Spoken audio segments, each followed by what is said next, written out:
welcome once again to the show, where the drama and the music never stops. Well, almost never. What is even going on right now? I'm so confused. I don't know if chat, like, look, usually it's like a question of does no comment chick have some drama, right? That she's involved in. But this time it seems to be chat. Somehow chat, how did you get involved in drama without me? Vamps, thank you for the resubscribe. And thank you for reminding me I need to move that thing, right? Let's move it over here. Yeah, perfect place.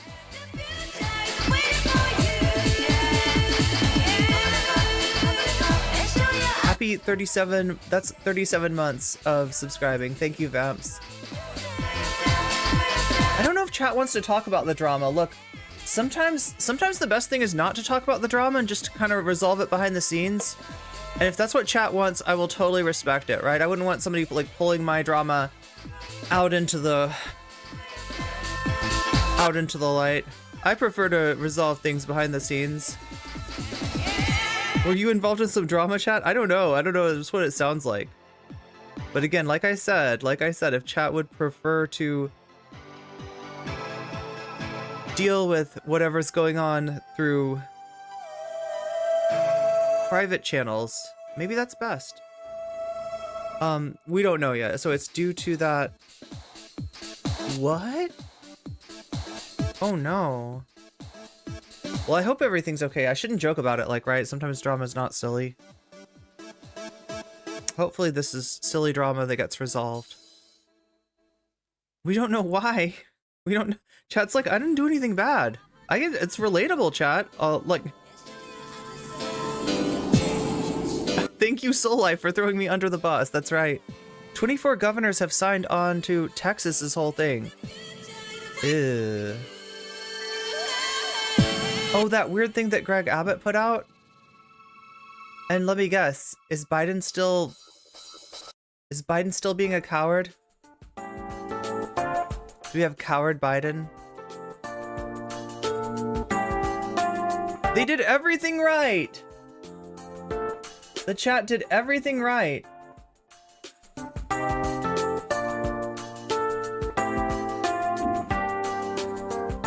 I did everything right and they indicted me. Biden wants to put it to the Assembly of the States? What is an Assembly of States? Wait, do we have an Assembly of States in the United States?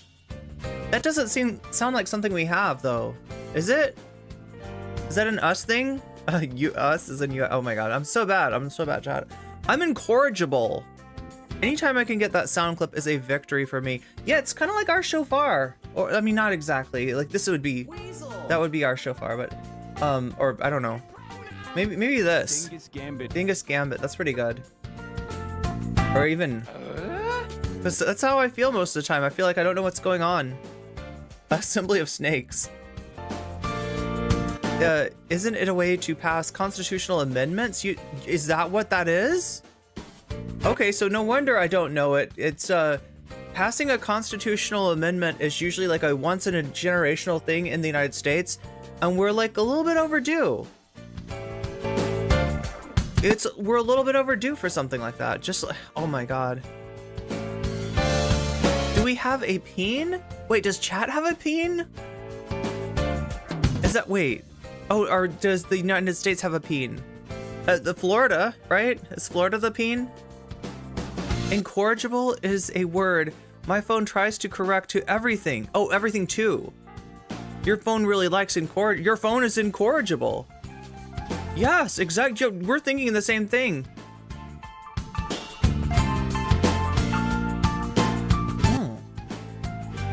Chat, I got some sad news, okay? I got an email from YouTube, and they said that while I can continue to watch the Ukrainian adventures of Super Seuss and Kamrad and Sasha and Bono, and all the others, I can't get monetized for it, right? Super Seuss took my money. You remember how we watched the, well, I don't know, some of you might not have been here. We got a little dark last time. We look, I didn't want to cover it. I told you. I was not looking, I don't like drama. I mean, and this is like, you know, just really horrible stuff. And it also, like, it shows me that there's like more wrong than just Mama Max, right? Mama Max is like the tip of the iceberg. Mama Max is the part of the PD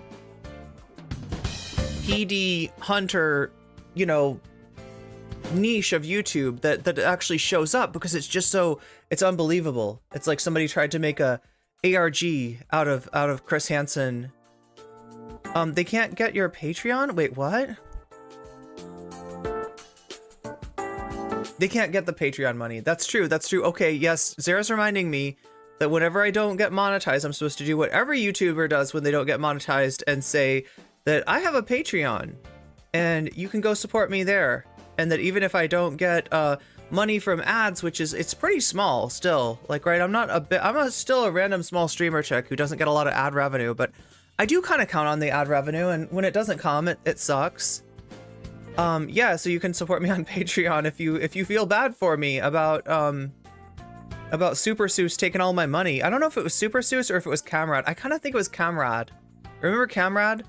But if you were here last night, you got to a special treat. You got, you know, exposed to the nuclear leaks that I was talking about, that I was teasing you with, right? I bet people had all kinds of guesses as to who the nuclear leaks were actually about, but it turns out the real nuclear leaks are the ones that we meet on our way to Chernobyl to swim in the murky Gatorade water there. Those were the real nukes last night, chat, because I don't know if you know this, but I don't like to give free clout away. I really don't like to. I don't have any reason to. Persona 3 Reload is coming out soon. Yeah, February 2nd, right?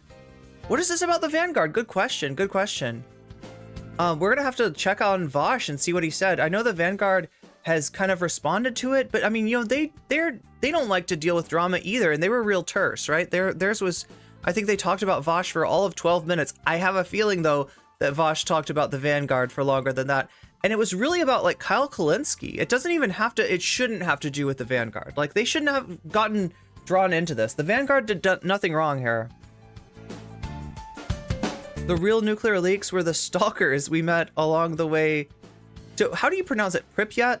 Is it Pripyat? Is that the town? Oh my God, chat, I was watching more of that content after last night's stream. You know what they did? They found apartments that had been abandoned, I guess wait, was it the 90s or the 80s when Chernobyl happened? Anyway, they found apartments that had been abandoned. And, you know, I mean, as you could imagine, they were a little bit dilapidated. But that didn't stop our intrepid explorers from going to the Ukrainian version of, I don't know, like a Home Depot and getting some paint and getting some supplies and fixing it up, right? They grabbed one of those apartments and they renovated it. This is the kind of content. It's the late 80s, late zeros when Chernobyl happened. The 80s. It's the 80s. Kyle, right? I know what's up. First time viewer. Well, glad to have you here. Yeah, we like the Vanguard over here. Like, I'm a fan. I don't always agree with everybody or anybody on everything. I don't always agree with everybody on anything. I don't always agree with anybody on everything, but I think the Vanguard guys are pretty cool as content creators go.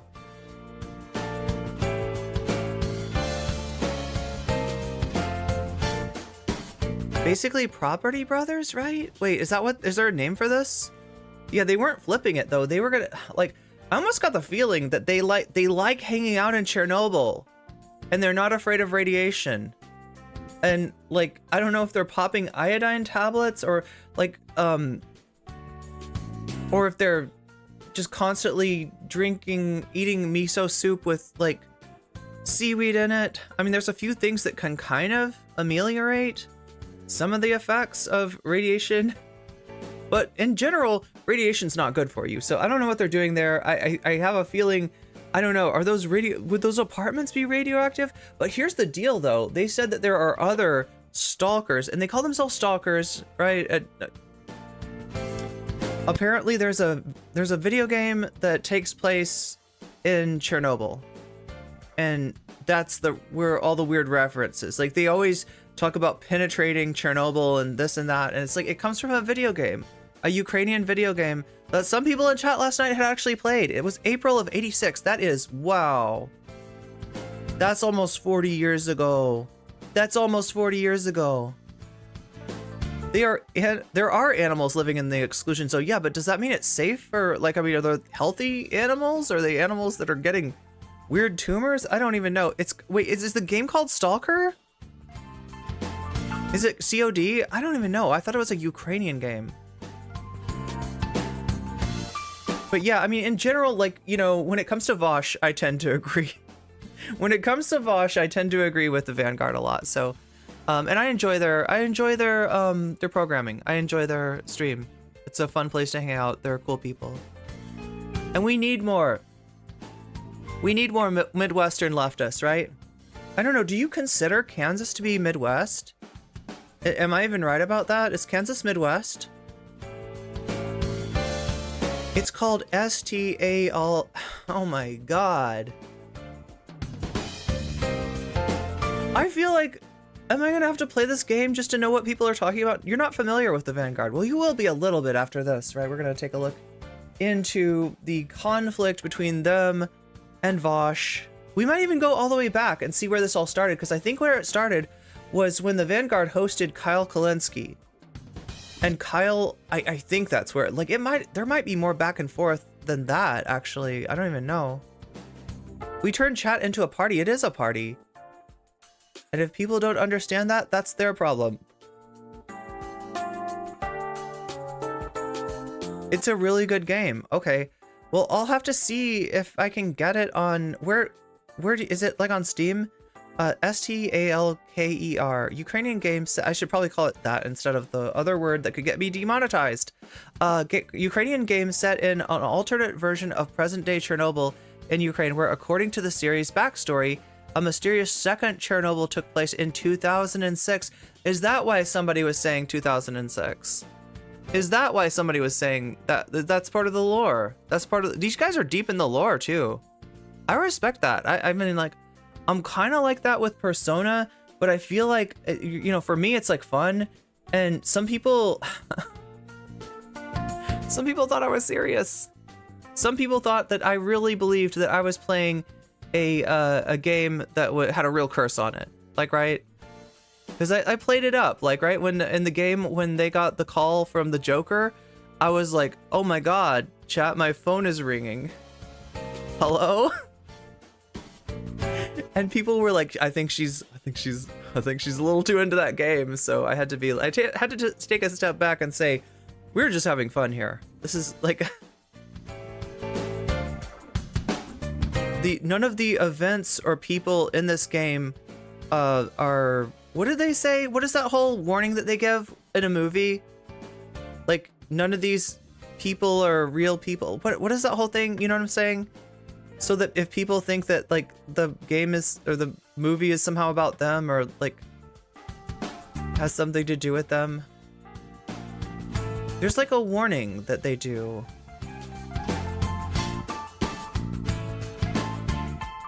Nothing to do with real persons or events or something like that. All persons fictitious disclaimer. There's a name for this, all right? Oh my God. The story, all names, characters, and incidents portrayed in this production are fictitious. No identification with actual persons, living or deceased, places, buildings, or products is intended or should be inferred.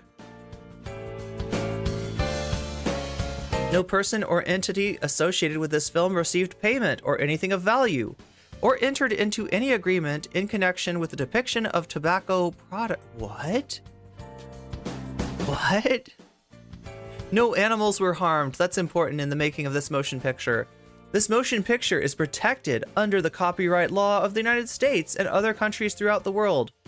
Country of first publication, United States of America. Any unauthorized exhibition, distribution, or copying of this film, or any part thereof, including the soundtrack, may result in civil liability and criminal prosecution. Just so you know. Shakespeare is telling me more about the state's assembly. Biden wants to put it to the assembly. He wants to wash his hands of this? He's a coward. Biden is an unbelievable coward. This is a Supreme Court order that he has on his side. And he wants well, no, the state's assembly can decide. Oh my God. And you got 24 states signing up with "We support Texas." Oh my God. This is bad. State ratifying conventions are, they need 2/3 maybe? One of two methods to established by Article 5 of the United States Constitution for ratifying proposed constitutional amendments. The only amendment that has been ratified through this method thus far. Oh, okay. So the other amendments got ratified what? Through 21st Amendment. And that's repeal of prohibition?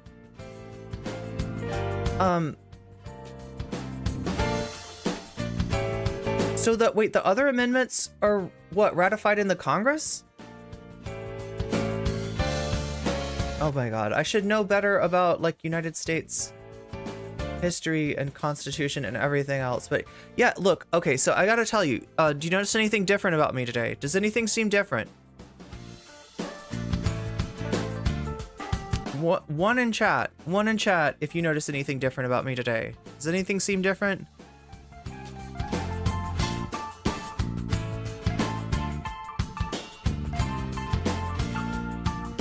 The background is different? True. Don't have on-screen chat? True.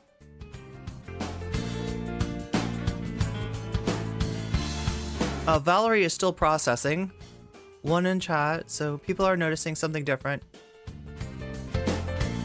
I noticed nothing. Okay, well, it was getting a little bit busy, right? There was a lot of stuff on screen, and there was some concern that it was distracting from the stream. So what I took off was the chat. I took off the sub goals, and oh my God, what else? Right? I feel like this is bigger now, right? And look, I can point to things. I can like point to that. I can point to Bernie. I can point to whatever I want to point to. Is it a new choker? No, I wore this yesterday, actually. It's a minimalist stream. Yeah, I'm just trying to do something different because I feel like a lot of my aesthetic came from Twitch. And although I still appreciate you, Twitch, I still love you very much, right? You are where I got my start. I feel like I need to adapt to YouTube. I don't know how long Twitch is going to be around for. You know, and YouTube is really where I can grow. So we need to do that. I need to grow to be able to keep streaming. So that needs to happen, right? I mean, you know, we're closer, chat. We're not like, you know, we're not a million miles away. I would say at this point, I'm like about 1/3 of the way that I need to be to being like financially solvent. That is like at a, you know, I'm not gaining any money. I'm not losing any money per month, right? The money that I make from streaming is 1/3 of the way to covering my expenses, right? And when we hit like 100%, that's a big moment, right? You know, that's like that brings a lot of possibilities and also kind of like a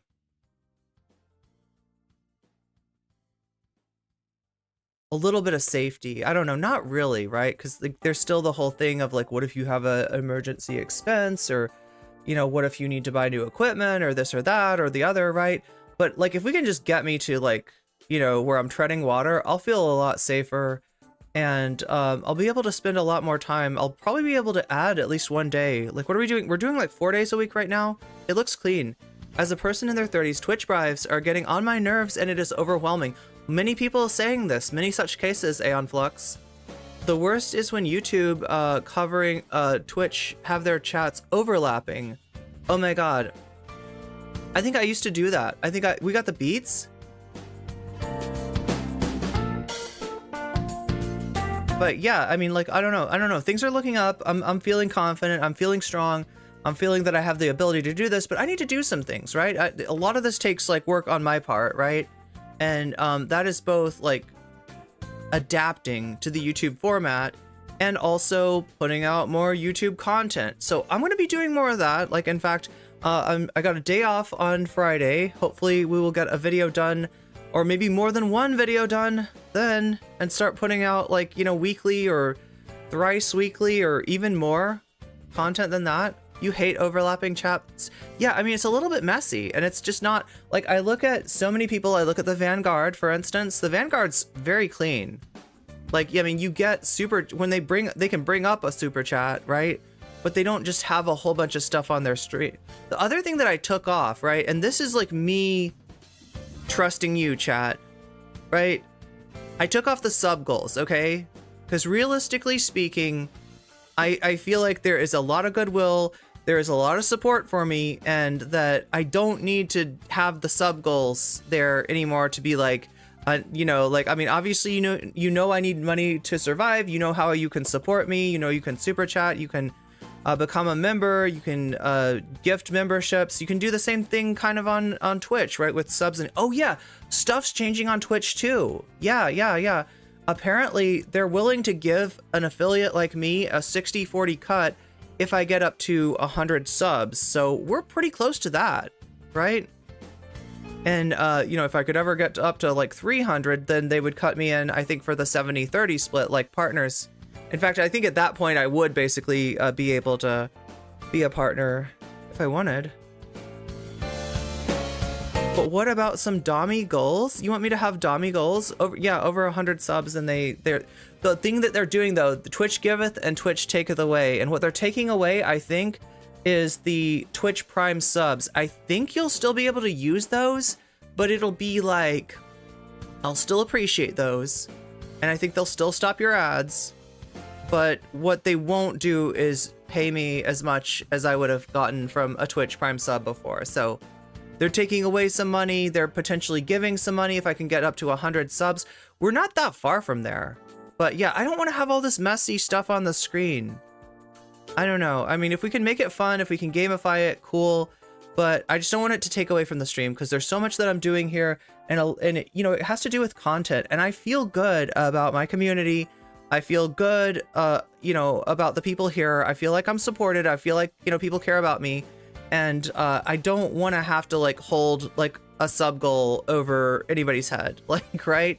It's messy and it's not good. It's not professional. And it doesn't feel like it belongs in YouTube. It feels like a Twitch thing. So as much as I love Twitch and all of its wild hype trains and all that kind of stuff, well, you know, I need to grow. I need to change. I need to. Sam Cedar Armor has my back. Yes, I feel that, right? I don't think we need to have the, and plus you couldn't even see that, like, you could just barely see, like, the way that Stream Elements does those goals. You could barely tell if, like, is she at the, like, I see a little bit of blue there. Maybe she's not at the sub goal yet, but yeah, I don't know. I feel like I want to have some trust. I want to have some faith. And just let the wind take me where it may, right?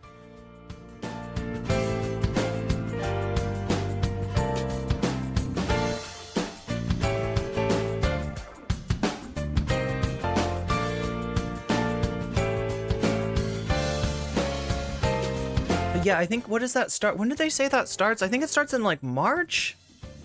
I can't remember, but I looked at the new rules and yeah, like, anyway, my work is cut out for me. In other words, I know what I have to do. I know how I need to grow, and I know how I need to professionalize too.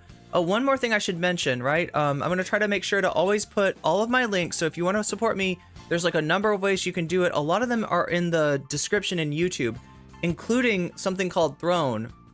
Throne is like a wish list, right? And what I've got on my throne right now is a microphone that's quite a bit better than this one, right? We've already got a input output, an interface, I think it's called. I know I'm so good at tech, right? But I need a microphone and a cloud lifter to go with that, and then I will have like a professional audio setup, right? So if you want to help with that kind of stuff, if you want the stream to sound better, look better, be more professional, Gazebo, thank you for the membership. Meow. But yeah, that's a thing too. It's in the description. There's lots of stuff in the description. Many ways to help out. So whatever way works best for you. In fact, I should probably put my Cash App in there too at some point. I don't even know what's going on here. Oh my god, Shaxpa, that's what's going on. Shaxpa just donated 5 subs. Thank you. John Fuchs, Mr. Fear, Don't Karai Wolf? Bruf? Am I pronouncing your name right? I never know with umlauts. But yeah, thank you, Shaxpa. Gazebo, Mr. Fear, Don't Karai Wolf, John Fuchs, and Drew York. Okay, awesome names.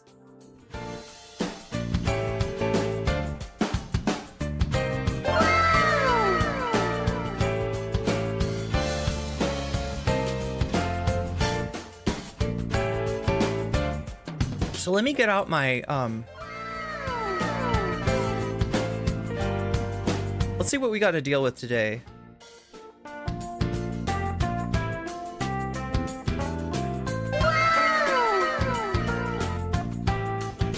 You put that up there. Right, I'm already messing it up, chat. I'm already messing it up.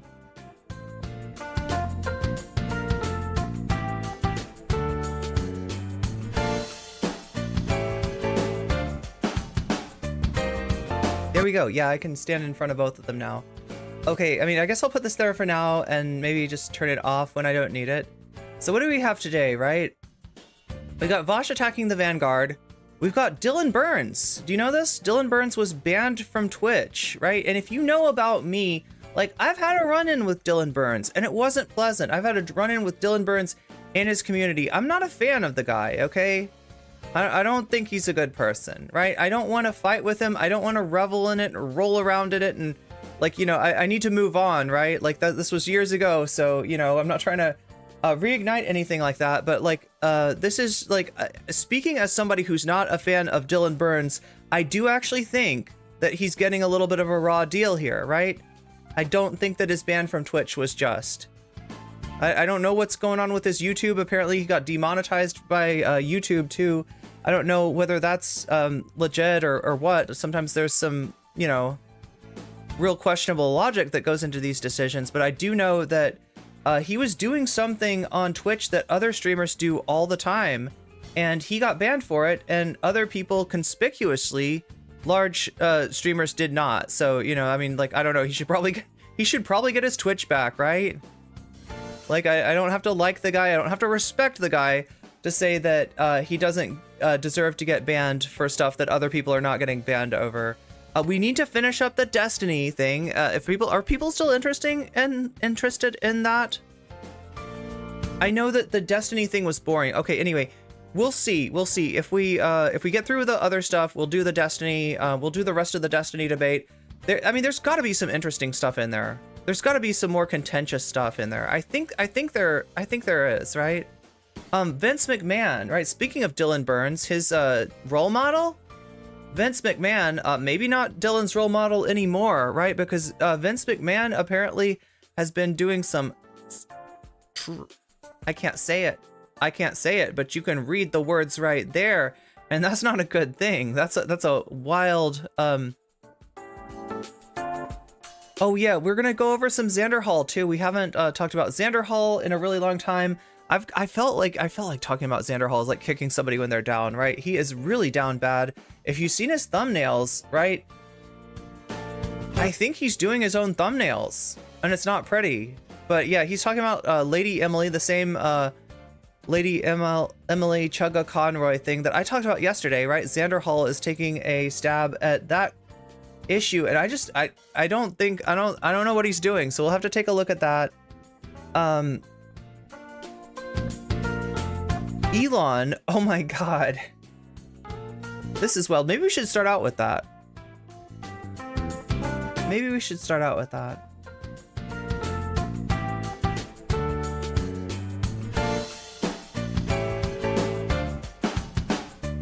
Let's take a spin on twitter.com first, though.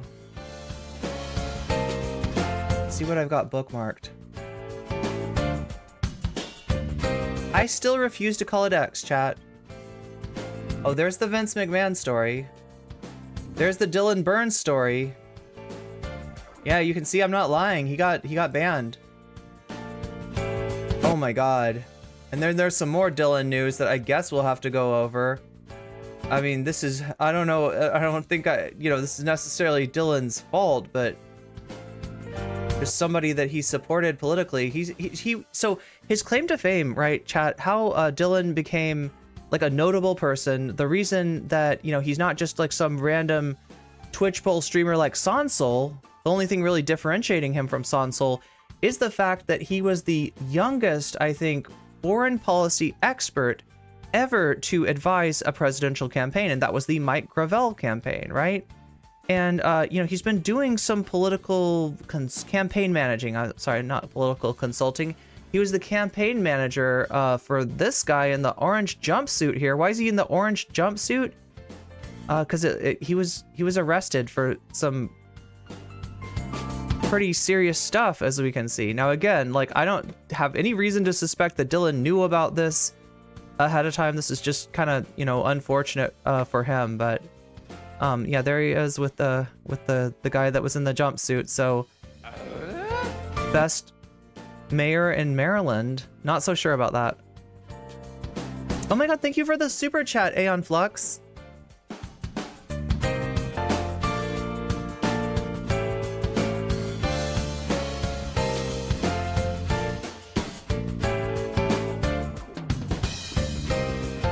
Wait, let me see if, like... Okay, so the rules of the super chat are that if you super chat over, I think, is it $3 US or is it like 5? It reads out your chat, but let me see if I can... Okay, I'm gonna... Oh, okay, so no need to read it. Okay, thank you, I appreciate you. I appreciate you.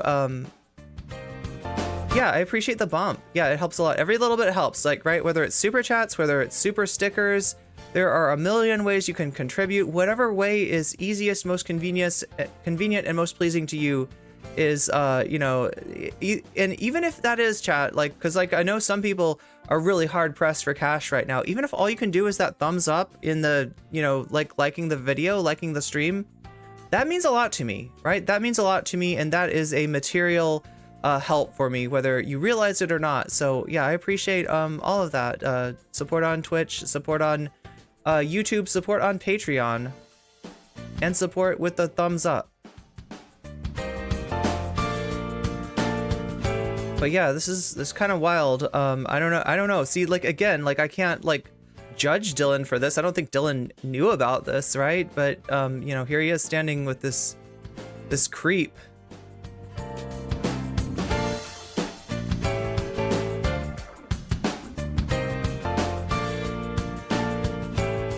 Oh geez, that is bad. I can't even say that on air, chat. But this is a candidate who Dylan Burns helped get elected.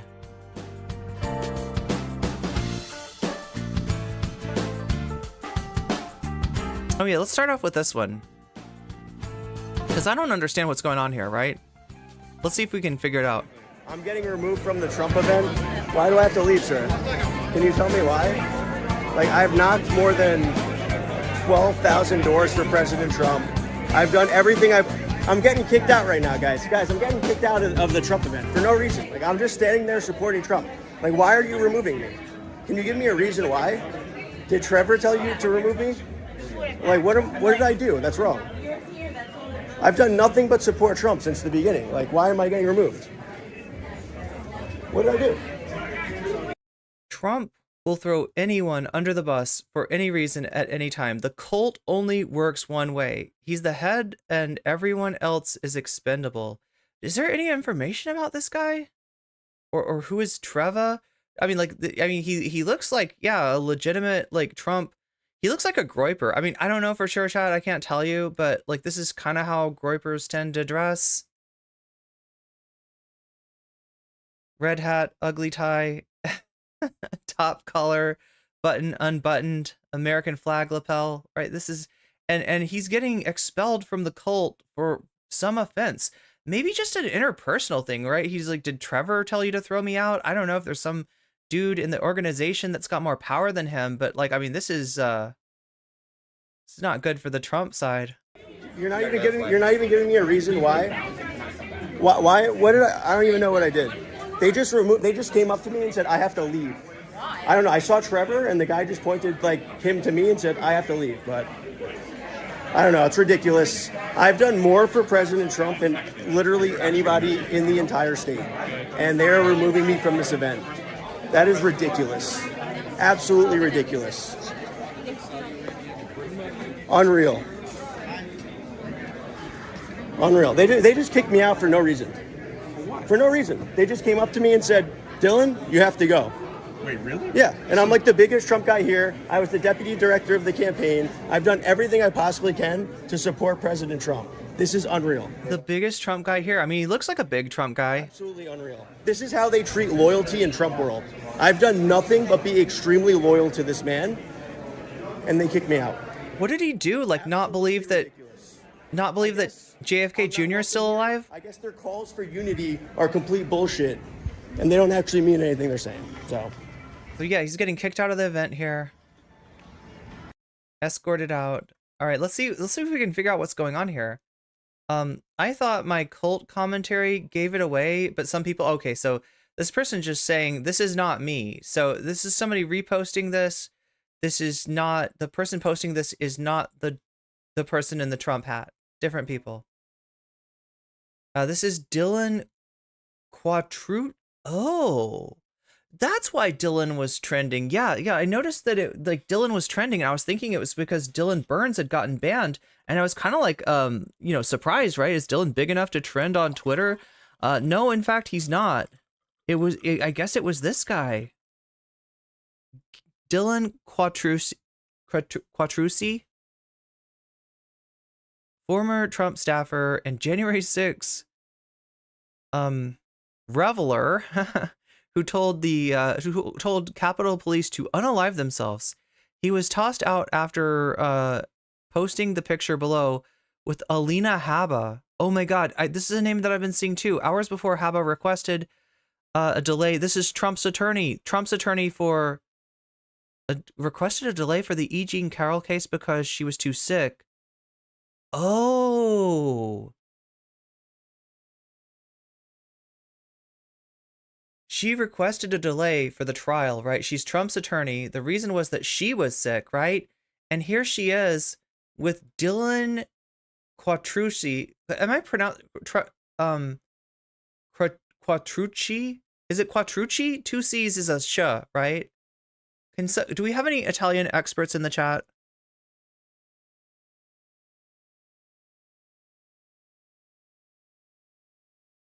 Am I pronouncing this guy's name right? I want to make sure I get people's names right. It's important to me. That's his name? That's how you say it? Quatrucci. Oh, don't do the accent. You don't need to do an accent. Quatrucci. Right. Look, chat. I failed a vocal elective in college, right? That was learning to sing Italian arias. And it wasn't because of my voice. Believe it or not, I hit the notes. Musically, I was okay. What they really didn't like, the music jury really did not like my diction.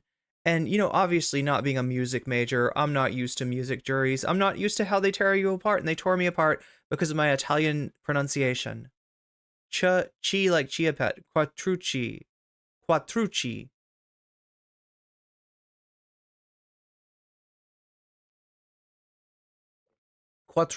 This is Dylan Quatrucci. kicked out, but I still don't understand, like, right, so this looks bad for Habba. Alina Habba, right, just arrived at President Trump's New Hampshire primary victory party and ran into the wonderful Alina Habba. Alina is President Trump's rock star attorney and a huge, she looks like a rock star. She's wearing that fur coat. Is that a fur coat? Maybe that's not. It's just, it's a fluffy coat. It's a nice coat.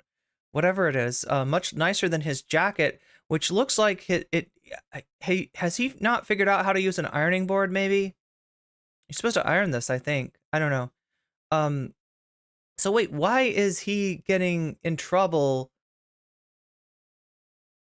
hours before Habba requested? Okay, I don't get it.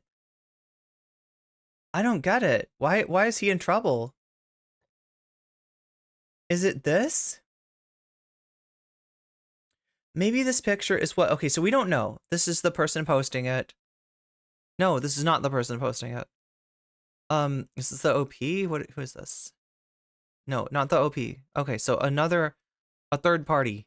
A third party comes, wait. Sorry, Dylan, you bought the hat. What else are you good for? Alina Habba F around? Dylan Quatrucci found out. Why is he in trouble? I don't understand. I don't get it. I don't see what he did wrong. Maybe this picture is what got Dylan Quatrucci tossed from the Trump party. What I don't understand is why does this shock Dylan or anyone? Trump has turned on many. Oh my God. Yeah. He's got that kind of personality, right?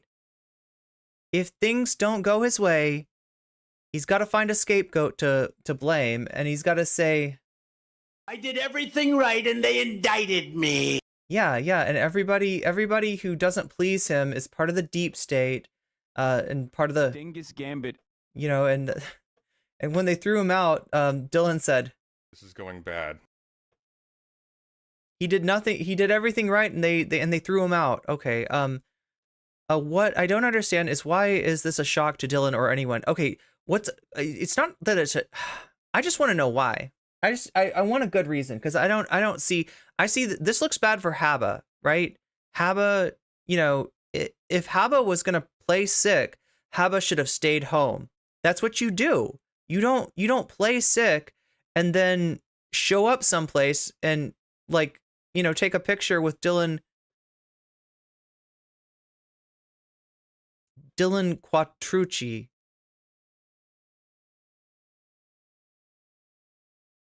It never ceases to amaze me when former Trumpers find themselves under the wheels of the bus.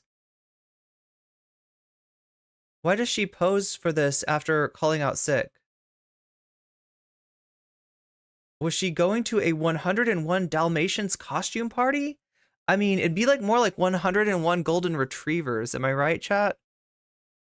This is a golden retriever. This is not, this is the Cruella of gold. How could you be mean to golden retrievers or Dalmatians? How could you be mean to doggos? That's what I want to That's what I want to know. Wait, didn't the new version of the movie, like, kind of speak to Cruella's story? How are they going to blame the libs for this one? Good question. So he's a J6er. It makes perfect sense. I just don't understand why he got kicked out. And who is Trevor? Who is Trevor?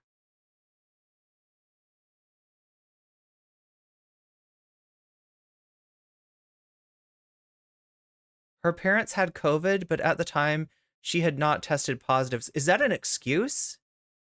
Protocol is to quarantine and mask after exposure. I don't think Trump people care about that, though. Has this picture been seen in court yet? Yeah, the judge might find. What do the judges do to the lawyers? They do something, right? They don't just, like, let the lawyers like play hooky. Like MAGA. Some people have said that MAGA stands for make attorneys get attorneys, and she might be getting an attorney herself now.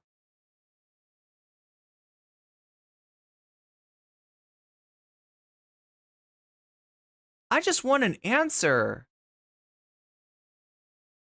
I just want an answer. What's up, Natalie Marie?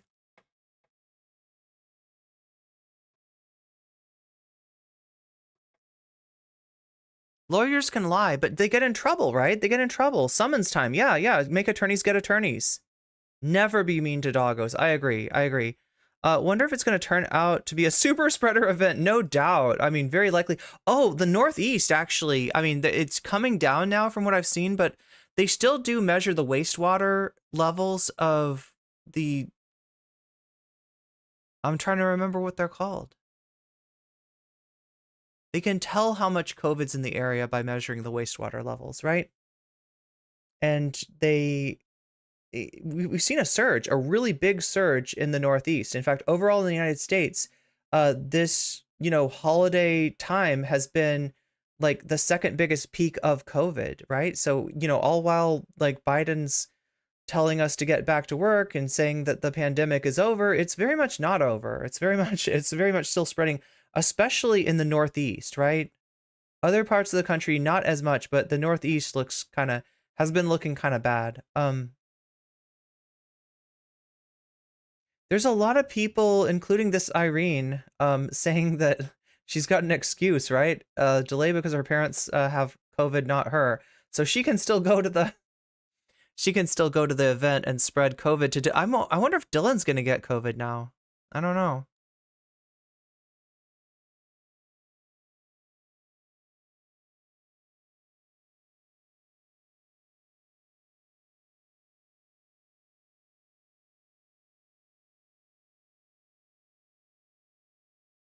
Secretly Rittenhouse's big brother. FAFO. These are big. Yeah, this is FAFO time. I just want a real answer of who is Dylan? Why did he... No, sorry. Who is Trevor? Why did Trevor kick Dylan out? Is this some kind of... because what I'm guessing is it's like a power struggle in the Trump org, right? This is what it seems like, right? That you got two huge Trump fans that want to be the big shit in the Trump org, and Trevor found a way to get rid of Dylan. This is like Stalin and Trotsky, but for MAGA.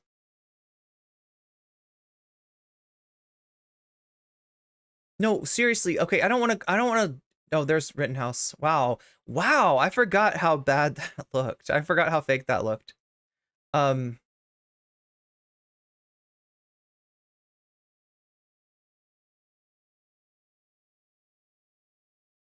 I mean, I guess, like, there doesn't have to be a reason.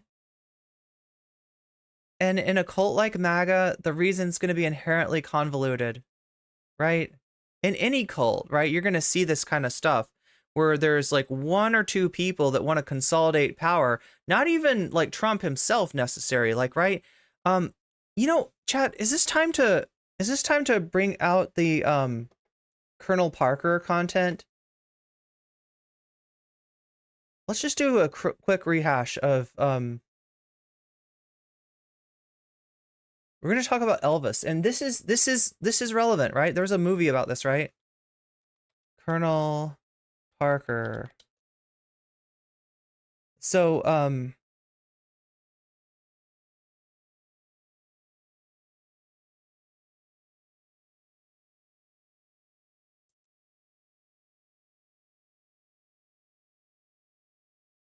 I've got Tom Hanks on Colbert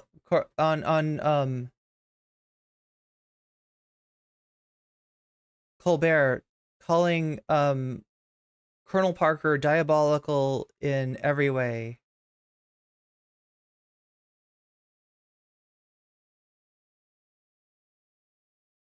Okay, this is like a short one. Let's take a look here.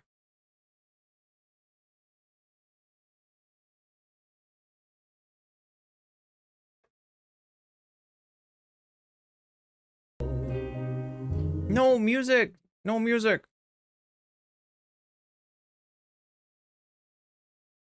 And he went through 55, was doing pretty good, locally, Arkansas, Texas, Mississippi, just touring the country.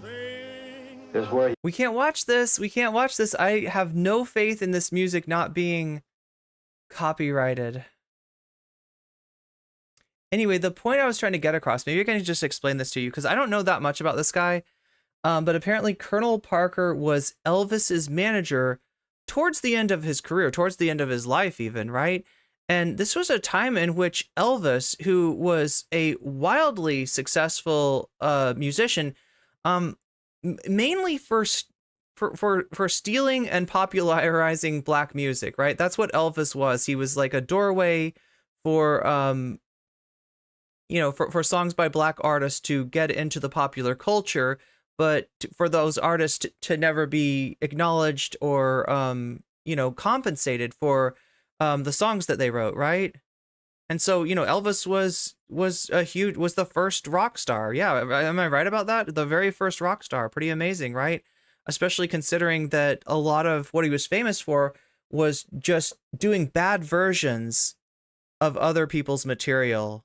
Yeah? And by the time that Colonel Parker came on the scene, right, and kind of, consolidated power and was running the show for Elvis, right? Elvis had become a parody of his former self. So, anyway.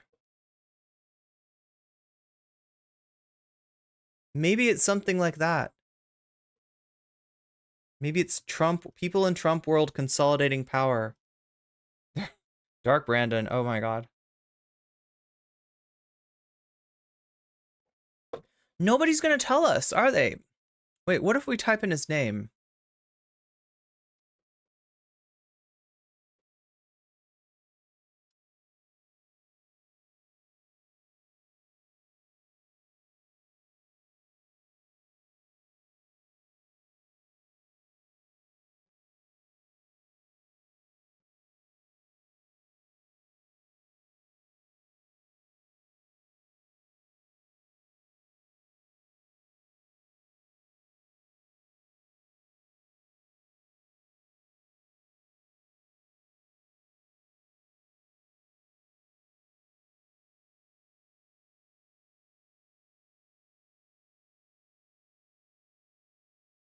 Okay, so there's another.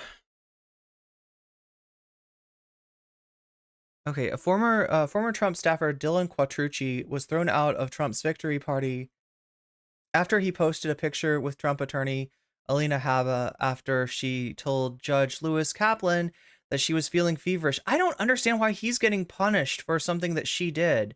But, I mean, when you're talking about, people that like little petty tyrants that come and, manage people's careers and run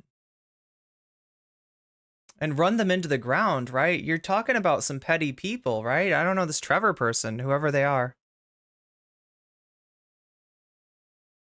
He was at January 6th. He was thrown out of the New Hampshire party, posted a picture with the Trump lawyer. I don't believe that this is the reason. There has got to be more than this. Does anybody know? Oh my god, chat, I hate an unsolved mystery. Yeah, everybody seems to agree. It's that picture. That's what got him thrown out. I don't understand why it's his problem.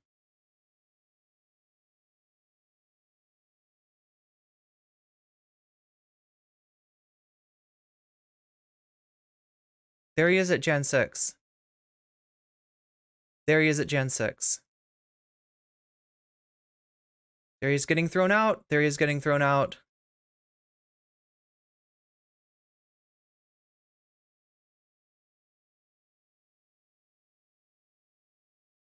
In the war on alpha males? In post following his dismissal from Trump's victory speech. Oh, so he's getting thrown out of the victory speech in New Hampshire. Quatrucci wrote, Dylan Quatrucci did nothing wrong. And followed by, in the war on alpha males.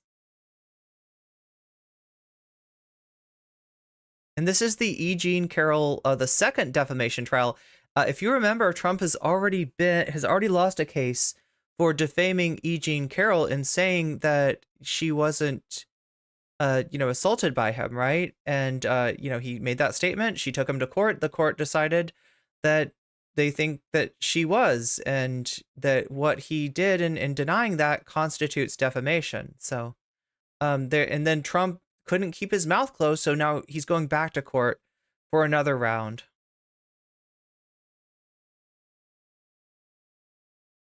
The lion does not concern himself with the opinions of the sheep. You can tell this guy's an alpha male, right? By the way that he posts. Let's take a look at his, I'm sure this is golden, right? He doesn't have that many more followers than me. but he is the biggest Trump guy, he says, in New Hampshire. I'm a Trump loyalist like Kari Lake. See, I don't know if Kari Lake wants to be seen with you anymore. Like, you seem like a persona non grata to the Trump board. Setting the record straight. Oh, please, give us the... 40,000 phone calls. Hey, I'm Dylan Quatrucci. I'm that guy who was kicked out of president. He's that guy. The other night after... He's that guy. He's the other Dylan. Working on 2 of his New Hampshire Trump campaigns, knocking over 10,000 doors for him, making over 40,000 phone calls for him throughout the years, and doing everything I possibly could to help him get elected.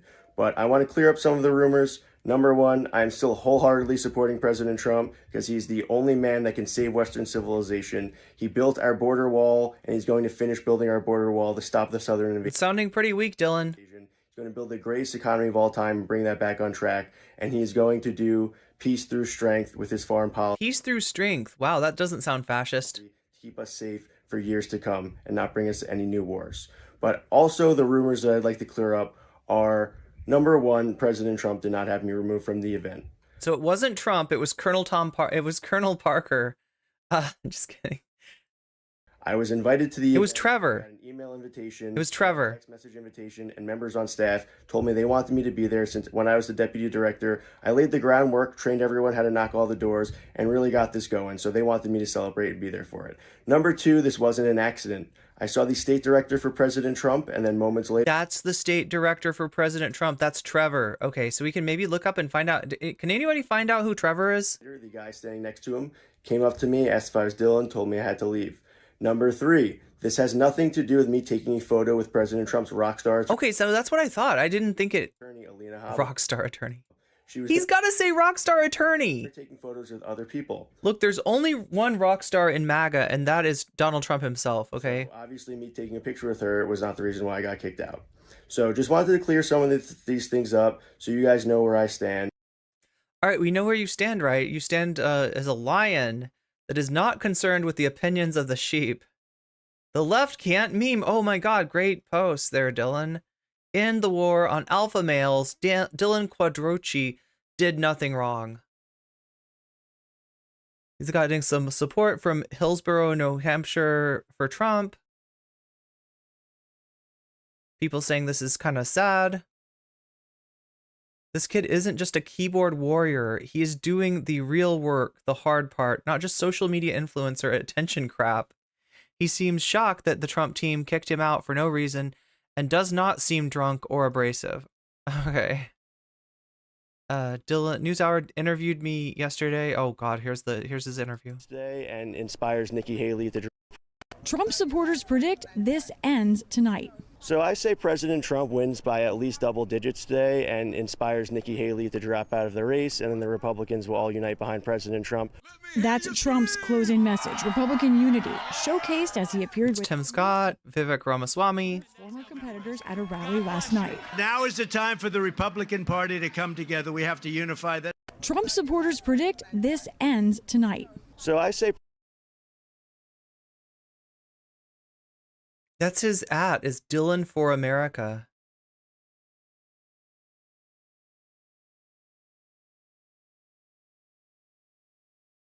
Went by the headquarters after voting and got a cold shoulder in front of my wife. Oh no, this is, wait, what? And kids? 2 after driving up from NC to vote in person and make sure my vote... He didn't explain why he was kicked out. He really did. We just know that this Trevor guy, he doesn't like Trevor. This does seem like it seems strongly like an interpersonal conflict.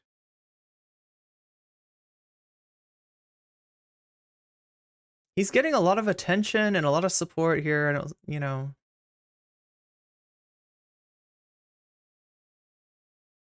I mean, they didn't give a real reason. And you know, this guy is just like, he's the archetypal Trump. So he's the archetypal young groyper supporting Trump. There's the picture with Habba, the rock star attorney. I love how he's got the talking points. He's like, the rock star attorney, Alina Habba. There's him voting for Trump. See, he clearly, chat, clearly. I did everything right and they indicted me. He did nothing wrong. This guy is innocent. As innocent as a MAGA chud can be.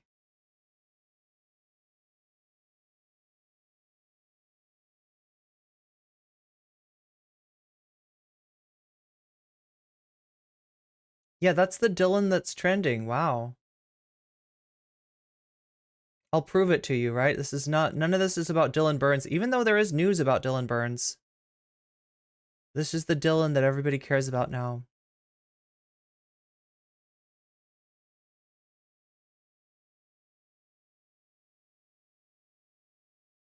Anyway.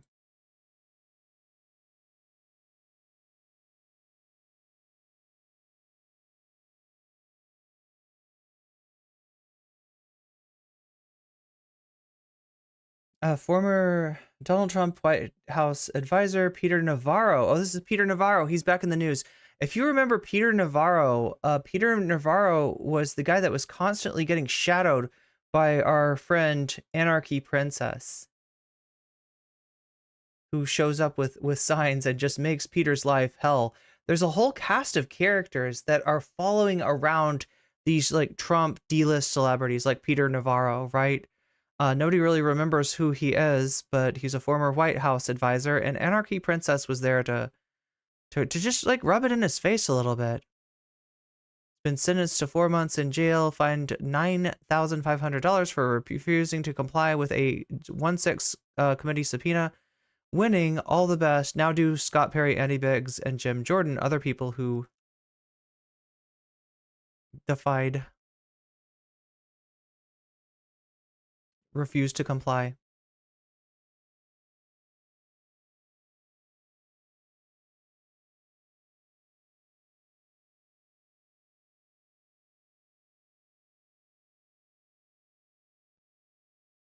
It's a list of people involved in January 6th. Mike Johnson, Mark Meadows, Jim Jordan, Matt Gaetz, MTG, Ted Cruz, Louis Gohmert. Oh, that reminds me, we got to cover the Hunter stuff. Hunter showed back up, right? Lauren Boebert, Scott Perry, Andy Biggs, Paul Gosar, Andy Harris, Brian Babin, Jody Heiss. Not forgetting the wife of Clarence Thomas, Jenny Thomas. This is Section 3 of the 14th Amendment, once again.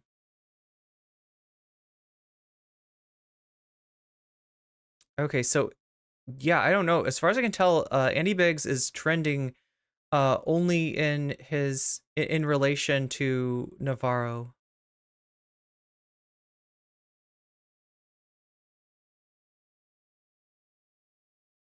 He's talking about the border.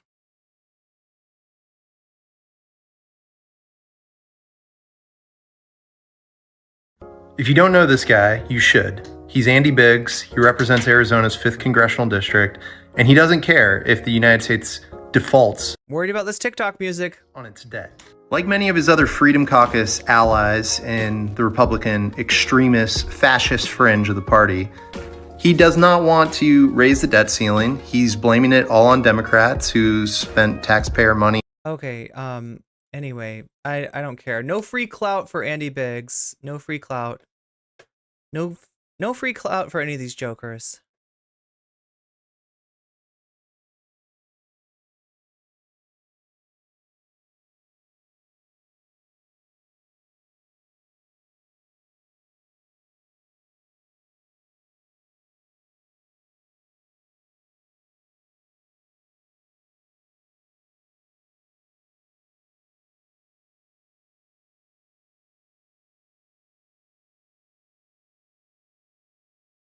Scott Perry. I don't remember Scott Perry at all. Anyway, we're spreading. This winter sucks. The last few years have sucked all over. Yeah, I mean, I kind of agree. Just got here and you love the butterfly. Good to have you here, Denny's, at 4 a.m. Even though we're not at 4 a.m. Even though we didn't entirely figure out she was supposed to be sick and wasn't, but she wasn't, and as evidenced by the picture. Yeah, so it feels like she should have gotten in trouble. My Trumper fam is awful. Oh my god. Yo, I was so lucky. I was so lucky in that none of the family members that I have, other than the one that you know, was very conservative before, went for Trump. So I got off easy. Wastewater, COVID, flu, and impacts data for anyone who's interested. Thank you, McSecular. Hey, look, if you're looking to post information like that, I got a link for you. It's called a link to my Discord server, and you can join. Oh my god. Probably should make sure that you land in the welcome area. There we go. I'm getting you the invite right now. Copy. So here's a link for the Discord. If you're not in there, great place to post links, especially in stream suggestions. That is the place that I look for links like that. So there we go. I'll give it to both sides.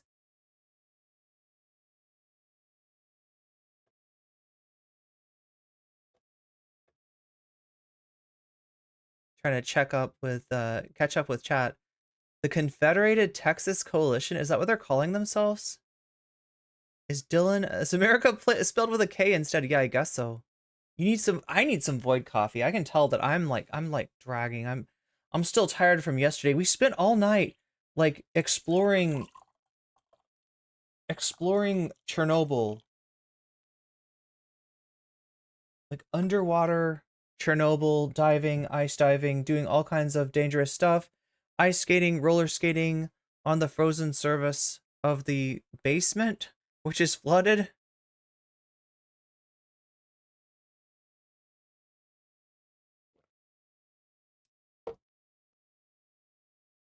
The Overton window is the U.S. In the U.S. is a neoliberal junior fascist to ultra MAGA fascist. They barely got started on that stupid wall. Yeah, I don't know what Biden's doing. Like that's worrying me. Like, right, Biden is caving. And here's the thing, right? He caved, and you would think that, like, at least in his mind, he was going to take this issue off the table. He was going to put this fire out, right? Because he is, like, if you ask people in polls, people are not fans of his border policy. That is probably as much due to his lack to advocate a plan forward like DACA as it is to do with his with the degree to which the right wing hates like any immigration at all. And like the rates of immigration generally have to do with the conditions in the countries that the immigrants are coming from.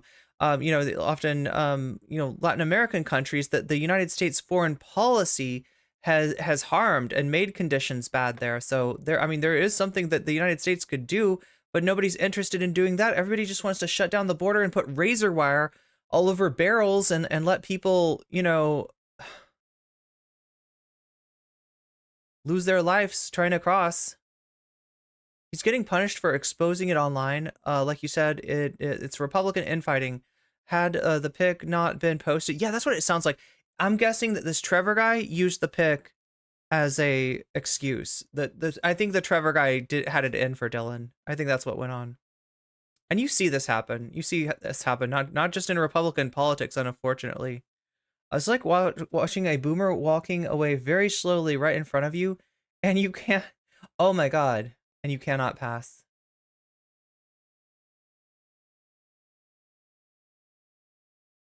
Okay, sorry. I was like, I wanted to catch up with chat.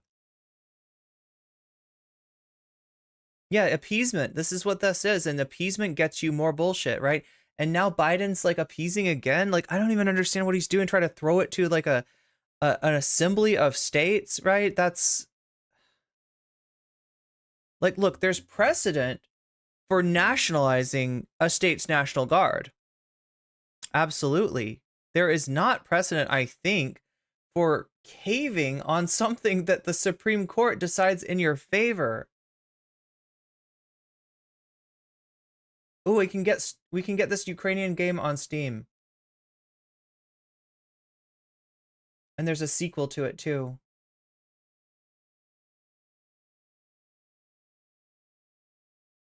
Should we watch this?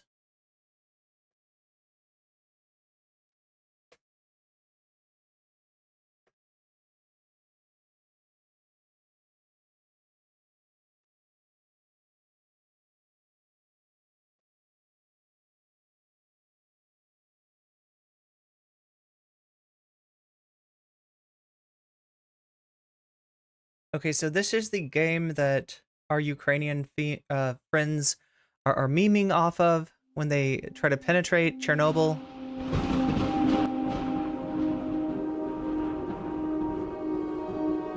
Should I turn the music off? I feel like that's the safest way. Safest way to be. All right, what are we doing? So yeah, there we are. There we are in Pripyat.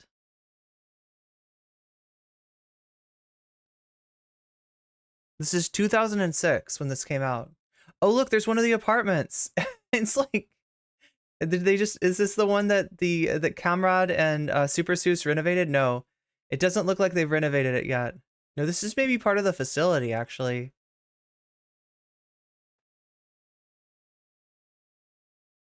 Is there like dialogue? No.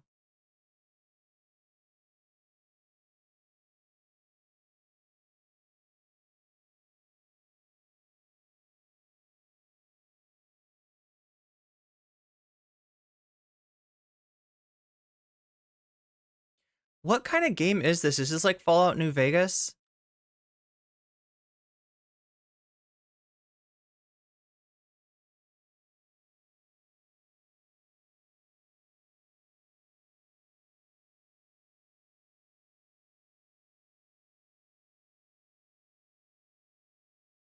Wait, there's a little dude behind him. The dude's gonna get you. Yo, the dude's gonna get you. You gotta duck. Oh, he shot something at you. Oh, you can use psychic powers. So there's like little dudes with psychic powers. And that's the, oh my god. Oh my god, that's scary. That is scary.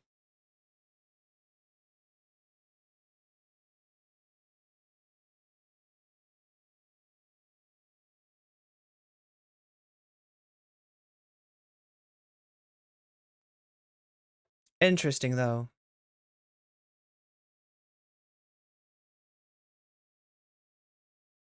Interesting. So let's do the we've done the Dylan thing.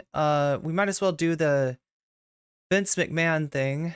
If you don't know Vince McMahon, wow. Did he grow like one of those thin mustaches that just like rides up on the lip? He looks so different. This looks like a video game version of him. Anyway, Vince McMahon was the CEO, is that right? The boss of the WWE.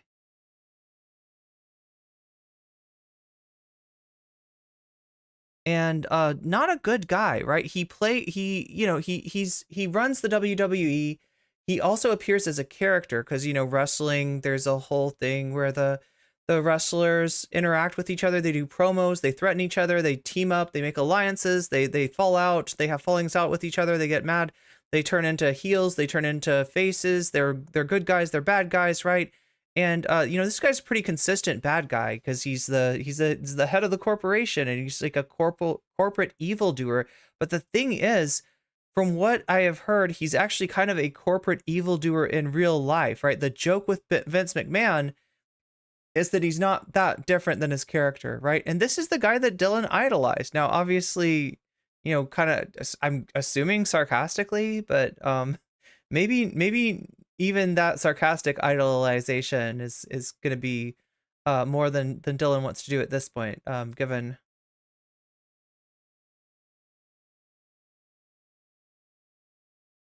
Oh my god. I can't read it. I can't read it. A woman who received a payout from WWE boss Vince McMahon has accused McMahon, the company and former executive,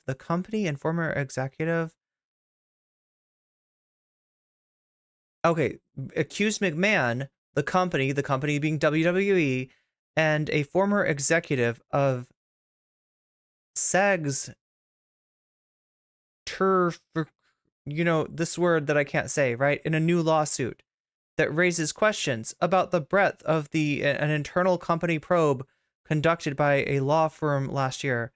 Janelle Grant, a former employee at the wrestling firm's headquarters, said in a lawsuit filed Thursday that she was abused and sexually exploited by McMahon while he was chief. Okay, so yeah, not looking good for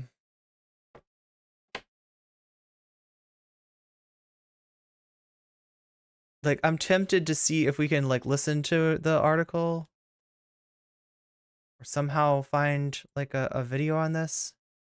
What happens when I hit this? Vince McMahon accused of sex trafficking by WWE staffer he paid to keep quiet. Janelle Grant files lawsuit saying McMahon pressured her into sex with him and other men at wrestling business, raising questions about 2022 board probe into CEO's payouts. By Khadija Softar. January 25, 2024, 6:13 p.m. Eastern Time. A woman who received a payout from WWE boss Vince McMahon has accused McMahon, the company, and a former executive of sex trafficking in a new lawsuit that raises questions about the breadth of an internal company probe conducted by a law firm last year. Janelle Grant, a former employee at the wrestling firm's headquarters, said in a lawsuit filed Thursday that she was abused and sexually exploited by McMahon while he was chief executive. She alleged that McMahon lured her with promises of career advancement, and then he allegedly exploited her and trafficked her to other men inside the company. Grant signed a non-disclosure agreement in 2022 in which McMahon agreed to pay $3 million for her to not discuss their relationship or to disparage him. The WWE received an anonymous tip in 2022 about the relationship and started a board investigation, which uncovered other payments by the CEO to women. Grant's lawsuit said McMahon stopped making payments under the 2022 deal after the initial $1 million installment. The suit seeks to void the agreement and unspecified financial damages. This lawsuit is replete with lies, obscene made-up instances that never occurred, and a vindictive distortion of the truth, a spokesman for McMahon said. He will vigorously defend himself. TKO Group, an entertainment giant that was recently formed by the merger of WWE and the UFC Mixed Martial Arts League, said in a statement, "While this matter predates our TKO executive team's tenure at the company, we take Ms. Grant's horrific allegations very seriously and are addressing this matter internally." To hear the full story, subscribe or sign in. No thanks. I think we've heard enough. Yeah, that's what's going on with Vince McMahon. That sounds really bad. As you can tell, though, the WWE is, you know, a really large platform, a really large company. This guy wields unimaginable power, right? Because like he is the way that wrestling works is that they decide who's going to be the champion, right? Based on the fans' response to the characters, but also based on maybe the whims of the management or the whims of the executives, right? The foremost executive being this guy right here, right? So everyone in the organization, or like, I mean, the wrestlers for sure, probably like, you know, other people too, you know, this is a guy that you don't want to get on the wrong side of, right? So that makes him really dangerous. And what's even more dangerous is that now it's not just the WWE that he's involved in. Now it's like a conglomerate of the WWE and the UFC. So they just teamed up with Netflix, didn't they? Did they? Oh my God. Yeah, like it's weird. There was accusations, weren't there, about Vince McMahon? I feel like there's more wait, let me look this up. I feel like this is not the first time.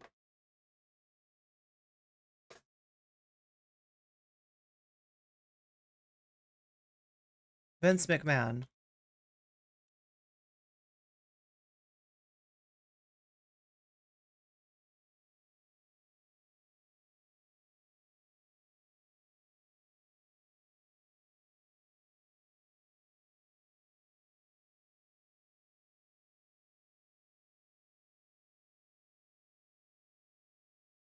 Okay, so McMahon voluntarily stepped down as chairman and CEO of WWE on June 17th, 2022, pending an internal investigation, with his daughter, Stephanie McMahon, being named the interim CEO and interim chairwoman of the WWE, McMahon continued to oversee the WWE creative and WWE creative and content development. So that's like deciding like who's going to be the champion, who's going to win, who's going to lose, how the storylines are going to go, who's in, who's out, all that kind of stuff, right? He's still doing that stuff even while he is, stepped down with his daughter, taking over, which could be seen as a way of him, like, retaining some power still, assuming that they're on good terms. On June 22nd, McMahon officially announced his retirement from the WWE and named his daughter, Stephanie McMahon, the company's new permanent chairwoman and co-CEO, along with Nick Khan.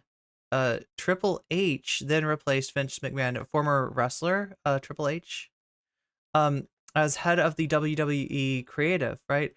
Return to WWE. It was announced on January 5th, 2023, so like about a year ago, by the Wall Street Journal that McMahon was planning to return to the WWE as executive chairman, ahead of upcoming media rights renegotiations in 2024, also to explore a potential sale of the company. On January 6th, the WWE published a filing with the SEC appointing Vince McMahon by himself, published a filing with the SEC appointing Vince McMahon by himself, George Barrios and Michelle Wilson back to the WWE board of directors. On January 10th, McMahon assumed the role of executive chairman of the WWE. On April 3rd, Endeavor Group Holdings announced a deal under which the WWE would merge with the UFC to form a new publicly traded company, trading under the symbol TKO. What does that stand for? Endeavor will hold a 51% stake in TKO, with WWE's shareholders having a 49% stake. So essentially, just barely, edging the former shareholders out. Valuing WWE at $9.3 billion. McMahon will serve as the executive chairman of TKO and oversee, so he has basically back in the saddle, and not just of WWE, he's in the saddle of the entire organization. This guy has incredible power, right? Like they talked about WWE being worth $9.3 billion. I would guess that UFC is probably worth more than that. So altogether, this is a huge, huge corporation. Oversee the new company's WWE and UFC divisions. Upon completion of the deal, McMahon is expected to personally own 34% of TKO Group. On October 15th, 2023, it was announced that Endeavor Group Holdings CEO Ari Emanuel made the call to remove McMahon, removed from WWE creative power, and then granted the responsibility to Triple H to drive 99.9% of the creative. Wait, what is that 0.1% then? Somebody else has like a little bit of say of the creative. Creative means the storyline, right? Who wins, who loses, all that stuff that I mentioned before. As a result, McMahon is no longer involved in the WWE in the WWE creative direction of the company.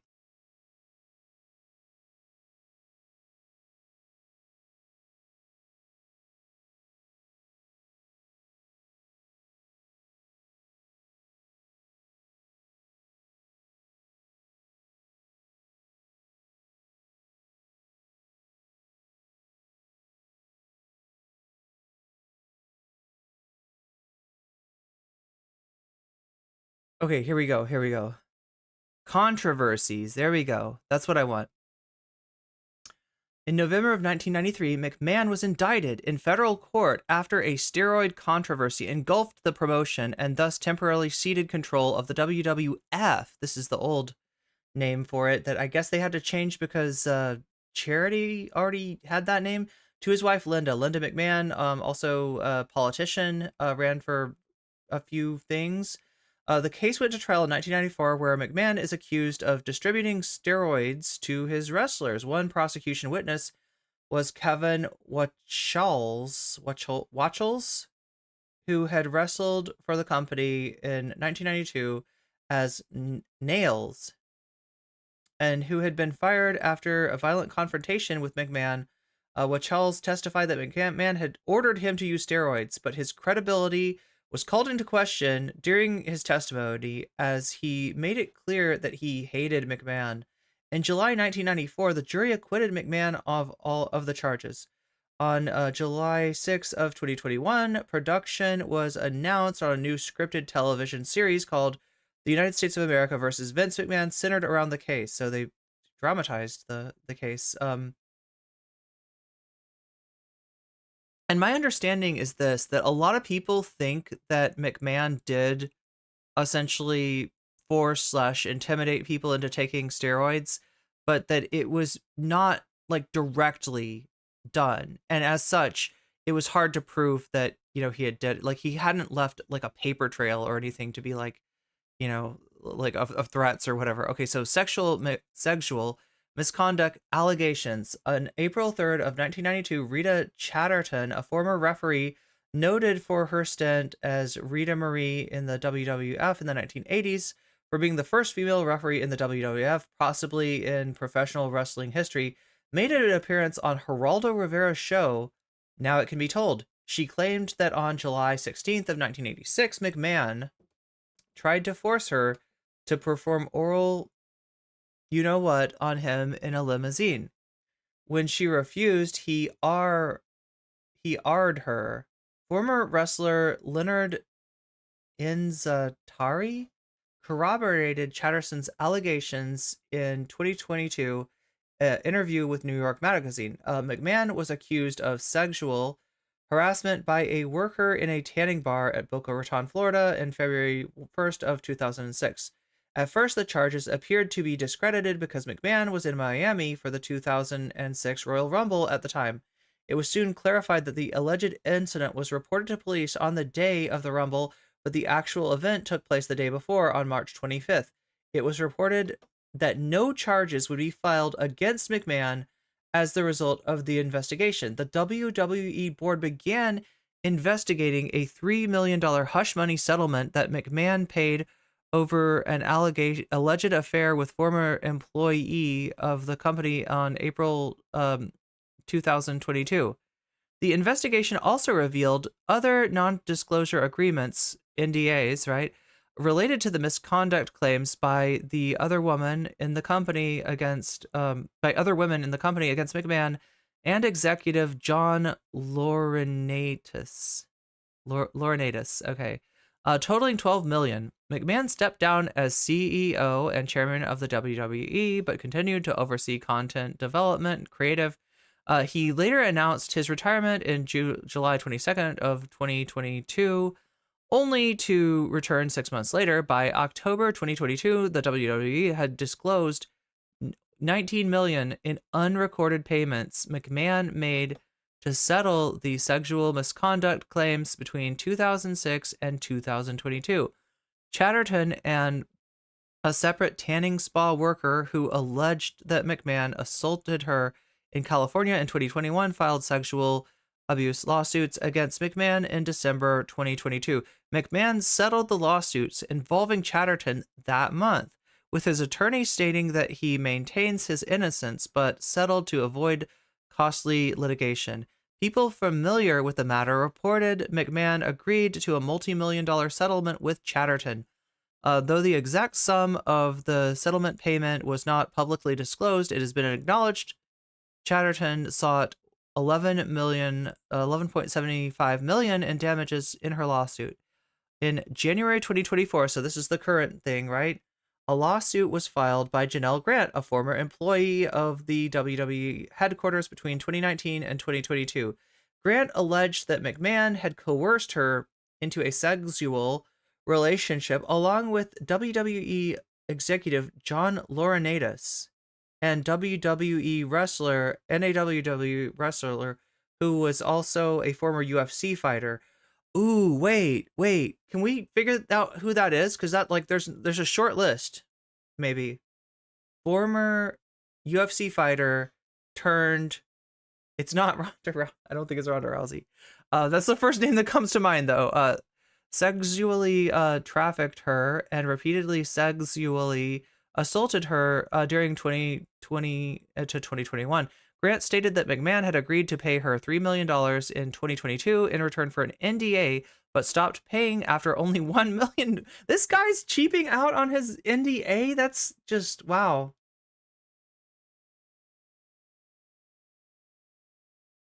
Stopped paying after only $1 million had been paid following the initial public emergence of the sexual misconduct allegations the same year. All right, so filmography. These are the movies that he's been in. Scooby-Doo, WrestleMania Mystery, playing Mr. McMahon. Flintstones, and the WWE?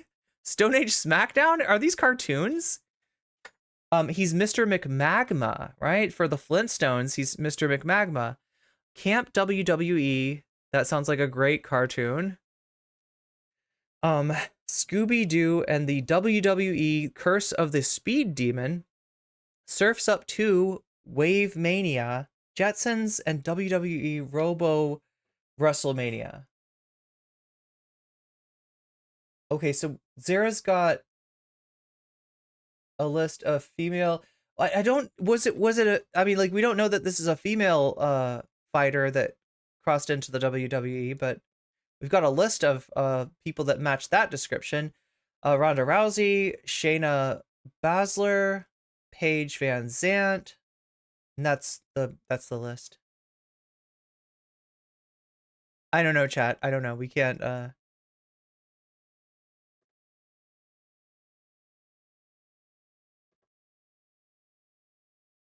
Twitch is trippy. Yeah, it's different, isn't it? It's weird.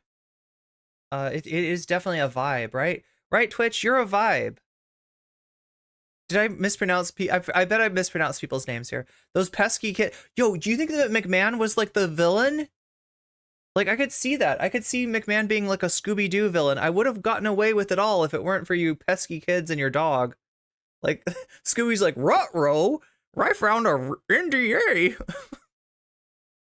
Like, Scoob, that's an NDA signed by Vince McMahon, and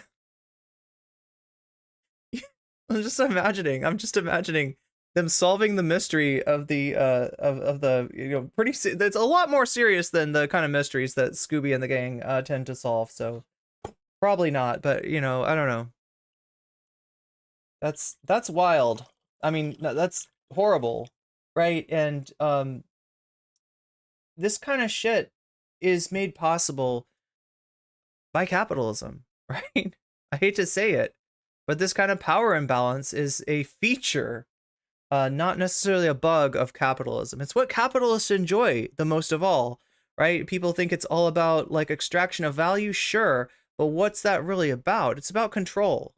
It's about control of our lives, because yeah, capitalism, it's the dissolutions of boundaries. Like, think about it, right? Think about boundaries and how we've come to think of boundaries, negotiate boundaries, talk about boundaries, and those boundaries are just, you know, run roughshod over by capitalism a lot. Yeah, those Scooby snacks had to be edibles. Okay, so we talked about Dylan Burns, we talked about Vince McMahon.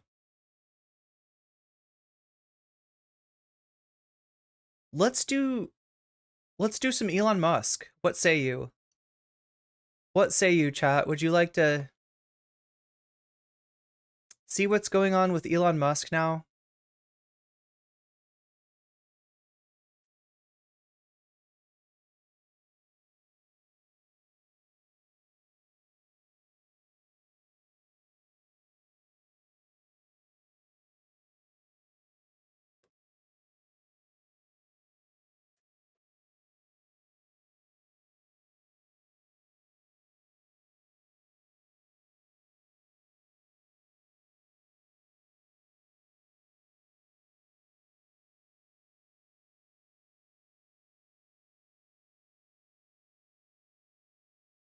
All right, enough wrestling news. Attention to this on platforms like X. There is, of course, Elon. And for anybody who wants to know, this is Internet Today. If you're you're not subscribed, wait, let me see if I can grab you that link. There we go. Copy the link. This is a pretty cool channel. Elon Musk news to cover, baby, and it's a real doozy. So, as you know, Elon's social media venture has not gone great. Advertisers, the financial lifeblood of all free websites, have fled, thanks to not only the fact that the timeline is noticeably flooded with hate speech from accounts that Elon refuses to ban, but also Elon's own posts and interactions, which, to the casual observer, give off the slight impression that this Elon Musk guy, I don't know, he kind of seems like he might be a bit of a Nazi. If I'm just taking these posts as face value as someone who doesn't follow this guy, or even someone who does. Yeah. Some Hitler, I'm picking up some Hitler particles. Yes, there are Adolf vibes coming off of these Non-zero sum. posts. So to remedy this, he went over to Israel a few months back to kiss Benjamin Netanyahu's ring and act somber about the October 7th attacks, but the advertisers, they remained aloof. So this week, Plan B. yeah, he doubled down. He teamed up with Ben Shapiro to go visit Auschwitz. It's so weird though, because like, you know that the advertisers don't, you know, when they see that kind of stuff, like they know it's not sincere, they know it's not a change, that what they need is a sense of safety. What they need is a sense that they know that in advertising on Twitter, they are not going to be at a brand risk. What is a brand risk? A brand risk is the kind of thing that happens when you take out an ad on Twitter and your ad appears like right next to some groiper, you know, doing they posting or, you know, saying something anti-Semitic, or even in this case, Elon retweeting something anti-Semitic, right? It's one thing if Elon is tolerant of this. It's one thing if Elon is, you know, counting on the traffic of, you know, far-right people in order to, in order to make his analytics, right? But it's another thing entirely if Elon is sympathetic towards these people, right? That is not a brand risk that can be easily, you know, that you can easily convince advertisers that like is over, right? And it's not. This is so disingenuous what he's doing here. So to be clear, visiting a Nazi death camp is yes, drop a like. something that probably everyone should do at some point. Yes. The Holocaust is something we learn about in books and movies, but actually being where it happened and seeing it with your own eyes, it's a very powerful experience. I went to Dachau a very long time ago, and it was life-altering. Yeah, it takes something abstract and it makes it real for you, and that's increasingly important as, you know, more time passes between then and now. Having said that, visiting Auschwitz explicitly in order to launder your image and do PR damage control is kind of, maybe more than kind of, an insult to the over 1 million people who died there. Yeah. Going there with Ben Shapiro, of all people, is also an interesting choice, because, you know, Ben Shapiro, he is Jewish, he makes that a big part of his identity. But aside from that, he has shown himself to be just as racist, sexist, homophobic, and transphobic as the Twitter users that the advertisers don't want their ads showing up under. Mm-hmm. His ultra-conservative views on most topics are actually pretty out of step with most Jewish Americans, whose views generally lean the opposite direction. So, an interesting choice. On top of this concentration camp visit clearly being a stunt, this is Elon. So of course he made it even worse by talking. At an event following the visit, Musk said on stage with Shapiro, "I must admit to being somewhat frankly naive about this. In the circles that I move, I see almost no anti-Semitism. 2/3 of my friends are Jewish. I have twice as many Jewish friends as non-Jewish friends. I'm like Jewish by association. I'm aspirationally Jewish." So I was like, what are people talking about with this anti-Semitism? Because I never hear it at dinner conversations. It's like an absurdity, at least in my friend circles. Some of my best friends are Jewish. Also, he did the George Santos thing. Yeah. Yeah, I'm a little Jewish. You know, I have so many Jewish friends that I'm kind of pretty much basically Jewish myself. And if not that, I am aspirationally Jewish. Yeah. I want desperately to be Jewish. It would be funny if, like, because this stunt doesn't seem like it's going to work to bring back the advertisers. What if he converts? That would be amazing. That's what's next. Elon Musk in a yarmulke all the time would be very cool. Learning Hebrew phrases and then just mangling them. Uh-huh. He would, you know, this is all so dumb and obvious that it will be washed away in no time. Yeah. I don't think he's fooling anyone. No. But, I mean, yeah, look, I guess it's entirely possible that in all this time since making anti-wokeness his core trait, Elon somehow never noticed that a lot of his newer supporters have some very interesting thoughts on the Jews.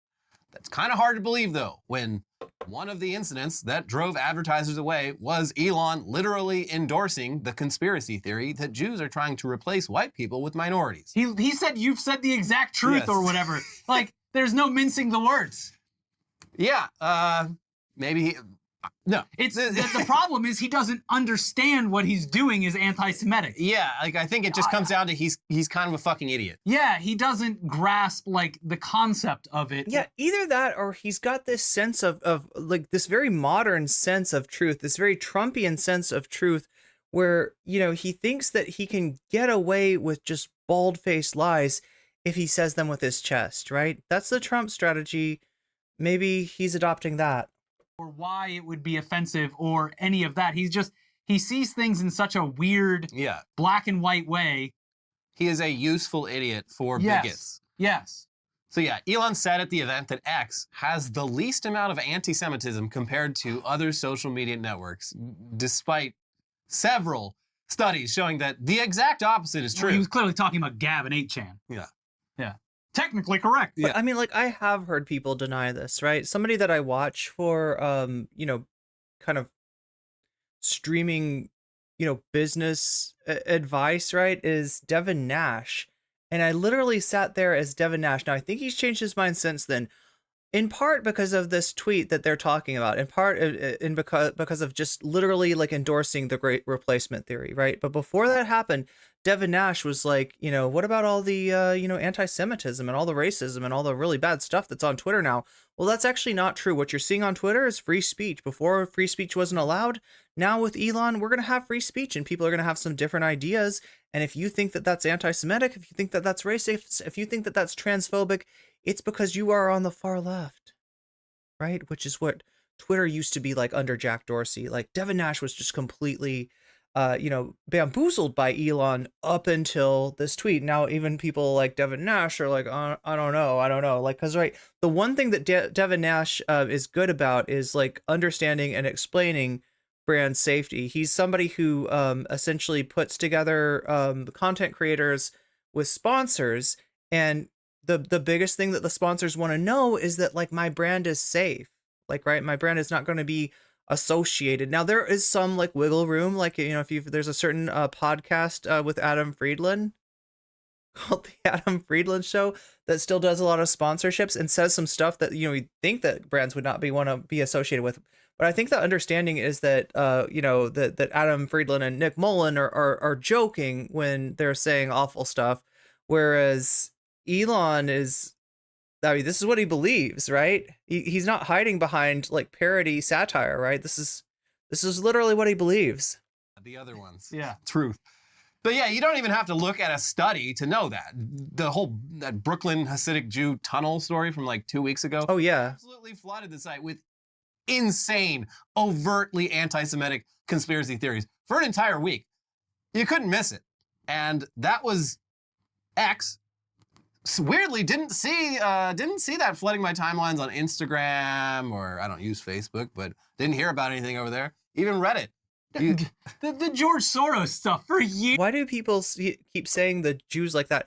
I specifically don't say that. Yeah, like I try to avoid that just because of like when I hear people like I say Jewish people, right? Because when I hear people say Jews, it's either like, you know, a Jewish person saying it, which is like understandable, or it is like a far right anti-Semite that says that, right? And years, like we just had that element hanging over it. I saw like at this point, I feel like I've seen all the like Hallmark anti-Semitic like memes, the Wojaks and whatnot. Yeah. I saw like so many new ones 2 weeks ago when that tunnel news happened. It was like, damn, these guys have been working in the mines, drawing up new fucking anti-Semitic caricatures.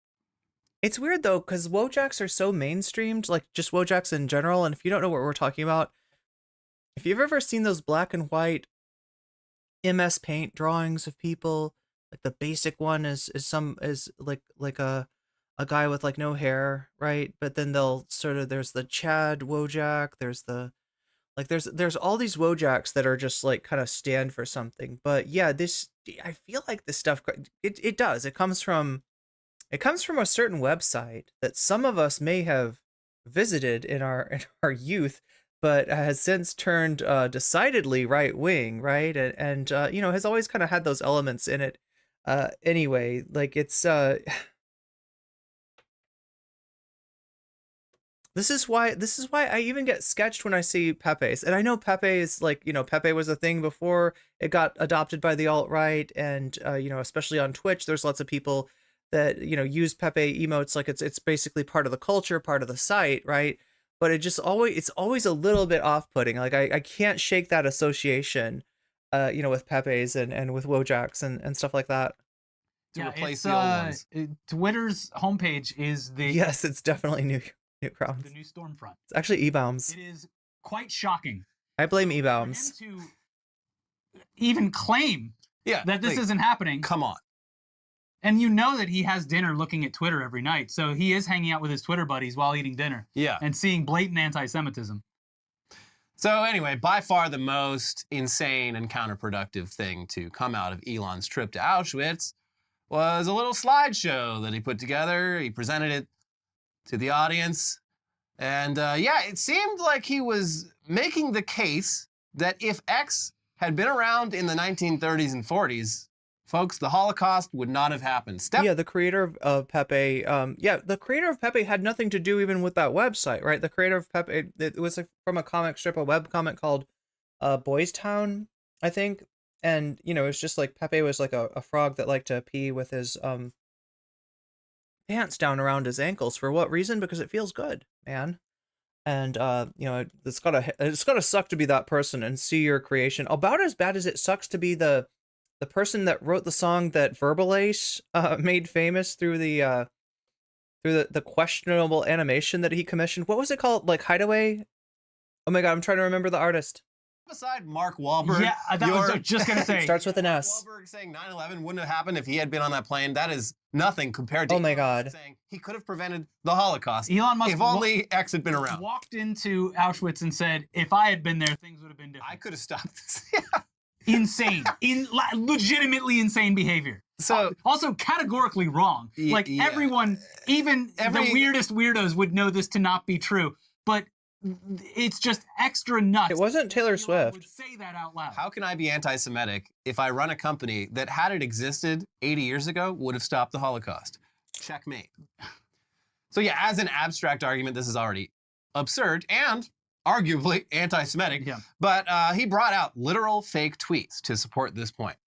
Now, these tweets, they document the events of the Holocaust as if they were happening in real time, with the implication being that this information was readily available at the time by people reporting things on the ground as they were happening. Things would have never gotten... He made a set of fake tweets showing you how it would have been prevented. Like, community notes would have been like, actually, Mr. Hitler, that's not correct. Actually, yeah, they would have community notes Hitler and it never would have happened. Elon would have commissioned concentration camps to make parts for his cars while complaining that the USA needs to build their own in the, if they want to keep up. Yeah, this is the guy that made people, they wanted people to keep on working through COVID, right? And I think, did he get it? Did he actually get that from Gavin? He's pretty, what am I snacking on? It's tortillas, which I should have probably broken up into like chips, right? Because I'm too cheap to buy chips, chat. I gotta just like bake tortillas instead, and too health conscious too, right? I just take tortillas and I put them in the oven and make them into giant chips that are too big to fit in my mouth. Where they did, we would all seen that and been like, "Hey, that's not definitely a struggle snack." Cool. We're gonna stop that. This is happening right now, and it's not stopping. And yeah, there's even a tweet from @Auschwitz camp. They're called tostadas once they're baked. Thank you. I love the idea that the Auschwitz concentration camp would have a Twitter account. Would have had a Twitter account. Then why does it exist, Elon? Why does it need the Twitter account? @Auschwitz camp official. Because he believes in free speech so much. This is the madness of a true free speech warrior in thinking like, no, we're not gonna like of course we would allow that account, the Auschwitz official Twitter account would it still exist, but it would be debunked. They'd try to post some garbage and community notes. Community notes. Members of the thriving Jewish community in our camp perform a rehearsal with musical instruments, high spirits, and that's got a community note attached saying, There we go. They got a community note, and it prevented it. It was actually, it's very bad here. And then people were like, it's very bad? Oh, then maybe we should stop this. the Jewish community in Auschwitz is striving for food, not thriving. The orchestra is being used to help Nazis kill Jews in masses. Sorry, Auschwitz, you got community noted. Okay, first of all, Elon is an asshole, right? That much is clear. Second of all, did he make this himself? Because he's not a very creative asshole, and he's not a very productive asshole. Did he outsource to this to some poor workers at Twitter? You know, it solves this. That's it. And then everyone clapped. Why would the prisoners be tweeting? Yeah. And then Hitler shot himself years before. He was so upset by the community. He got ratioed, chat. He got ratioed. We ratioed Hitler into killing himself. That's right. But nobody was allowed to tell him to do that, right? It was just, they ratioed him. That's how things would have gone differently. Wow. Bravo. Insane. So, okay, yes, a few points. First off, the Holocaust came after several years of increasingly restrictive laws limiting the rights of Jewish people, and this was not a secret. In fact, it was pretty controversial outside Germany at the time, which is saying something because most people in Europe and the US were still pretty anti-Semitic. They had rallies here at Madison Square Garden. Yeah, they were pretty cool with anti-Semitism, but Hitler took it too far even for them. So yeah, they thought Hitler was even going a little too far, but notably it didn't bother them enough to actually want to take in Jewish refugees from Germany. And here's the Jewish Telegraphic Agency, who had a pretty good response to all of this. The problem with Jews was not that they didn't have the information. The problem was they didn't have options, said Doris Bergen, a Holocaust historian at the University of Toronto and scholar in residence at the U.S. Holocaust Memorial Museum. Where were German Jews supposed to go? Who was providing refuge for elderly people, people with disabilities, and others deemed not valuable as workers? Bergen noted that half of Germany's Jews, those who had the contacts and resources needed to escape the Nazi regime, actually did leave the country between 1933 and 1939. Those included Anne Frank's family, who went to the Netherlands. But the Nazis caught up with them after occupying that country in 1940, as they did with the Jews in Poland, Hungary, France, the Soviet Union, and the other nations they invaded. What would social media have done for these people who in many cases were killed at the same time as the Germans invaded? Asked Bergen. Other experts quoted in the article point out that it's just as likely the Nazis would have used social media as a tool to further their cause. Absolutely, especially Elon's X, especially Elon's Twitter. Which makes sense given their embrace of... Right, and he would have been on there like supporting them and being like, the people trying to expose the Nazis would have been the ones getting community notes and said, actually, this hasn't been confirmed, right? The stories of the atrocities at the camp are cannot be confirmed. And technologies like radio. And Gabriel Rosenfeld, president of the New York Center for Jewish History, gets to the heart of this whole stunt with, this fantasy is a self-serving one. It enables Musk to switch the conversation away from his allowing right-wing anti-Semites to post freely on X, which have increasingly discredited his platform, by claiming it would have served a social good if, and that's a big if, it had existed 80 years ago. Yeah, it's so absurd and frankly offensive and also annoying because he's forcing people to have this conversation when it's like, this is all a fucking distraction. It's, again, this, of all of the things that he's done, and he's done a lot, this has hurt my brain in ways I didn't think was possible anymore from Elon Musk. Yeah. And it's very cool of Ben Shapiro to like very calculatedly just be like, well, the anti-Semitism on X, pretty bad. Like it's in his own fucking replies. Yes. He sees this He shit. deals with it daily, yes. To say like, that's pretty bad, but that's... He also pushes white replacement theory with South Africa. That's a sacrifice I'm willing to make if it means that I can be hateful towards all these other groups. Yeah. It's a trade-off. Also, I'm like tempted to look at this because this is so beyond the pale. But at the same time, I feel a little weird making jokes about this. This is grim. This is gruesome. This is vile. Elon Musk is a fucking ghoul, okay? This guy... I'm going to clean up Elon Musk's image for absolutely no reason, because as soon as I'm not useful to him... Yeah. But yeah, oh, you thought when I said Elon's X, I meant Grimes? Strongest counterpoint to Elon's assertion that X would have prevented the Holocaust is that there is an ethnic cleansing literally happening right now in Gaza. There we go. And it's been very thoroughly documented by those experiencing it and sharing photos and videos to social media. And there's also... Yeah, I will say there are a lot of people talking about this on X, and it's not having material effect. It's not changing policy. Lots and lots of misinformation and disinformation coming from all different sides as well. Yes, and also like the nation at Israel is an account I see like every 3 tweets. They have flooded the platform with advertisements that are inescapable and which paint themselves in a very different light than the reality on the ground. Yes. But yeah. Oh, speaking of those advertisements, I feel like I should talk about the advertisements on Twitter chat. I've kind of slept on this, right?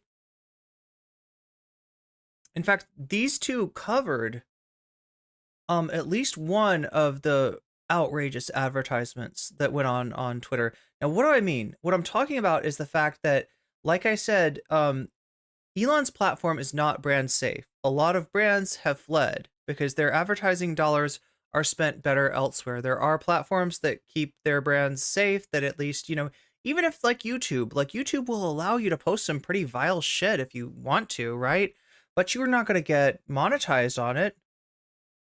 Twitter, on the other hand, no such issue, right? And the ads themselves are becoming a little bit weird, a little bit offensive, and a little bit scraping the bottom of the barrel, right? Like, they're not Apple, they're not Amazon, they're not like, you know, big like corporations. They are weird niche products and services. More than any other crypto scams, yeah, dropship scams, similar event all kinds of scams in all of history. I mean, like you know, I mean, I guess YouTube isn't like innocent of this either. I although the sussy ads on YouTube, I most often see them when I'm scrolling like my home feed, right? I see them like interlaid as like, you know, the little ads in between the thumbnails, right? I don't there are some, you know, actually, no, one questionable ad I saw on YouTube was an AI rendition of Jordan Peterson's voice, like telling people to invest in some scam or something like that, right? I don't even think that Jordan Peterson is going to be okay with that, right? Why did they do a favorability poll in the US for Netanyahu? Wait, who did? They hate OnlyFans and girls, yeah. Instant access to exactly what is happening in Gaza. We are literally seeing civilians get shot and blown up and forced from their homes due to entire cities being reduced to rubble. And despite all the outcry from people around the world who are paying attention to this on platforms like X, it hasn't really done jack shit to stop any of it. In fact, Elon Musk went there and did and was shaking hands with the guy who's responsible for the continued attacks. Yeah. I mean, it has at least provided evidence for, just mountains of evidence for South Africa's case, which I don't have a lot of optimism about how that's going to turn out, but at least they're keeping track of it. Mm-hmm. But yeah, in terms of where it actually matters, which is like the United States saying whether it can continue to happen or not, we do have the power to shut this down right now. No. It's not doing fucking anything. Or at least pull out our fucking support, our direct monetary support of it. I mean, Israel has said literally like so many times, like the second the US stops funding this, like that we have a big problem. So yeah, I mean, you really could not have picked a worse time ever to make this idiotic argument that your platform would have prevented the Holocaust. Yes. We objectively can say it would not have. I am very disheartened by so many things. So many things. It's just, yeah, I'm speechless. I literally can't believe that he would try to pull this off. Yeah, when I saw like, oh, okay, he's going to Auschwitz, like he's doing maybe he'll learn something. And yeah, it took like a little while for this news to come out where like people were like, I saw people posting about like this happened. And I'm like, well, that's a pretty insane thing to say. And then I saw the actual like fake tweets. I'm like, holy fucking shit. This is wild. Anyways, we do have more, hopefully uplifting or not. I don't know. No, it's not. Great. We have more news to get into today, but first we gotta let you know that this episode is sponsored by Masterclass. Now picture that thing you've always wanted to learn. Now, You know what I've always wanted to learn, chat? I've always wanted to learn when somebody wants to pleasure themselves in public, and yet they find that the pants that they're wearing are too restrictive to do so. What do they do? How do they manage that? How does that work?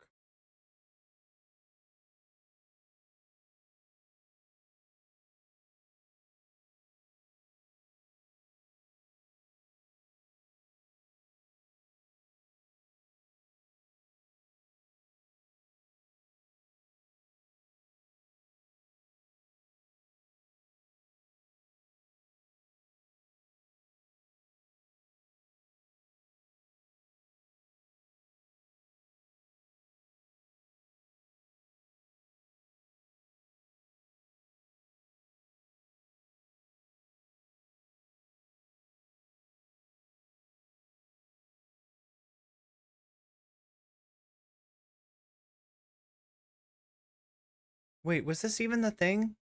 Worst flirting, the worst attempt. No. Yeah, a month ago sounds about right.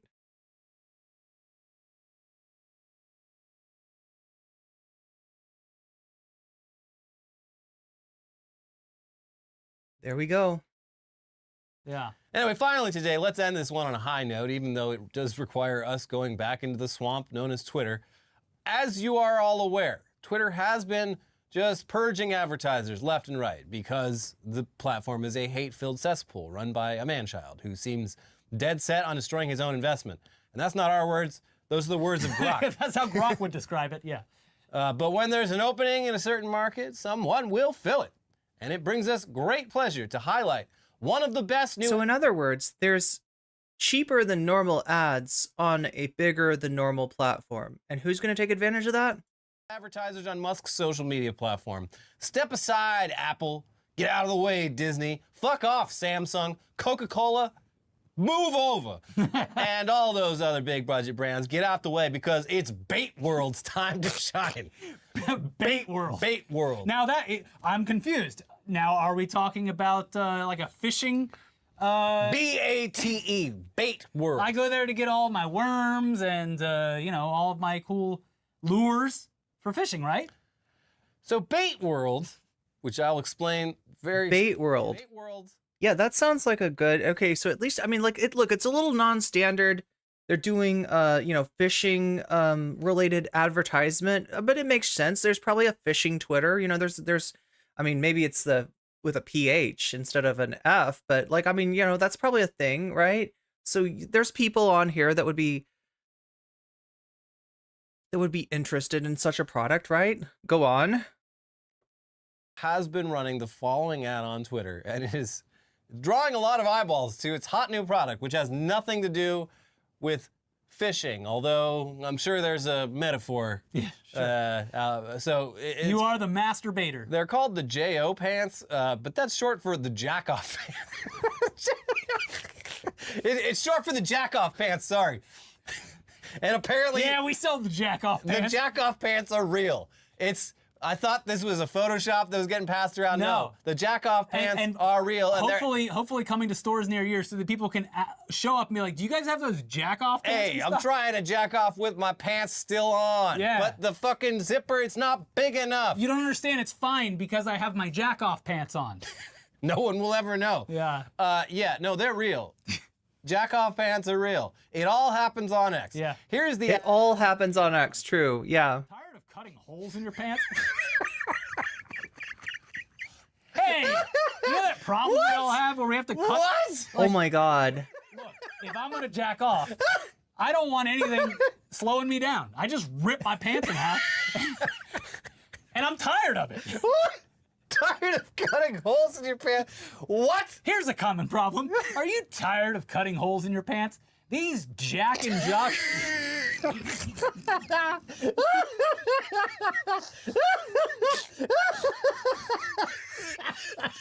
Jocking joggers!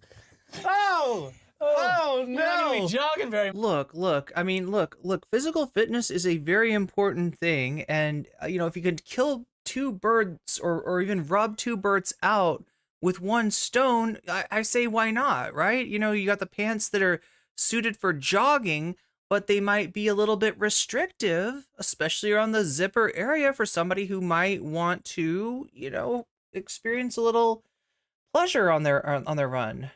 Much. And I'm not talking about the runner's high, Chad. I'm talking about something different. Oh God! Jack and joggers. Hey, look, we're all tired of one thing: cutting holes in our in our perfectly fine pants and jacking off. Don't worry. These Jack and joggers are here to save the day. Okay, it continues.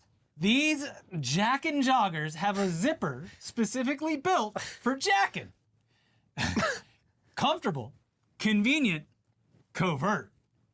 Covert jack-off pants, Elliot. These, nobody's gonna know that you're reaching into the gigantic hole in your crotch to pull your cock out and start. I guess they're like secret agents, right? Hashtag JO pants. Hashtag JO pants.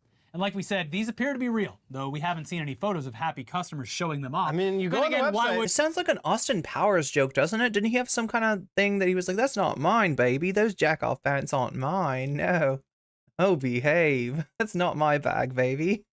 I did. I clicked, you know, put it in the cart. I wanted to see like how far the like e-commerce. And they look on the like inset and it's like, got his name written on it, you know? It's like one pair of jack-off joggers with the name Austin Powers written on the tag. Process would go, and it seems to be legit. I'm not paying the $60 for the JO pants, but they are on sale. It seems like a great deal. It looks like they have also partnered with our sponsor from today as well, because that's one of the checkout Shopify options. makes it all happen. Oh no, that's brand risk right there. It's on Shopify. Do you have an insane Shopify didn't ask for this. idea for a pair of pants? Look, if you're joking, sometimes they'll let you get away with it. Like the example I gave of the Adam Friedland show, right? And you want to be able to reach people with it? Yeah. Oh man. I'm gonna reach something. I hope they sponsor us again. Anyways, these do appear to be real. We haven't seen I'm any gonna reach in and touch someone. That being real customers showing them off, though. Not yet. I'm sure that'll happen within the next couple of weeks. As these, I just don't understand. Like that. I mean, this is an activity that I don't see. The like normal pants wouldn't be able to facilitate, but there's something about these pants where they have like a soft lining around the zipper. I guess that's the idea, is that the zipper could be pretty painful, maybe? of course, get shipped to. The problem is they're currently sitting somewhere in the Pacific Ocean. They'll be here ready to ship in no time. But the website itself, it exists, and it not only shows off the product. Oh my god. But these jack-off. Okay, so it's like they look like sweatpants. Sweatpants with. I mean, what secures those together though? Like, what is there a zipper there? Extra long invisible zipper opens up the crotch area for easy access. Is this like a bigger zipper than most pants have? Does it zip out more? Can more stuff be pulled through these pants? Is that the idea? Pants? They're currently on sale. They're marked down. These things only $80 for your own pair of. I've never seen sweatpants with a zipper. I gotta be real. $100 a pair, but they're currently on sale for the low price of $80. $80 like 80. Yeah. I mean, can you put a price on jacking off in your pants? Can't put a price on comfort, Elliot. No. I'm going to go ahead and let you read the more detailed description from their site because I was gifted the ability to read the Twitter post. I got you, Firebird. Okay. At first glance, JO pants seem like normal, unassuming pants. A regular. Do I have a cat in my room? However, these are not ordinary pants. These are jack-off pants. An extra long, invisible zipper opens up the crotch area for easy access to your genitals. Jack and joggers are do you hear that? comfortable joggers with a simple, timeless. Do you hear the noise? Can anybody hear what I hear? Design made with masturbation in mind. Bowie. Yeah, we were thinking about jerking off when we made Come these. here. Made with masturbation in mind. Stay covered and warm while pleasuring yourself. Made in the USA. So not in the middle Pacific. Well, yeah. Made in the USA with high quality fabric and materials. The elastic is snug at the waist for this It's not picking up because my expander is just that good. product. So if you prefer a looser fit, please size up a size. Okay. I like that I assume that's intentional to make you feel bigger. Like, hey, Meow. look, you might need to size up. You want boy size or man size? They only come in 2 sizes. Anyways, as an added bonus, here are some very real testimonials. Apparently, This is what happens, chat. I go out of my room, a cat sneaks into my room, gets all comfortable under the bed, and then I close the door to stream, and then the cat is like, "Excuse me? I would like to come and go as I please. Thank you very much." from their happy customers who, like, again, I'm not seeing any posts on social media of people actually showing these off yet, but the website lists testimonials, and we can only assume that these are very real. If they were branded differently, they could probably be QOL for people with limited mobility. Yeah, there could be some real uses for those if they weren't like, yeah, this is going to be an embarrassing thing, you know, to buy if you're not going to use them for their intended purposes. This was posted by Bait World, and that account actually Bait World. has a lot of followers. It is a Big account. 1,000 people follow Bait World's Twitter account. Bait World. So I don't think they would be sharing this, especially with as Welcome to Bait World. an ad, if they didn't. Especially if they're made in the USA. If they didn't stand by their product. Jack and Joggers. Yeah, I not only created these Jack and Joggers, I also jerk off in them. I'm the president. I'm also a client. Oh my god. So yes, here's some testimonial from real customers, real happy customers. Real customers. Okay. Okay, Elliot, take it. This Not is fake. It, Chief. This is it, Chief. Says premium quality and comfortable. I like the simple, unassuming design. Okay. Useful. Derek J says, I never get caught fapping anymore. But you used to? I love how soft the fabric is. It feels like quality. How often were you getting caught jacking off? Where were you jacking off? All over the place. I mean, this could be a real problem, right? If Good for masturbating when it's cold. Manny R says, saves me so much money on heating the house because I can jack off in cozy pants. Oh my God, my electric bills are through the roof. You know what? This is actually an investment. Do you know how much money I've saved over the years on my electric bill, my heating bill? I can't get properly yeah, they should be easy to clean. They need to be easy, like stain resistant, maybe. aroused if my legs feel cold. Luckily, they're always Every time I hear Bait World, I have to respond, "Party time, excellent." and always ready to go. My loins are on fire. Honestly, you know, we've joked about Twitter ads for a very long time, and Bowie. the billions of dollars that this company is losing on all these other large companies exiting has provided. Yeah, I'm the finding out power about vacuum. products I never would have heard of before. Yeah, sure. Jack and Joggers. 75% of them might be scams from mobile games that don't actually exist or are very different from the product they're Very different. portraying themselves to be. But then you get, you know, every once in a while, you get a piece of gold, like the jack-off pants. Jack and Joggers. The Jack and Joggers. The Jack and Joggers. Jack and Jog at the same time. Cooler ad on Twitter yet. Yeah. Twitter I really, feel like, though, if I saw somebody, like, you know, jogging, but they were, like, fiddling with their pants, I would assume, I don't know, that they're trying to adjust their phone for their music. I don't know. needs to become Sky Mall. the Sky Mall. This is way much. The Sky Mall. But I don't even think Sky Mall would be. Sky Mall would not have that. No. No. Those cucks, the woke moralists at Sky Mall, they would never. They would pitch it as like, you know what sucks? You get on the plane, you get in your comfy pants, and then you go to use the bathroom, and you've got to undo the drawstring and everything. Yeah. So we made pants. To jack off in the bathroom. Yeah, you can jack off while your shrimp's cooking. I mean, it depends on what you mean by your shrimp, but is cooking, I'm sorry. it's almost done. everyone. Anyway, we have no idea if these jack off pants will ship in time for Christmas, but what a gift they would be The nice thing about that kind of shrimp is that it produces its own tartar sauce. for the gooner in your family. Yeah. I mean, yeah, the Gooner market. That's an untapped market. Goon Cave. Yeah, all that gooning and edging will be so much more comfortable for them in a. They should advertise this on like Chud Logic stream, right? Chud, I feel like I know streamers who like if they Chud, you got to get this sponsorship, right? This is right up your alley, or right down your alley, or right down your something. You know what I'm saying, Chud? This is your audience. This is your audience. You could sell these things. Pair of pants designed for that purpose. Yeah. And these pants, they're protein resistant. It just slides right off, like those that stuff where they pour like chocolate on it and they're like, look, can't stain. I wonder if they are coated with hydrophobic material. Woo! Just bleach resistant material. I feel like they'd be a little more expensive than $80 if they were. Well, that's why they're a steal. Not only are they saving you money on your heating bills, but you don't have to wash them as much. No. I'm still wearing my goon pants right now. Well, all right. Well, this is probably demonetized. Yeah. Anyways, if you've got a crazy idea, our sponsor will take care of it. And if you don't like the sponsors, you can become a sponsor. Click the join button. But Anyway, like, so, you know, I mean, I know that's kind of an old ad. I'm showing you old material, right? I bet you think that there hasn't been any developments since then, chat, but you would actually be wrong. You would actually be wrong. Introducing the Grandma Bra. A 70-year-old grandmother designed a bra for elderly women that is popular all over the world.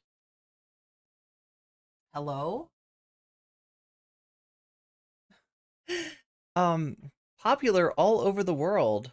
Anyway, so yeah, like, but the thing about this is an ad, like, this was on Twitter. Some of you may have seen it, right? You don't have to be in this demographic to get the ad for this bra. I guess the idea is that if it's gentle on the skin enough for a 70-year-old grandma, then it is gentle enough for you. So yeah, people were getting this all over the place. They would block it. They would try to get rid of the ad, and they couldn't get rid of it. Like, Twitter was just pushing this ad like way too hard, and that's what people have been seeing. Why is there a no? Okay, I gotta let this cat out. Bowie, come here. Are you sneezing? Are you sneezing? Meow. Where are you? Okay, I'm just gonna let her out. Bowie. Here you go. Here you go.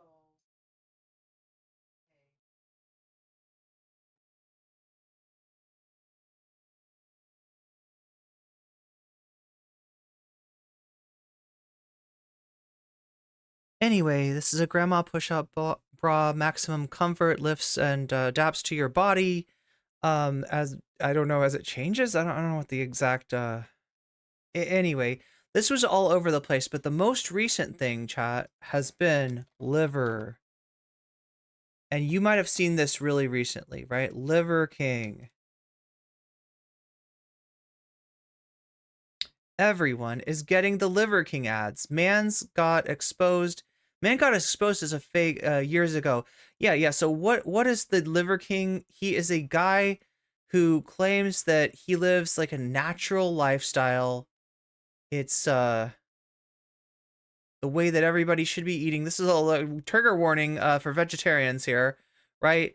But he thinks that like eating lots of organ meats is the natural way that the human species has adapted to, and that if you want to, like, we all suffer from poor health because we're not eating naturally. We're not eating all the organ meats, and you know, and also there's like some implication that eating things like maybe organs that are that produce testosterone and other substances might boost your own testosterone, right? That's kind of the idea, right? You want to be a real man, be like the Liver King, right? And the only problem is that he got exposed for being on something very not natural, that being performance enhancing exercise aids, let's just say. You know, the sauce. He's on the hot sauce, right? He's on massive amounts of hot sauce. He got caught being on the hot sauce.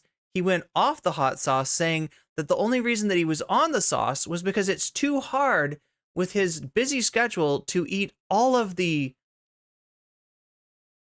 testicular meats that he really would need to give himself that boost naturally. And so he vowed to go on the natural version of his diet, right? What he was claiming is that, like, look, because I'm a big celebrity, because I'm so busy, I gotta be on the sauce, all right? But for you, you can look just like me if you just eat a bunch of bull balls. You can eat the bull balls, the buffalo balls, all raw, organ meats, right? Is essentially, like, this guy came on H3 Leftovers with Hassan and Ethan and got them to try, his organ meats, right? And apparently you cannot get away from these ads. No matter how hard you try, you're going to get these ads. And this guy's been debunked, right? This guy should find a new job, should find a new grift, right? Because this one he's exposed for. But here he is again. Here he is again, right? When he went off his sauce, right? When he went off his regiment, his, let's just say, exercise supplements, if you know what I mean, right? This guy, like, he lost a bunch of his, his figure, went to shit, and he looked like garbage. He seemed to be, like, really unhealthy. It seemed like his whole program was, was resting, was needing, was requiring not the ingestion of all kinds of different organ meats, but rather the ingestion of non-endogenous substances to increase his things like testosterone and HGH and stuff like that. So yeah, here's what we've got now. Now we've got this disgraced liver king getting his ads pushed. Oh, it's so good. Oh, this is not, he's Fred Flintstone. Yeah. He's got giant bones too. What kind of bones are those? And how is he gonna eat those? Primal meatloaf.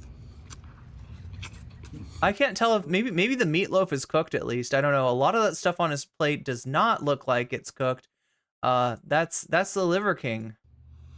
Nose to tail, horns to hose, bones to blood. Nose to tail, horns to hose? Did he say horns to hose?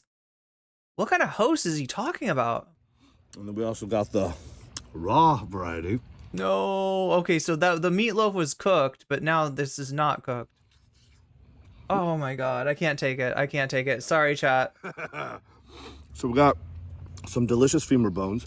We're gonna scoop the bone marrow. Oh, that's what it is. Okay, so he's not eating the big feet. What are those from, though? That's not a cow. Like, that's got to be bigger than a cow. That's not a cow. What are the femur bones come from? All the way out. And then we got the king plate, testicle, liver, bone marrow, heart. There we go. Otherwise known as king.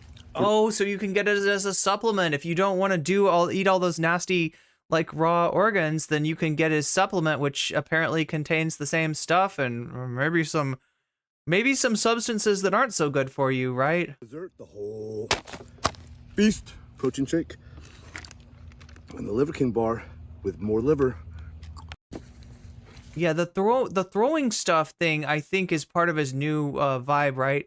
And like, he's really, like, kind of he's really magnifying the gross out factor. Like, this was always a thing. This is always something that he does, but he's pushing it, right? He's pushing it in every possible way because I think this is the only way that he makes money. And I think there's a little bit of a factor of, like, if the only way that you're gonna inquire about these products is if you are silly enough to think that this seems like a good idea. You're not put off by any of this.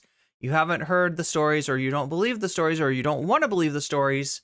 That's his but anyway, he's pushing this stuff out to a much larger audience than the audience that's interested in his product, right?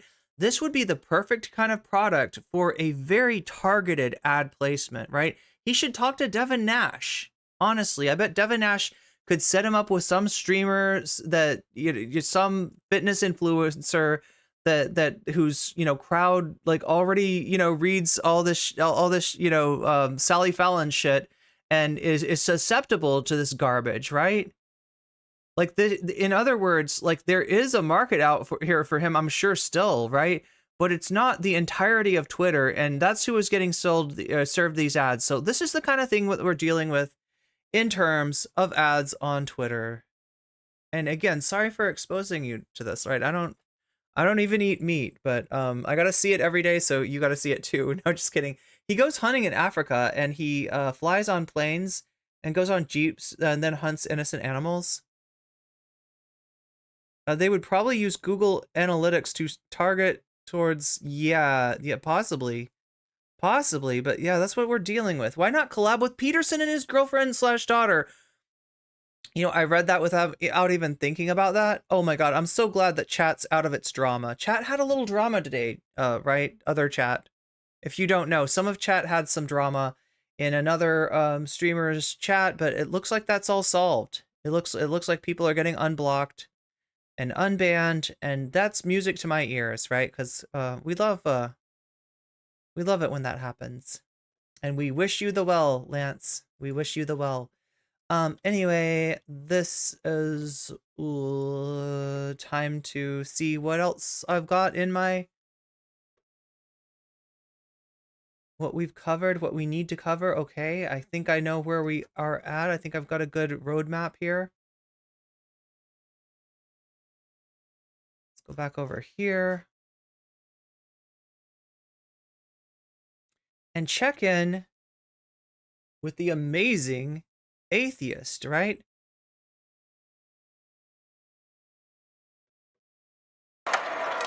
So do you hate Vaush? So yeah, here's the deal. This guy, let me be honest, okay? Before my time, I don't know much about TJ Kirk. You know, from the old days. I do know that he was a new atheist.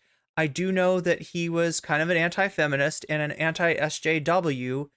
And I know that he has changed his views a little bit since then.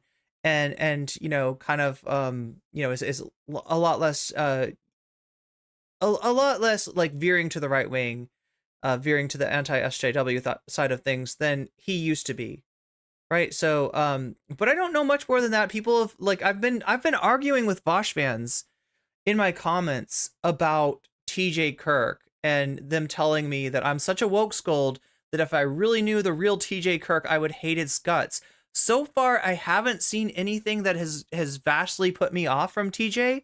But I mean, that's not saying that it's not out there. And look, let me be real clear to you out there, Vaush fans. I'm not endorsing TJ Kirk. I don't know enough about TJ Kirk or you know, Paul or the rest of you know, DFF to really be able to be like, yeah, good, you know, awesome, right? But I do know that they've been right on some issues that Vaush has been wrong on, much like the Vanguard. And so, you know, when something like that comes up, when it's a, you know, kind of a controversial topic, I like to cover it. And look, if anything, TJ's more recent disagreements with Vaush, Demon Mama, and company show how much he has grown and changed, and it a little bit exposes like how bad the Vaush network actually is. That this was one of the OG anti-SJW accounts back in the day, you know, not as right-wing as some, more right-wing than others, but that even TJ is seeing what's wrong with Vaush's rhetoric when he does not. Now or nah? No. I love the way that he always figures out how to define the current argument. There's a big difference between someone who goes around participating in arguments and debates and someone who goes around setting those things. At the end of the day, Vaush is essentially...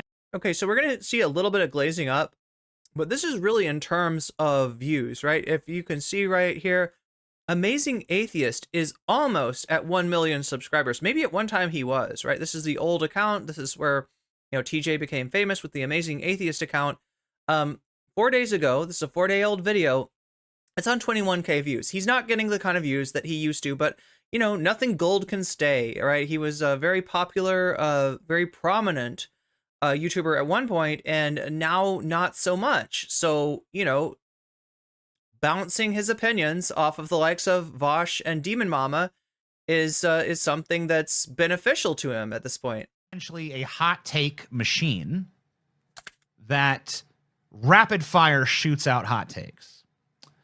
And because of that, he is constantly not just participating in the conversation, he is creating the conversation.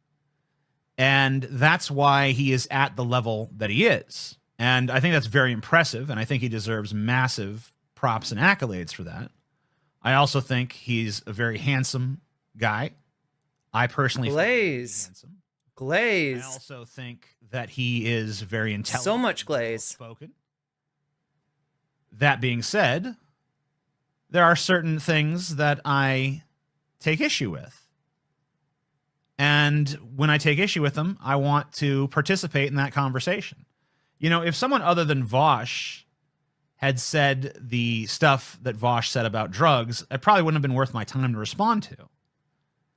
Because the context of some random idiot saying something idiotic is not fascinating. The concept of Vaush, an intelligent person, saying something that I find idiotic is far more fascinating to me. And so I not only have a great deal of admiration for Vaush, I also find him intellectually stimulating. I think it'd be very dishonest to say that I have any sort of animosity. That said, I do like to poke him sometimes. Okay, so this is the classic YouTube introduction, and what TJ is basically saying here is not hating, just saying, right? I respect this person, I like this person, I don't have a problem with this person, but there's something that I disagree with him on. It's fun to poke. I do it with no animosity towards him. Don't you think that his arguments are stupid? He is creating a stupid conversation to have that is really a waste of time conversation to have? No, because as much as I didn't agree with his take on drugs, it's not like that take is exclusive to him.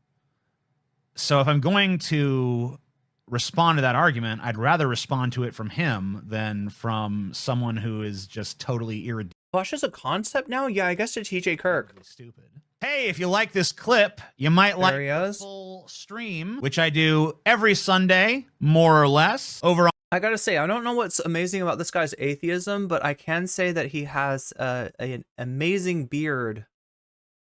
That is a very prodigious beard.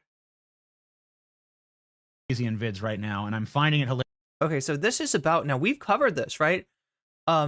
Wait, have we? Can we confirm that, chat? One in chat, if you can confirm this for me. I believe that I've covered Vaush's takes on both Anita Sarkeesian and the new Tomb Raider.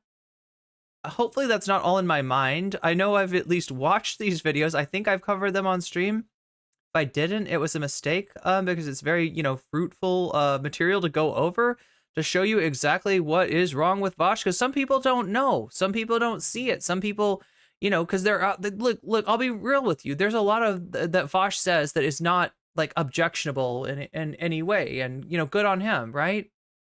But it's mixed in with this anti-SJW, anti-feminist, in some case, like you know, red pill / incel, you know, takes, right? And that's what I find dangerous about it, is Vaush is an agent of like kind of agent.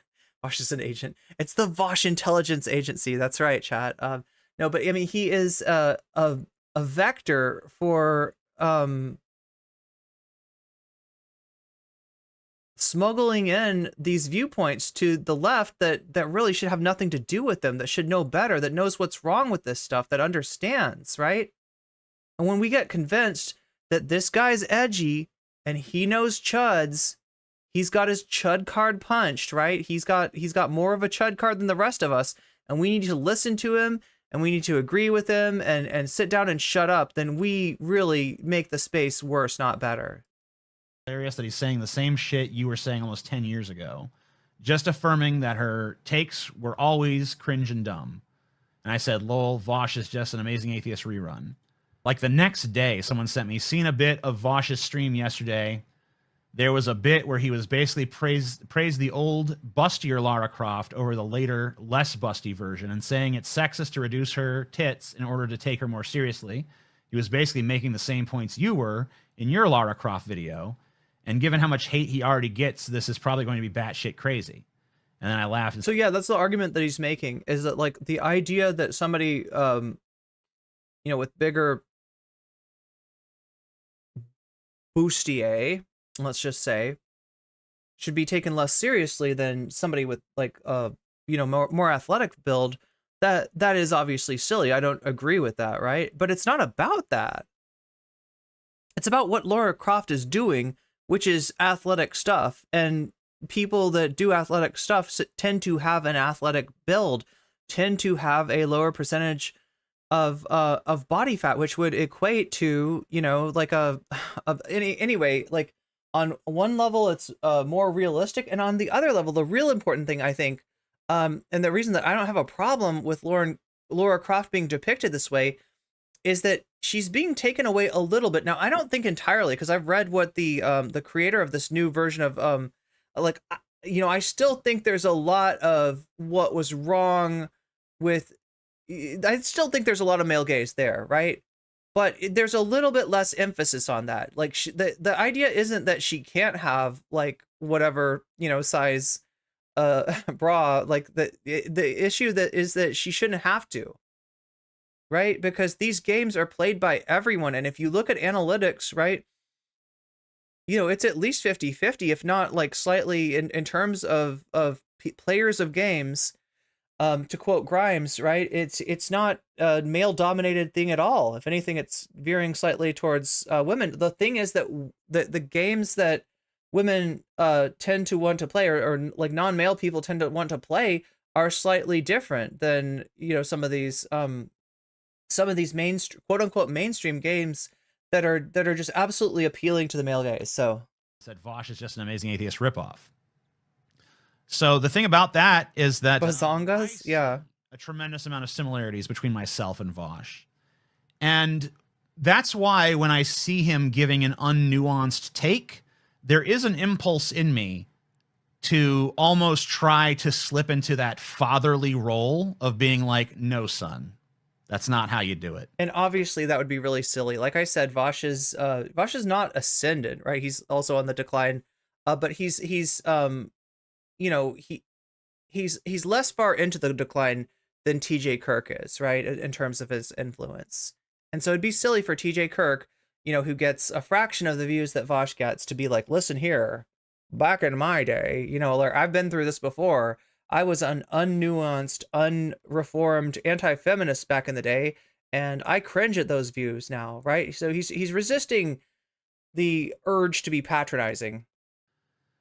But, at the end of the day, it would be weird and condescending for me to do that. But I think that impulse does exist. Not as weird as allowing yourself to be sucked into the ad break, which occurs at this point not just once every hour, but twice every hour, right? That's an ad break on Twitch that you have to watch. It's like a minute and 30 seconds of ads that you don't necessarily have to watch, but you may not realize this, and you may not know what you need to do, what you can do, especially while they're still allowing it, right?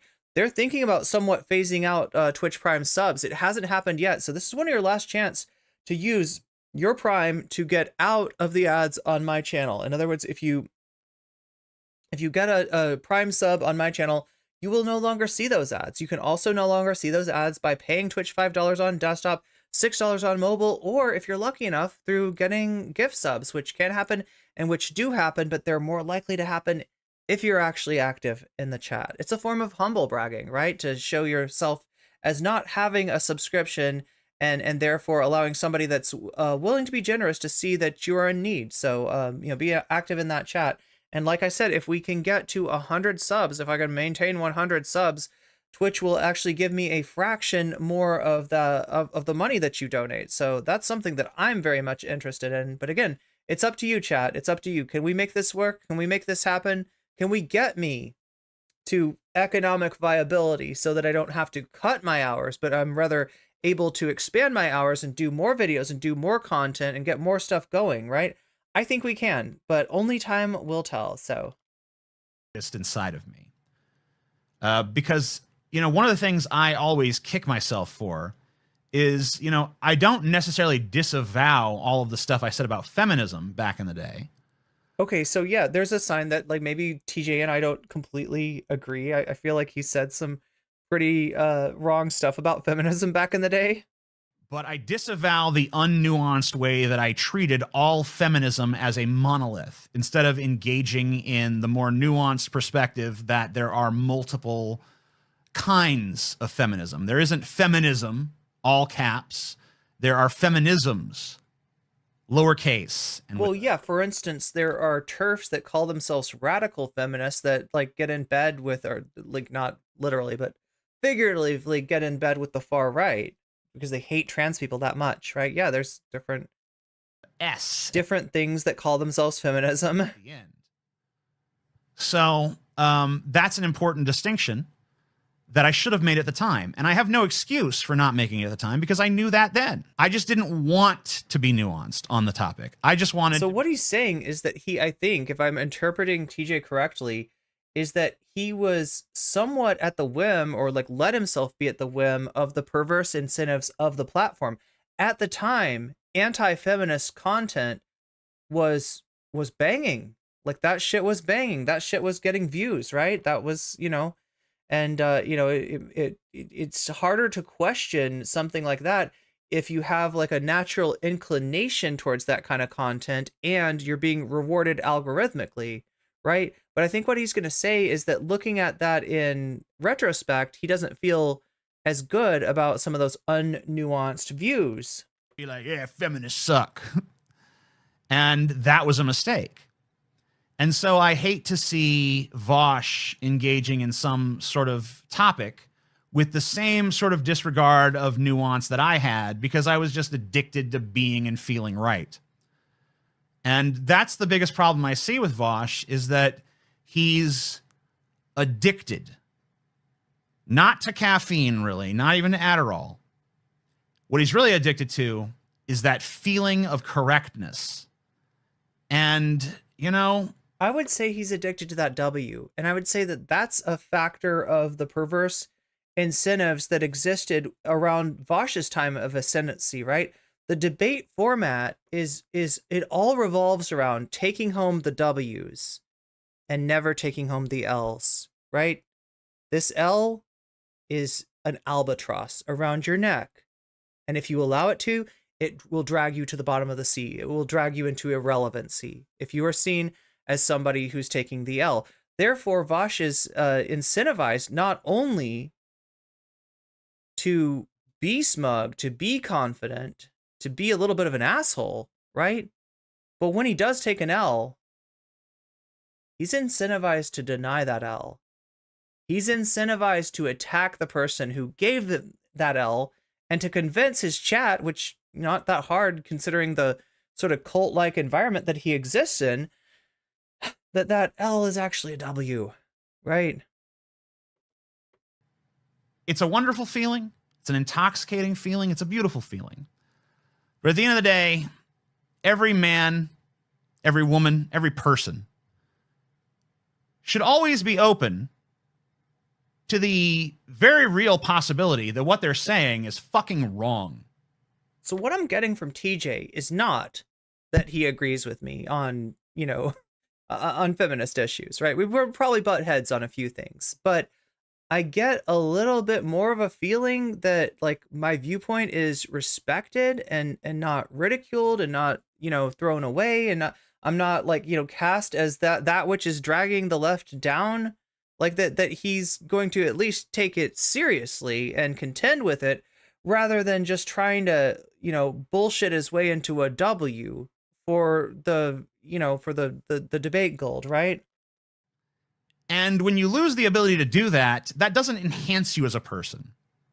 It diminishes you as a person. And I hate to see him diminish himself by becoming hopelessly addicted to the ether of being right or feeling right. You mellow with age, perhaps he will too. Yeah, I'm just trying to help him along. But it's probably unwelcome and unwanted. I mean, Paul and Vaush have a lot in common too.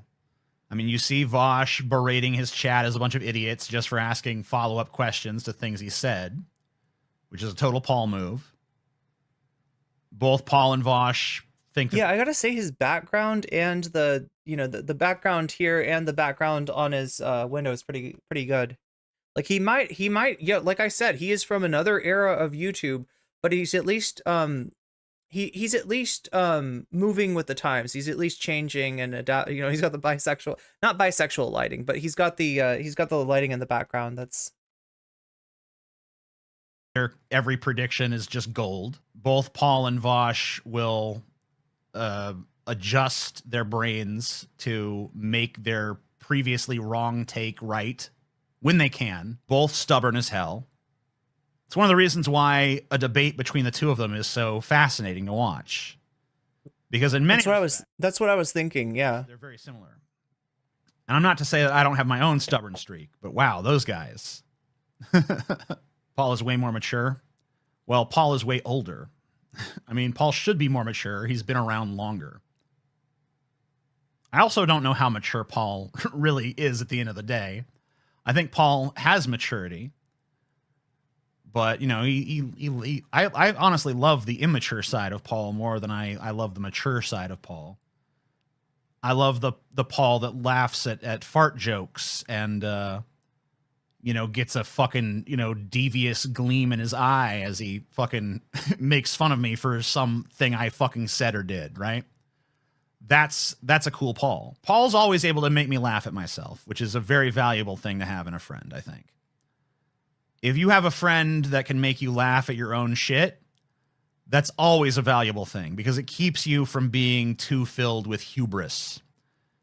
Maybe what Vaush really needs is that friend. Vaush needs that friend that makes him see the absurdity of himself sometimes. Because I gotta tell you the truth. Sadly, I gotta tell you the truth of this, right? If Vaush had that friend, Vaush would have buried that person through some skullduggery, right? Vaush doesn't just disagree with you in a debate. You know, he calls people like Black Hitler and shit. He convinces his chat that it's ironic for somebody who's so against cancel culture, somebody so insistent that he's been unfairly canceled, that he's gonna turn around and do the same tactic and like maybe even more so, because I feel like, you know, if people do say bad things about Vaush on Twitter, there's certain accounts that are known for it that essentially make their clout off of pointing out what's wrong with Vaush, right? But they're not able to shit can him. They're not able to direct massive amounts of harassment at him so that he has to leave the platform, right? They're not able to do to Vaush what Vaush does to his perceived enemies. And so, like I said, if there was somebody around Vaush, the closest thing is Demon Mama, and Demon Mama knows that there's a limit to what kind of critiques she can offer for Vaush's points of view. And so thus, you know, the two of them butting heads is few and far between. So yeah, if Vaush did really have somebody that made him look like a right-winger close to him, that person would be like Trotsky'd the fuck out of there, right? That person would disappear, never to be heard from again, right? This is what Vaush has learned from Destiny. This is what, you know, this is like the apple doesn't fall far from the tree. The VGG doesn't fall far from the DGG. And maybe this is something that TJ doesn't quite understand, because it you know, the relationships within VGG are more complex than people, you know, give them credit for. So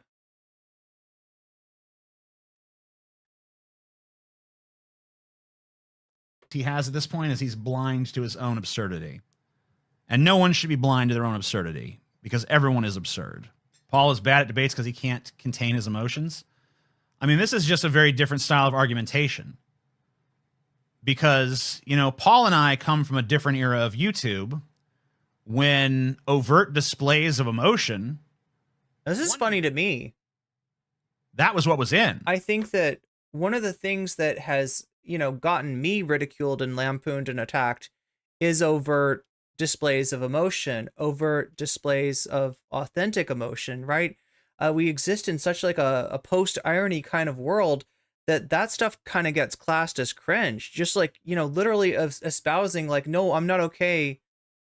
You know, I'm not okay with like so-called leftist culture treating trans people the way that it does, right? is like, oh my God, are you taking the moral high ground? Are you some kind of woke moral? Like, right? I feel like I'm getting Jordan Peterson shit from these guys, right? Woke moralists, we'll see who cancels who, and they do. They have the power. They have the power to shut me down. They have the, who is Paul? Paul is Paul's ego. Paul is the person that Vaush kind of butted heads with in the discussion of, was it Ukraine that, did they talk about Ukraine? I feel like it was Ukraine that they talked about. No, sorry, it was electoralism and Biden. That's what they talked about.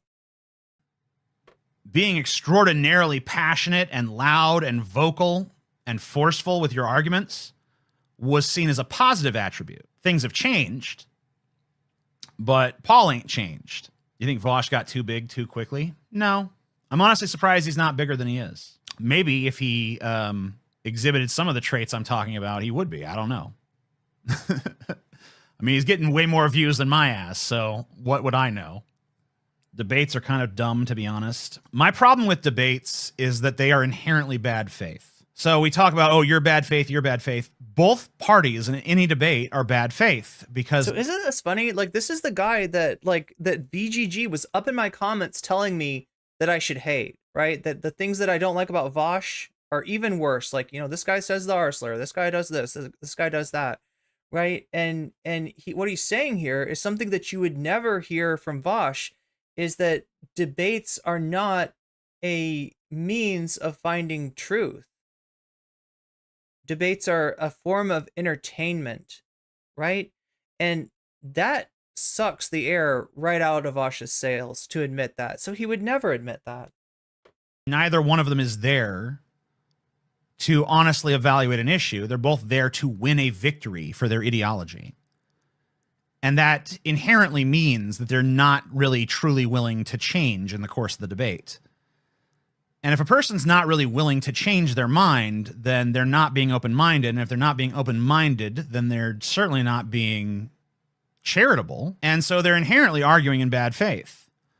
So when you tell me that such and such had a bad faith debate, I say that's a redundancy.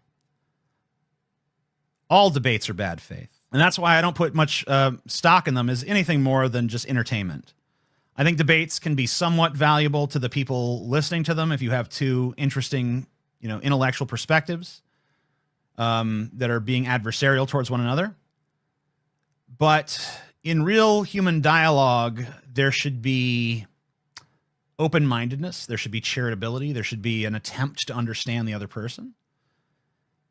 And you don't get that in debates. And so maybe it's a good tool to understand the subject, but it's a really bad tool to understand human interaction. That might be a bit reductive. It might be. I don't know. It's not reductive. Think about that. It's important. The debate is for the audience, right? Unless you personally Look, debate with an open mind. He's not saying anything that is like unnuanced right there. What he's saying is that a debate mind frame, an overemphasis of this, a misperception of there being, you know, an ability to find virtue and truth through debate is something that warps your perspective. I mean, I don't think that's really that spicy of a take, is it? That's pretty freaking, you know, that's pretty obvious to most of us if you were not up the ass of the debate sphere, right? If you were not in one of these echo chambers that they produce. Yeah, it's easy to see. Yeah, the debate is for the audience, like I said, but it's for the audience's entertainment and maybe their information. But... And don't worry, chat, we'll get to Vaush versus the Vanguard. In our discourse. We're covering that. We'll try to cover the Destiny thing, too, if we have time. And I think a lot of the reason why so many issues are so deeply gridlocked is because everyone views everything in terms of adversarialism. And this goes right down to the foundation of our country. I mean, our country was founded by essentially lawyers. And how do lawyers come to the truth? I mean, not just lawyers, but rich white men. Battle it out. The real rich men north of Richmond. Another group decides the truth. Like, trials are really just debates. And our entire system is created by these people. So adversarialism is kind of baked in. That's why you have Democrat versus Republican. issue versus issue, good versus evil. Everyone wants to split it down the middle and say this side and that side. And I'm more of a fan of the idea that things are a gradient, and there is no simple way to split things down the middle. Why do people have so much hate for Demon Mama? So again, like, obviously I'm not under any sort of misapprehension that I would agree with everything or even most things that TJ had to say, but I do say in listening to him something that's refreshing when you compare it to Vaush, when you compare it to Demon Mama, and that's a little bit of humility, and that's a little bit of nuance, and that's a little bit of respect for you know, somebody that's not seeing things the way you're trying to jam down the throat of your debate community, right? I mean, to me, like, it seems a little better. People have hate for Demon Mama because she's a confident trans woman, and they find that threatening. I think that's usually it. Yeah, okay. Probably other people who hate her for other reasons. I think that's why most people that hate her. You're 100% right, TJ. I think life is just bad faith because... So yeah, in terms of the hate that Demon Mama gets from the commentary community, in terms of the hate that Demon Mama gets from Twitch poll, and in terms of the hate that Demon Mama gets from the Destiny community, absolutely. Especially with Destiny. Destiny's literally threatened by Demon Mama because their first interaction, she made Destiny look a little silly. And it's not actually that hard to do. We're looking for meaning in a meaningless universe. Look up Sartine Bad Faith. I feel like even I made Destiny look a little silly. Bad Faith. And I'm not as into debating as I don't like the idea that I'm Demon Mama. Right. I used to like that idea. Let's say I'm 99% right. I just don't like her content. Sure, but I don't know. I don't know. Content and hating them as a person Look, are two vastly different things, or at least I don't like some of Demon Mama's content, right? You could even say that her personality, right, I find a little bit abrasive. But the issues that I have with Demon Mama are not the issues that like a Destiny or an Cheeto would have with Demon Mama, right? And a lot of people, yeah, he's right. It does come down to the fact that she's a confident trans woman, right? And that's what I was trying to say to Destiny was that, like, look, yeah, like she's up her own ass a lot, okay? I will freely admit that, but that is a characteristic of the debate sphere. That is not a unique characteristic of Demon Mama. She's not the only one who's up her own ass. You all are up your, especially Destiny. God, of all the people to make that criticism of Demon Mama, Destiny's like the last person that should be even thinking of that, right? they should be. If I click on a video and I see a person delivering, you know, the message, and I don't like their voice, or I don't like the argument they made, or I find them too superficial or too ponderous, or whatever the case may be. Ponderous, like President Sunday? I don't watch that person. I don't say to myself, I hate that person, and I'm going to be obsessed with them now. I just go, oh. Yeah, there's too much. Move on with life.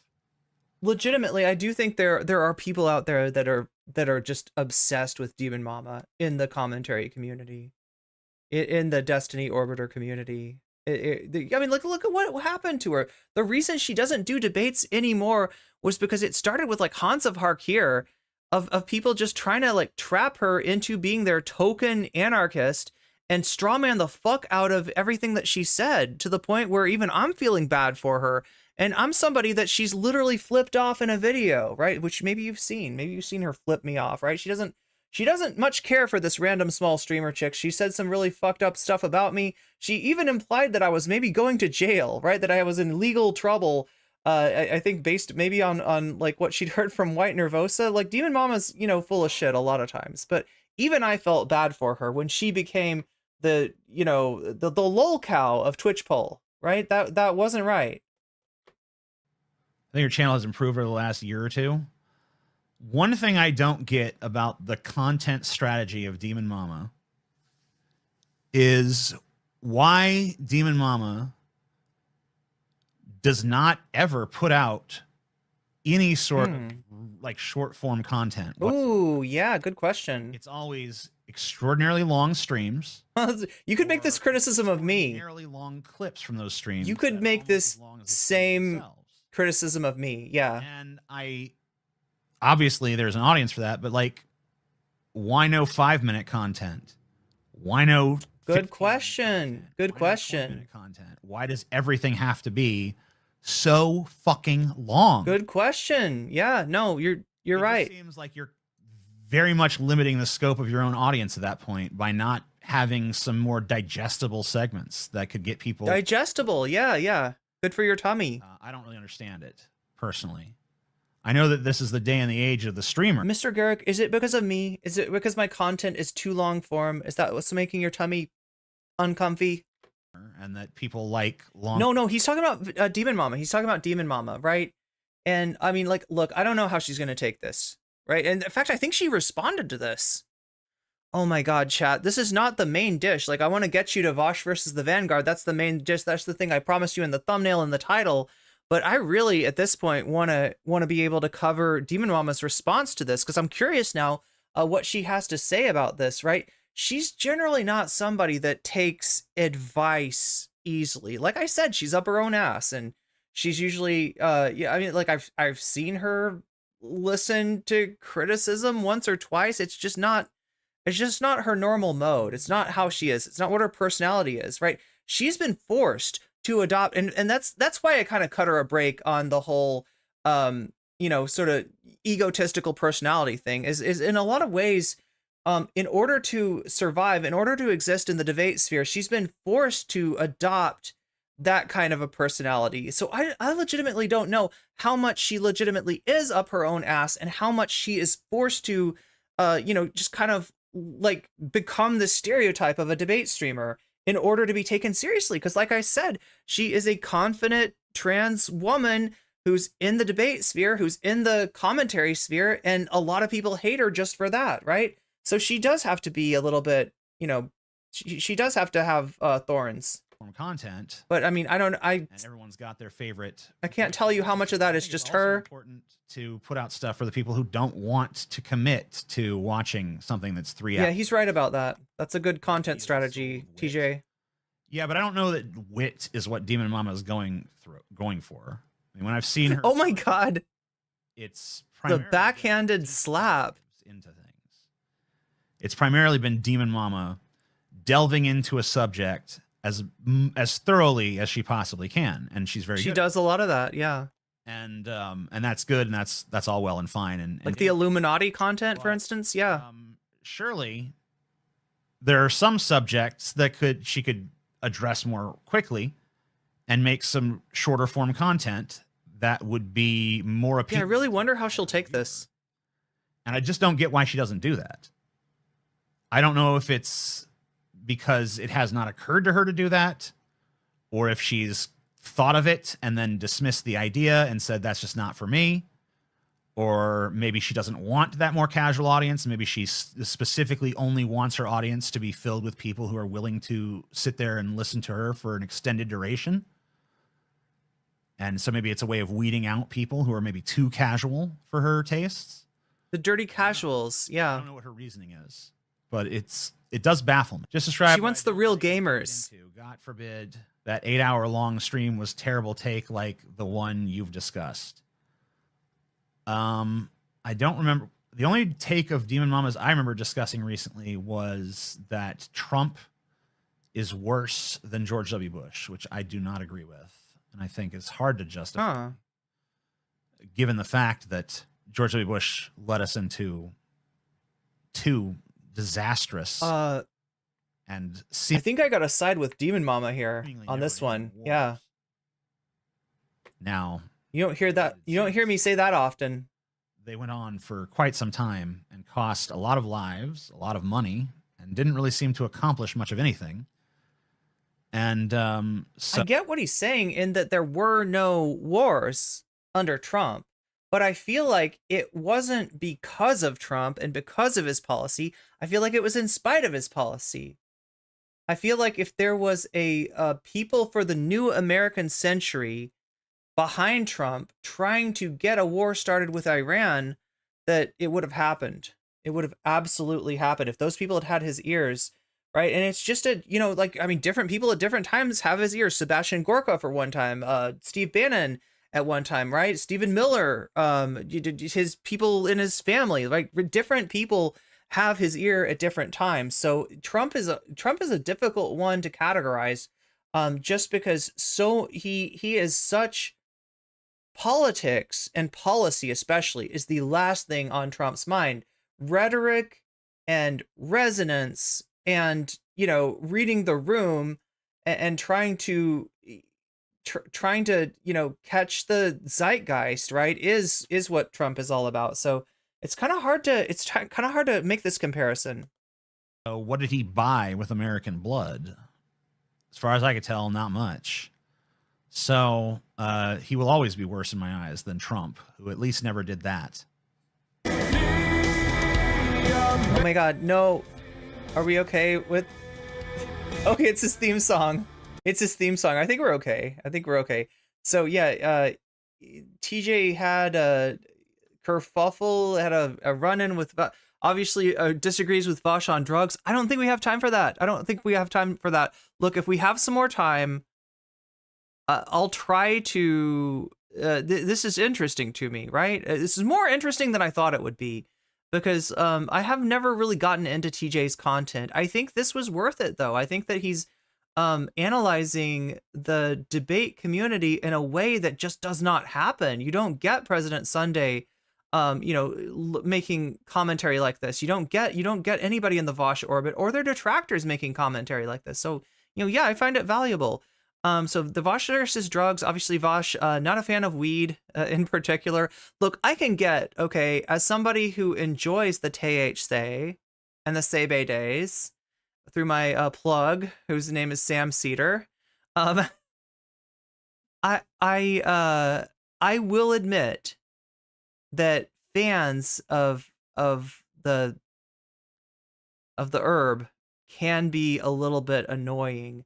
And especially given that there's such a swing away from alcohol towards, plants, towards that particular plant in general, right? I can see why Vaush would be annoyed by that, but I feel like he takes it too far and just comes off as a annoying moralistic blowhard when it comes to, his discussion of this stuff, right? So we're not gonna be able to get to that right away. Hopefully, Chad, I'll try to, let's see what, we're halfway through the stream now. I'll see if I can come back to it, because I do find this interesting. But what we got now is TJ potentially against Brianna Wu. Brianna Wu blocks TJ, the amazing atheist, for attacking Bush. I gotta know more.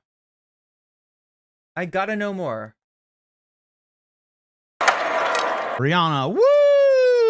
Oh my God. Brianna Wu. Turns out that I am blocked. This is a new development as of today. We had a little discussion earlier. So here's the initial tweet that Brianna Wu put out that I responded to. Just being honest, I would choose the American system all day long, even with our ample faults, over any of these communist, tanky, lunatic... The tankies! Any level of power. The tankies! They praised Stalin, who executed hundreds of thousands of political opponents and put millions more... Including, he relentlessly ethnically... Including Trotsky. Expediency. Look at how they behave online. No desire to accommodate other beliefs. Look at how these goddamn tankies behave. Process. Just a demand for utopia with a culture that dehumanizes and harasses anyone who disagrees. Oh my God. Talk about up your own ass. Now, when it comes to... That's Brianna Wu. I don't even know what a tanky is, to be honest. Hell yeah, that's the question. I tried to wrap my mind around the concept of the tanky. What does it mean? As far as I can tell, it means a current-day leftist who extols the virtues of the Soviet Union. That seems to be the most cogent definition that might... I don't know. I feel like you don't have to... That goes, I guess I'm not a tanky. I feel like you don't have to be a fan of the former Soviet Union to get called a tanky, right? It's a very low bar at this point to get called. You just got to be to the left of Vaush. You'll never hear me praising Stalin simply because I'm bisexual and Stalin persecuted homosexuals. So... pretty much never going to be on that guy's side. Never going to really be a strong urge on my part to defend him. However, I did take issue with some of this, and maybe my response will make it clear what I took issue with. I said, you like your killing done far away, where you can kid yourself it's not happening. Who cares if some child slave dies mining lithium for your iPhone? That's far away. It's easy to pretend the American system is bloodless when the blood is being spilled across the ocean. So I took issue with the way that she just kind of exempted American violence. She's talking hell yeah. about tanky violence, and, you know, I'm glad she's condemning it, I suppose. I mean, if I'm being real, you know, when it's coming out of the mouth of Brianna Wu, when it's coming out of the mouth of Vaush, when it's coming out of the mouth of Demon Mama, when it's coming out of the mouth of Keffels, what this tanky rhetoric is essentially just anti-communism. Right? You get a sense, you know, you get endorsement, not just of figures like George Orwell, who are more questionable than people realize. You get endorsements of George Orwell ratting out other leftists, right? And that says something about Vaush. That says something about Demon Mama. That says something about the ability to build bridges across the left when they are of the mindset that anyone to the left of them, I feel like, catches more ire to those of the right of them, right? He brings on Infrared Haas and treats him like, oh yeah, this is the tanky, right? The dude is a MAGA communist. The dude is a really obvious fascist. The dude is a fan of Alexander Dugin. Come on, Vaush. Like, right, this is, you should know this. You used to talk about the Nazgul vortex. You got a Nazgul sitting right in front of you, and you let him convince you that he's just a ridiculous tanky, right? When he actually knows more theory than you do, and he is, you know, the theory that he's into is fucking evil shit, right? That's somebody you should go off on. That's not somebody you should host a debate. You should moderate a debate. He moderated a debate between Sunday and freaking Haas, right? So yeah, his priorities are way fucking off. And, you know, it's hard to trust him, and it's hard to take him seriously as a leftist at all. Anyway. And goes on to say, well, you know, I'd take the American system any day over that. But the American system is also violent, bloody, exploitative, cruel, dehumanizing, etc. And I just felt like pointing that out. And she said, no one thinks the American system is bloodless. And I said, forgive me for misunderstanding your point. You claim that the reason you prefer the American system to a tanky utopia is tankies are violent and support gulags and so forth. If you admit the American system runs on blood, how does the distinction you've drawn make sense?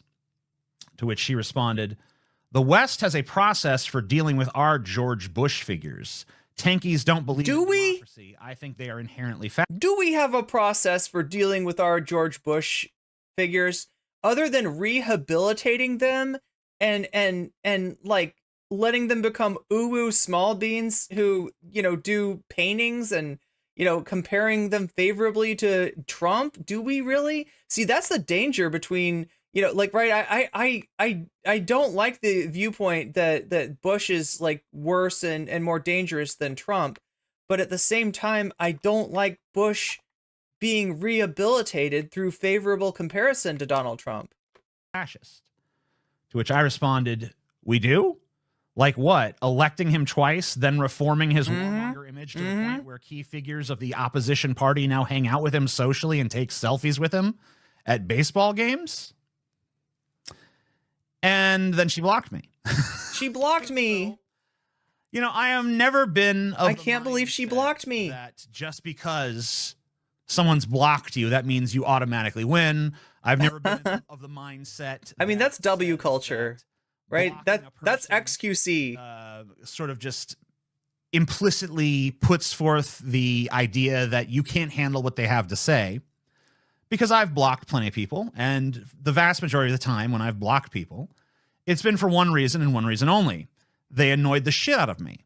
So I assume that what I said annoyed the shit out of her, but at the same time, I don't really see how, because nothing I said was impolite. Nothing I said was rude.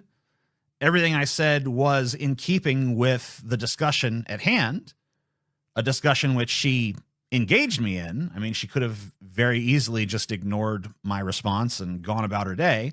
She chose to respond to it. I chose to respond back.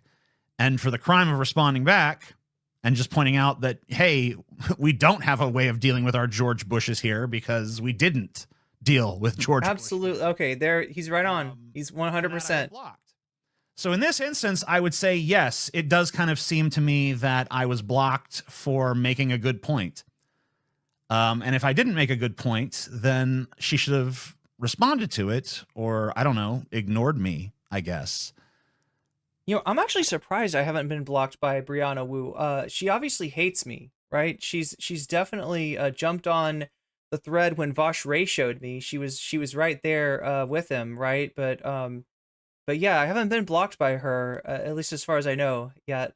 I think that I've been blocked by a lot of people though, like Gayfesh,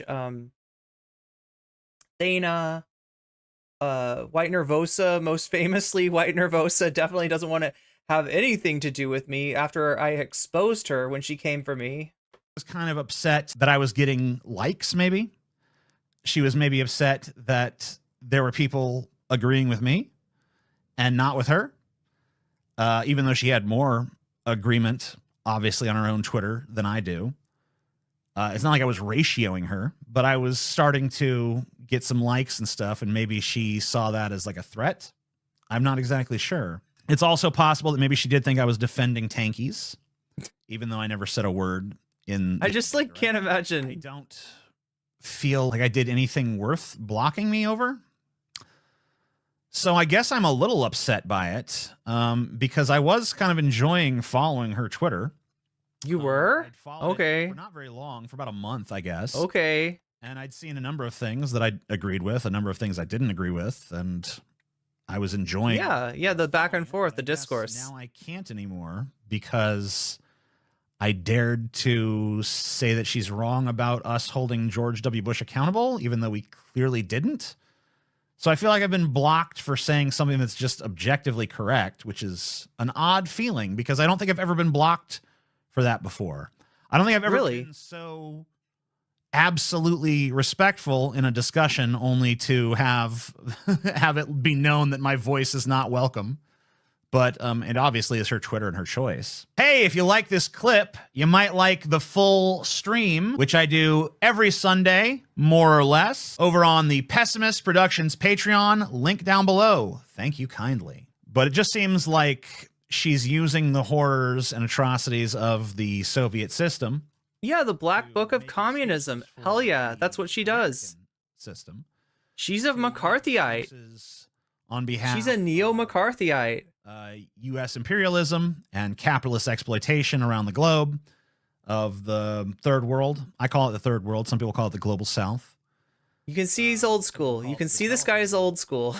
Whatever you call it. And not necessarily in a good way. In question that we do things to exploit it.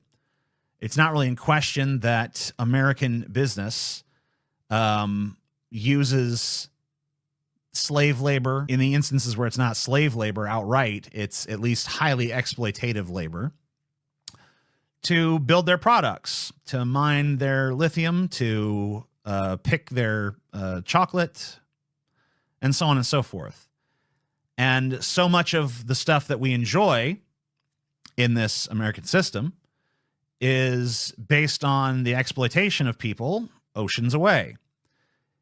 And I feel like you'd be remiss to just ignore that and paint an pretty picture of what it's like in America today, and an overly draconian, nasty picture of what those horrible Soviets were up to. Because, you know, I don't know if there's a one-for-one comparison there. I don't know if you can say, hey, we're just as bad as the Soviets. I mean, these are the kind of things that are completely subjective and can be argued until the cows come home.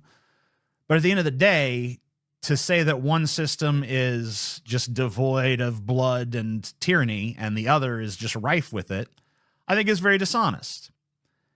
And I don't think that I should have been blocked for pointing that out. Clearly not. Yeah, clearly not. Say about it. I don't really want to come across like I'm whining for her to unblock me or something like that. I'd appreciate it. I mean, if this video were to somehow come across her perception and she were to reconsider her decision. Say one of her friends were to share it with her in a group chat full of trans meds. but I just think it's strange. I think it's strange to block someone for such a mild disagreement. I don't think I've ever done that. If I have, I must have been in quite a mood. America, famously known. America. I know, it's kind of beautiful, isn't it? I've never blocked anyone in my life, lol. Yeah, I mean, I think anybody who is, I don't know if you have like a large Twitter or not. No, it's getting rough. Mine is like a medium-sized Twitter, I suppose, and Brianna's is a little bit larger. So, you know, at that level, you're probably going to end up blocking some people. I mean, it's kind of inevitable. And, you know, there's no reason why you shouldn't. If someone is doing something that doesn't contribute to your enjoyment of that platform, then you definitely should. Yeah, people, have the right to block whoever they want. To warrant that. But I guess that's, once again, a completely subjective thing. Maybe she realized who you were and had a Gamergate flashback. Yeah. Oh, I never thought about that. Yeah. That's true. That's a good point. Brianna Wu for being too left. Yeah, that's the irony. That's the big irony. But I mean, you've seen her make common cause with other figures from Gamergate, right? You might be right. She finds more in common with them. Someone on that level of the discourse being unable to take criticism in that way, because it wasn't disrespectful, it wasn't hyperbolic, it wasn't full of ad hominem attacks, it wasn't even rude. You know, and it definitely wasn't like anti-feminist or misogynist harassment. Simply an engagement with the content of what she was saying. And I think that's very odd to be censored on that basis. But it's her Twitter. She can do what she wants. That she can. I just wonder about it because it kind of perplexed me. I was honestly, I mean, there have been times when I've been blocked before, but I knew exactly why, because I had been an asshole. I'd been harassing the person, or I'd been saying really mean things to them. And in this instance, I did none of that. I almost wish you'd pressed her more and just simply asked in what way we dealt with George W. I would love to see her response. But I mean, obviously her response is just, I mean, it would have been the same. She would have just blocked me, right? Do you think if I'd phrased it as a question rather than as a statement of disagreement, she might have attempted to answer it? Because that would have been interesting. I don't know. She's pretty thin-skinned. The punishment for George W. Bush has been. Because as far as I can tell, there's been no punishment. Not even close. Not even close. He has been largely reformed in the eyes of the political mainstream of liberals in this country. Almost no one holds him to account for being a warmonger. He's good friends with the Obamas. And a lot of it is that comparison to Trump. With him at, sporting events and taking selfies together. I don't really see the exact nature of the repercussions that George W. Bush had for his actions in taking us into a right, here we go. Let's go. War in Iraq under false pretenses and falsifying evidence to justify a war that cost, hundreds of thousands of lives and hundreds of billions of dollars. So I'm not really sure what she's talking about there. What's a couple war crimes between friends? I mean, good point. Okay, there we go. Okay. The Amazing Atheist. All right. So like I said, I got more out of these clips than I thought I would. I'm a little bit surprised. And I will try to come back to this if I can. What do you think, chat? One in chat if you enjoyed my coverage of Amazing Atheist. One in chat if you got something out of this. What's the matter with libs these days, right? Right? They're showing big fishhook energy, I think. Bush has not been negatively affected. I agree, Mr. Garrick. I agree. Yeah, I do want to get back to this, right? I feel like there's more stuff that I could cover. I'm especially interested in his commentary on Vaush's take on substances, which I disagree with. I see where he's coming from, right? If you want to argue with me that stoners are annoying, I think I've got no pushback for that. Yeah, stoners can be annoying, and especially when it's kind of the moment for that particular substance, right? After after being suppressed for so many years. Now that it's legal, people, especially, you know, younger people, more and more don't F with alcohol at all and do F with like other stuff, right? So I can see where he comes from. And I would be annoyed too if herb culture was as pervasive as like alcohol culture was before, I'd be annoyed with it too, right? And there's definitely stoners that like I'm just like I want to put down my vapor. I want to put down my vape when I see how they act, right? There's definitely cringy stoners out there, but yeah, I feel like Vaush went like overboard and just went right back into moralism. Yeah, the Sam Cedar Armory says 1. Okay, so I thought so. It feels right. It feels good. It feels like it's good. You know, I'm hitting some pay dirt here. So that's what I like to hear from that's what we're going for, right? That's a sweet spot. Because I mean, like, look, there's stuff that I could watch that I would completely agree with. There's stuff that I could watch that I would completely disagree with. I think that the sweet spot is somewhere in between there, and TJ definitely is in that range. So yeah, like, what is that whole thing? Ideal size of, anyway, there's like charts, chat. Do you know what I'm talking about? There's charts. I think it's called preferred size range or something like that.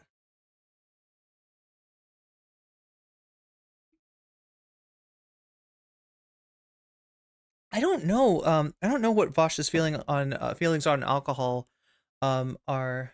I do also know that, you know, he's I do also know that Vaush is you know, talked about you know, being on lithium, and that's a substance that interferes with a lot of different substances. So, you know, for his personal experience, for his personal enjoyment, yeah, like, you shouldn't, you know, like, I think that's one of the bad interactions that there are between lithium and right. So I can understand him like not being personally into it, or being a little bit annoyed at how pervasive it's becoming. And, you know, like, stoner culture is silly a lot of times. Well, it's like a chart, right? You know, you see like the ideal, it's like kind of like one of those charts for like leggings, you know, like where you get like the just the right spot, right? I didn't know that Vaush hated stoners so much. Kind of cringe. I live in Oregon, so I get that they can be kind of annoying, but yeah, they can be annoying, but I don't think, like, what does that have to do with me, right? Yeah, legalize it federally. Absolutely, absolutely. I mean, there are things about it that annoy me, especially when capitalism gets a hold of it, and they're like, yo, what do people like? They like the THC. Let's see how high we can drive those, you know. Right? I think that's probably a bad idea. Like, but maybe that's like a more mature version of me. Maybe as a younger person, I would have enjoyed the extremely high levels of THC in modern botany a lot more. And now what I enjoy is maybe some of the other less like glamorous like substances that actually affect not just the like amount that it, you know, of effect that you feel, but the way that effect works, right, is a lot more important. And I feel like it's really easy in the your pressure for the highest yield, the highest levels, that some of the other cannabinoids get lost out on. But you can grow it yourself. That's true. Well, is that true? I don't even know. I haven't looked up what the laws are in my state. I think that if I was I think that if you have medical, you can definitely grow it. Just seen streams where Vaush was drinking and with shoe on head, and she had to plug her nose to drink, and it gave me the ick. Yeah, alcohol's gross. I don't know. No judgment, right? If you enjoy alcohol, that's good for you. It doesn't work that well with me. That's why you haven't seen me do it on stream in a really long time. It's been such a long time. And like I said, the last time I did, I fell off the trampoline, or I almost fell off the trampoline, and I said a bunch of cringe stuff. I made a bunch of cringe clips. Luckily, they're nothing too, you know, toxic or anything like that. But I just, you know, was not my finest moment. I don't know if it's illegal to. I haven't looked into it. It just made me think, girl, don't drink. Yeah. Anyway, so I mentioned somebody that we haven't looked at in a really long time that was covering something that I covered yesterday. Oh God, Demon Mama's also not gonna like that TJ found that really old picture. If you're a content creator out there, cis content creator, TJ, if you happen to come across this isn't a huge criticism. I'm not mad at you. Definitely not for Demon Mama's sake, right? But, you know, in general, a lot of trans people would rather have a more current picture of themselves rather than an older picture. I don't know how, you know, Demon Mama feels about that, but that is, you know, that's a few years old there, that picture of her. She doesn't exactly look like that anymore. So, but whatever, you know, we find, look, that's sometimes you don't even have a choice. Sometimes you're doing the content, somebody else is doing the thumbnails. And that's an awesome picture of Paul's ego, though. Do you see Paul's ego there? He looks like some kind of like Hogwarts character. Okay, that doesn't sound like a good thing. Anyway, let's see. There's no way that I have this already. Yeah, no, I gotta search for it. Xanderhal, Chugga Conroy. Can I spell Chugga Conroy? I can. Maybe Xander will show us a clip of, oh my God, of Chugga Conroy. There's the content. There's Chugga Conroy. It's like Pokemon videos. A lot of those. Like I said, like a lot of Switch games. Why am I misspelling Xanderhal's name?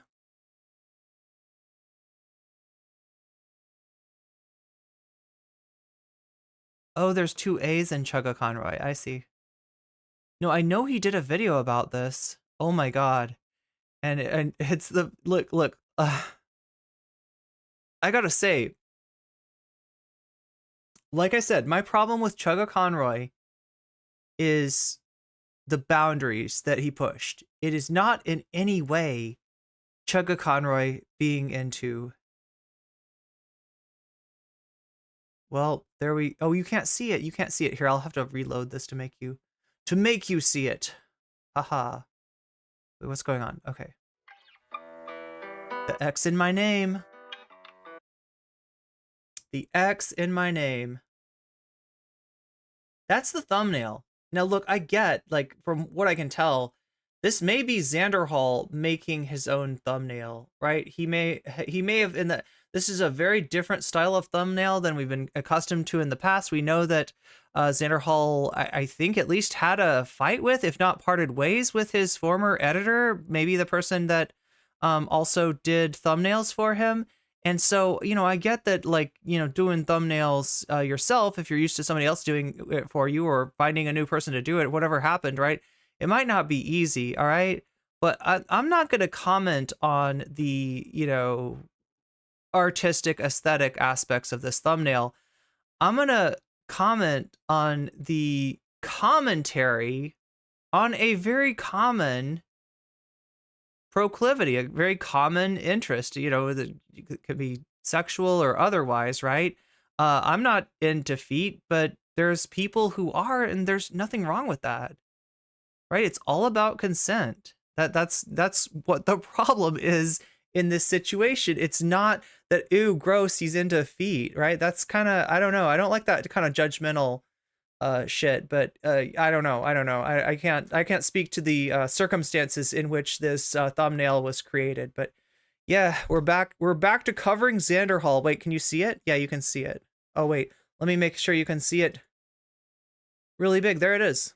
That's the look. You know, I don't like how pushy Chugga Conroy was with Lady Emily, and I don't like how the internet responded based on one line of text that, oh, you know, you gave your consent. You got nothing to say. You got nothing to complain about. You need to take his apology. No, Lady Emily does not have to take his apology. But yeah, I find this dehumanizing, right? I find this gross, but not because of the, you know, Chugga Conroy's interest. I find this like, you know, like Chugga Conroy, you know, did a lot wrong in this situation, but like calling him sick for being into feet is itself, I think, kind of sick. Anyway, let's get going. Let's see what Xanderhal. I think we can be in I think we can be in Vampire Survivor mode. Like if he puts on tweets or anything. Well, no, let's start off in regular mode. Because this might be a segment for me. Who knows? All right, everybody. Now, especially lately, I haven't really liked getting as much into YouTube drama. It's fun to occasionally dip into, especially if it's something I actually have, like, a vested stake in. Like the completionist thing, I had a very emotional attachment to because I was a fan of the completionist, at least before the stuff that came out about him came out with all this charity fraud dealio, the alleged charity fraud stuff. As well as the Mama Max situation, because I'd watched a couple of his videos and I'd covered some drama from him, and, you know, I knew who he was, and so hearing that people were just suddenly exploding on him, I wanted to know what was going on. I figured it was worth covering. This oh my god, I got killed. Is not one that I have any emotional start reviving to, or really any context to go into, other than the fact that a good friend of mine is actually, was actually a big fan of this YouTuber, Chugga Conroy, and because of this drama, is quite disappointed in what's happening here. And it seems like even Boblax, the person who made the video we're about to react to, was also a Chugga Conroy fan. So a lot of people really liked him. Yeah, his personality was. It seems like a lot of people. A charismatic one. Stuff and some shit. Anyway, happened, some drama. Maybe some really bad things got exposed. Feet sees. Oh, yeah, I heard it had something to do with feet. That was a big part of why I decided to cover this, because as you guys know, I fucking hate foot fetishists, and any opportunity to dunk on foot fetish people really makes me happy. So that is, I do know. Chat, let me give you a chance to talk on this, right? Because I gave my opinion. Like, in general, like, I try not to judge, like, you know, this fetish good, this fetish bad. If it involves children, obviously bad, and if it involves animals that can't consent, like animals, in other words, you know, bad, right? I have some red lines for sure, but in general, when it's talking about, like, you know, human sexuality, I don't tend to be like, yeah, this one good, this one bad, right?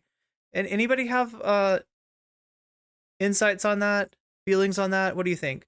Starting off with the kink shaming, why does he even have a take on this, right? It's weird, yeah, like this isn't about Chugga Conroy's fetish, right? And also, like, Jesus Christ, like, you know, one of the few bridges that ostensibly Xanderhal has remaining at this point is Demon Mama. I feel like, you know, somebody, you know, I feel like there's people in Demon Mama's circle that would be, if not Demon Mama herself, that would be, you know, kind of offended by this and kind of, you know, taken aback by it, right? If something isn't my thing, it's not my thing, I don't talk about it. Yeah, to each their own. I mind my business. Foot fetish is weird when it's Tarantino. Oh god, I don't know about the Tarantino. What's the Tarantino stuff? Liking feet or other body parts isn't even a moral thing. Yeah, it's a thing. Like, it doesn't do anything for me, but apparently it does do something for a lot of people, right? And so, you know, whatever floats your boat, as they say. To put it in your movies for 20 years. Oh, wow. Yeah, it's when it comes with like a power differential, like it does in this Chugga Conroy situation, where I think it gets dicey, right? And particularly because not everybody's into the same thing. And if the person, you know, like, right, like being forced to interact in a way that you don't want to interact, like, you know, sexually is messed up, right? Whatever it is. Tarantino loves focusing on feet in his movies. Tarantino puts foot fetish stuff in his movies, apparently. Abusers or harassers with foot fetishes are bad because of the abuse and the harassment. Yeah, exactly. I've seen the male gaze. I've seen the foot gaze. I've seen the male gaze, but I draw the line with James Somerton. Nice. I think Tarantino made it creepy, like, without consent. Yeah, that's the problem. That's the problem with it, as far as I can tell, right? Tarantino wrote a scene in which he gets to slurp tequila off of Salma Hayek's feet. Oh, see, there's a power differential right there. The director, you know, writing that scene in, and the actor having to deal with it. To be honest, kinks in fetish art or hentai are far worse than some of the weirdo feet fetishes. Tarantino wrote in a toe-sucking scene for himself in one movie. Yeah, no, that's like, wow. Tarantino sucked on Selma's feet. He made a whole scene in Kill Bill about Uma Thurman's toe, etc. I didn't know about this. I was not aware. All right, so Xanderhal does have, oh my gosh. Let's see, can we find a new home for this? Right up there. How about that? Because this does involve Twitter, so let's start it off here. That this has something to do with Chugga Conroy being in defeat. I already don't like him just based on that. It's a pretty big L on his part. All right, let's check out the I don't know about that. Black's video. It's called Twitter versus Chugga Conroy. I am somewhat surprised that Xanderhal's not getting pushback for that take from his chat. Like, nobody's tax fraud I can excuse, but feet fetish is never. Oh my god. Anyway, sorry. Find out what not trying to concentrate on the chat. There's some commentary I can give. Chugga Conroy is one of the original gaming Let's Play channels on YouTube who have existed on the platform, consistently uploading with no controversy to his name for the last 15 years. But earlier today, that changed when Lady Emily came out with a thread. Yes, so this is a big reason why I covered this, because I believe Lady Emily is like a quite big Twitter poster in like the lefty online sphere, and that's why this tweet ended up getting quite a bit of attention. I know that I see a lot of Lady Emily's tweets on my timeline being reposted by other lefties I'm friends with and follow and stuff. Accusing Chugga Conroy of trying to initiate foot fetish erotic roleplay with her while he's in a relationship with another person. It's Sarah Z's co-scriptwriter. Ah. I thought that was on Xanderhal's end, but it's still, I can still hear it after I've paused it. I think that's like music from downstairs. Well. Oh, yeah, so this is right. So let me point this out. Okay, so who is Lady Emily? I went over this yesterday.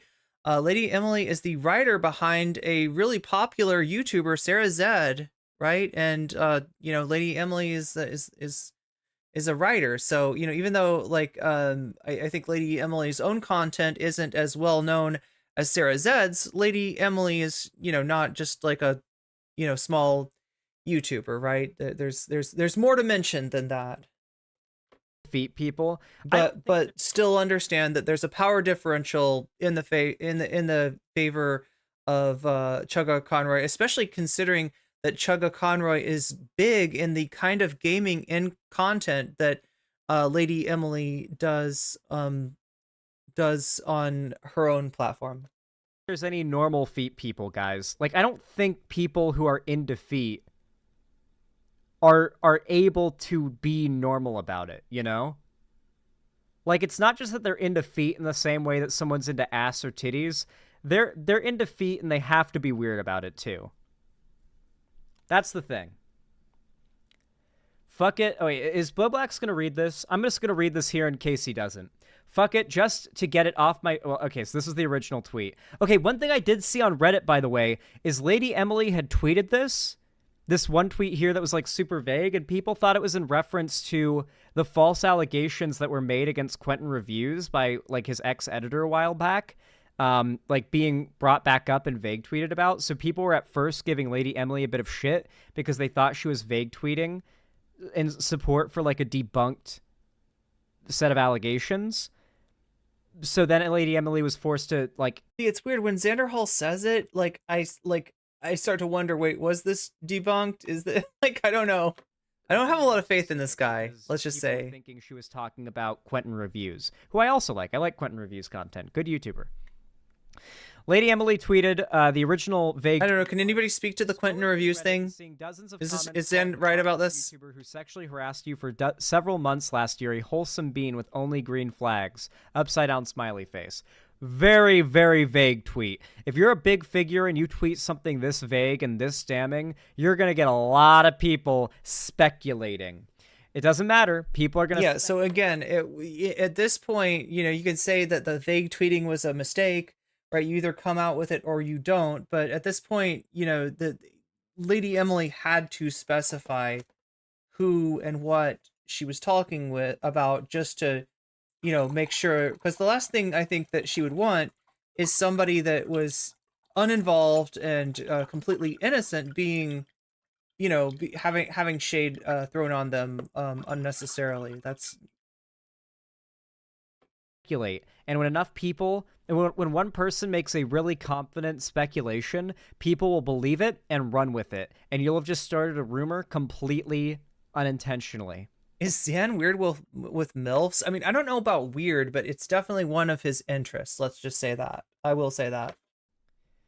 So Lady Emily was forced to quote tweet it with a, you know, elaboration. Fuck it. Just to get it off my chest, last year, Chugga Conroy kept trying to get me to initiate erotic foot fetish roleplay with him while he also had a girlfriend.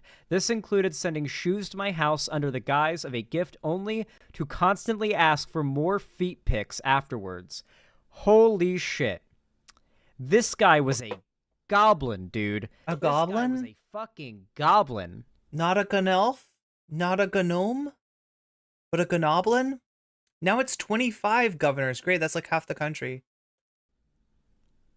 Let's hear the rest. Starts when she tweeted out, scrolling through Reddit and seeing dozens of comments. I mean, not half the country, half the states. Sorry. Harassed you for several months last year. A whole. We're talking about Texas. Green flags. A couple hours later, she then the green gooner.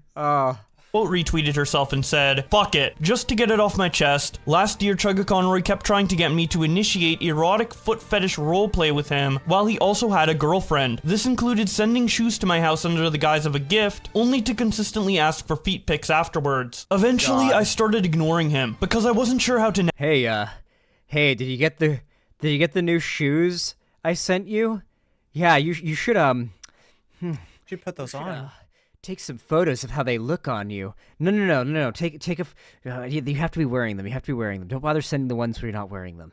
Like, that's how I imagine that went. Oh wait, no, we have screenshots. Great. I guess he's gonna read all of it, so I don't have to read this myself. Thank God, my throat's tired.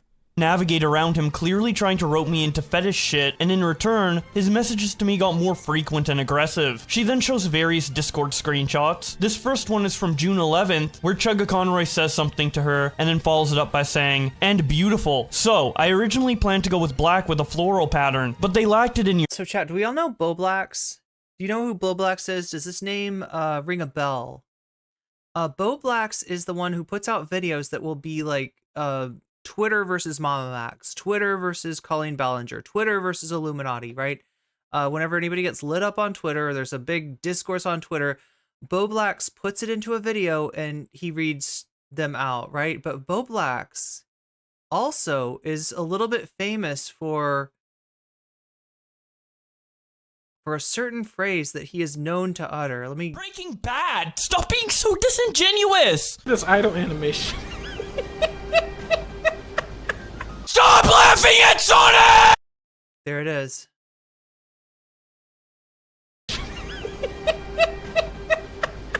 Stop laughing at Sonic!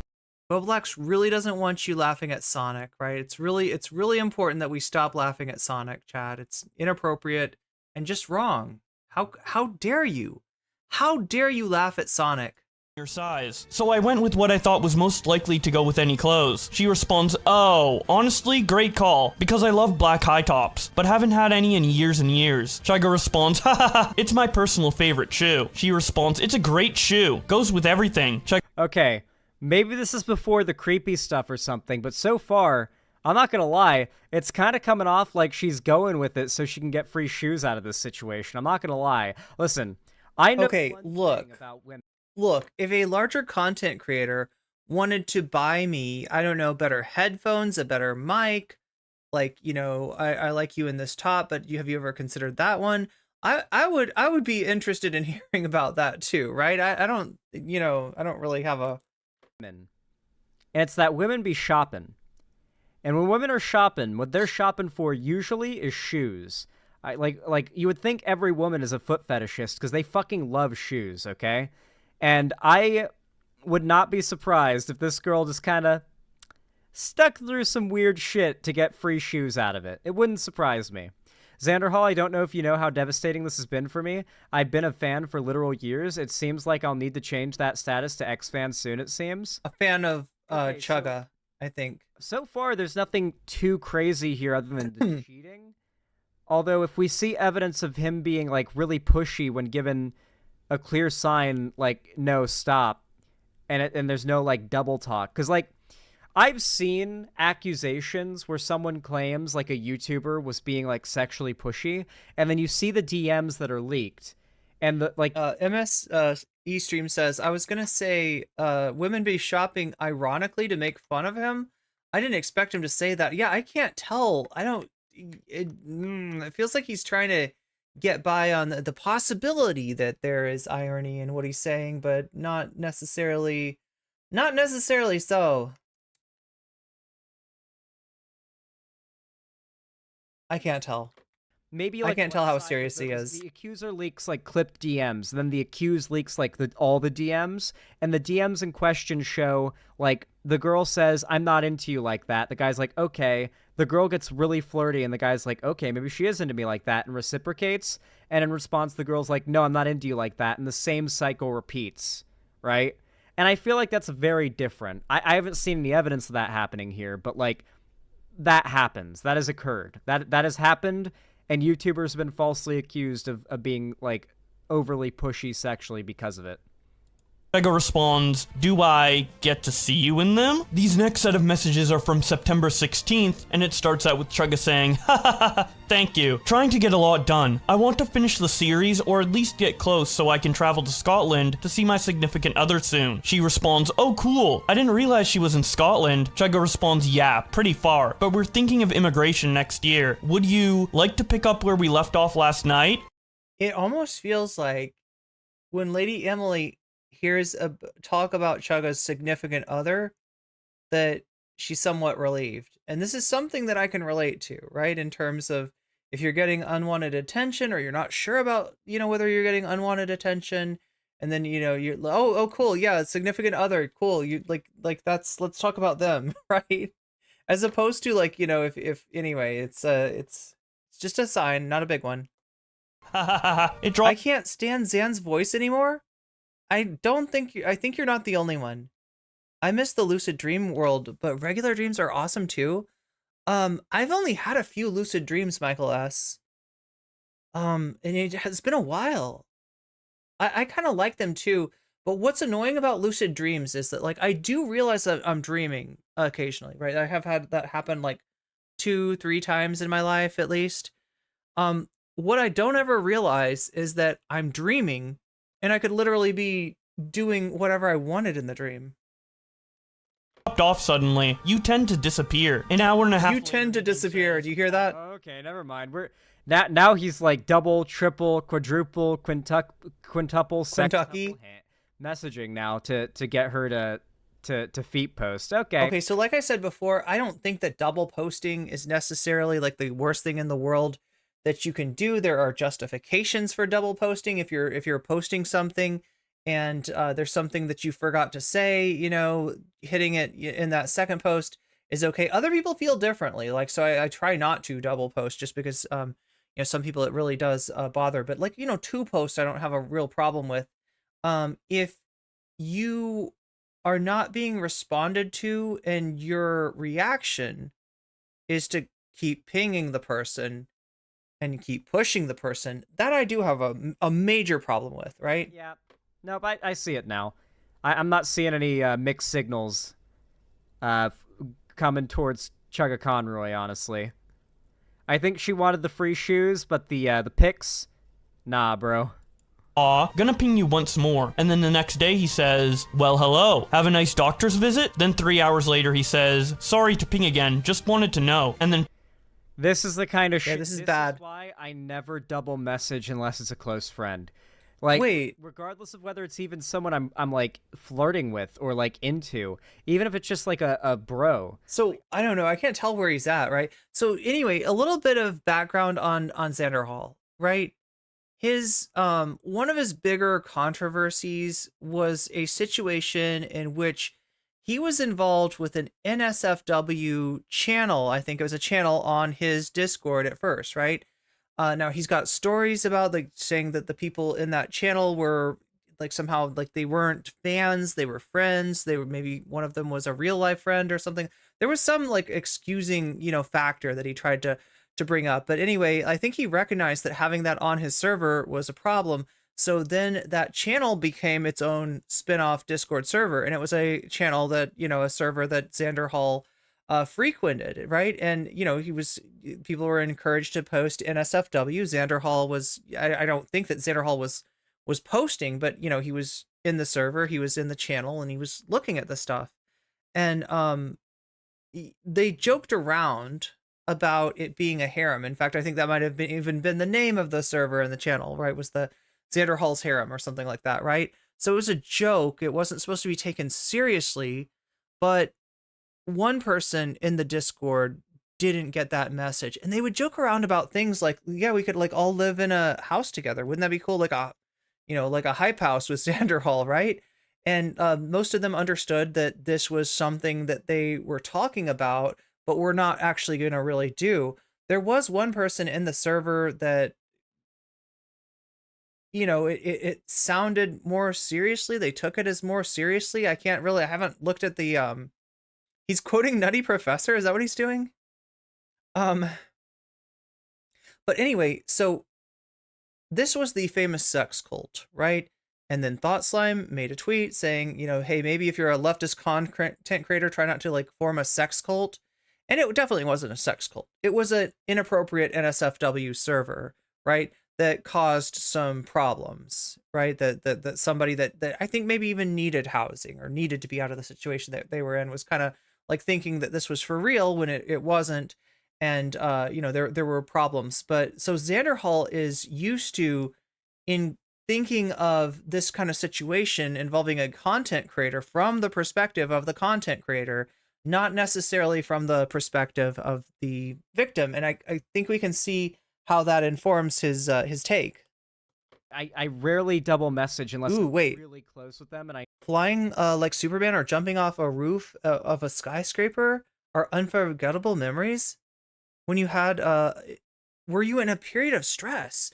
I mean, more so than now. Like I feel like I've gotten it's easier for me to deal with trauma. It's easier for me to deal with stress and anxiety right now than it ever has been in my life before. So it was definitely in a period of more stress and anxiety than I'm experiencing right now. But I don't feel like it was a particularly elevated period, maybe. I know they aren't like going to be weirded out because like shit like this flashes in my mind. I'm just like, I don't want to be one of those people. So he's once bitten, one notification thrice shy. They've got the ping. They'll see my message when they see it. If they don't reply, they didn't want to talk to me. And if they don't want to talk to me, then they're not worth my time. More people need to have this mindset. They're not worth my time. Okay. Whatever keeps you from... He says, damn, you're no fun. Kidding. Just a little concerned. An hour and a half later, he then says, sorry, that was rude of me. I shouldn't say stuff like that, even jokingly. You have your own stuff going on as much as I do. 2 hours later, he responds, hey. And then 3 hours later, he responds, hey, sorry. Am I... Yeah, it's not stopping. It's not... I mean... So far, it's nothing career-ending or that. But he recognizes it sounds bad, right? He recognizes this is the wrong move. I hope. Best case scenario, it's just a bit of hyper-autism, you know?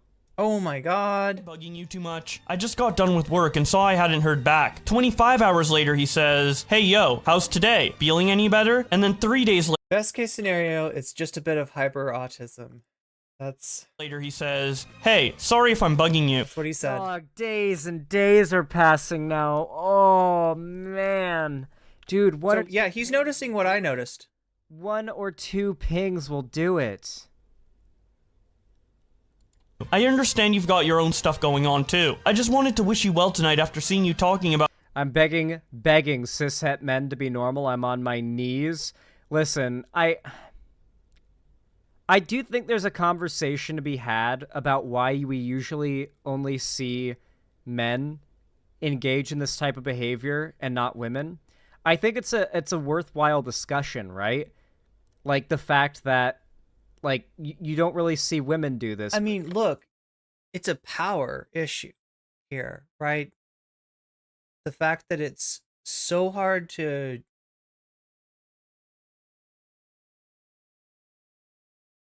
so hard to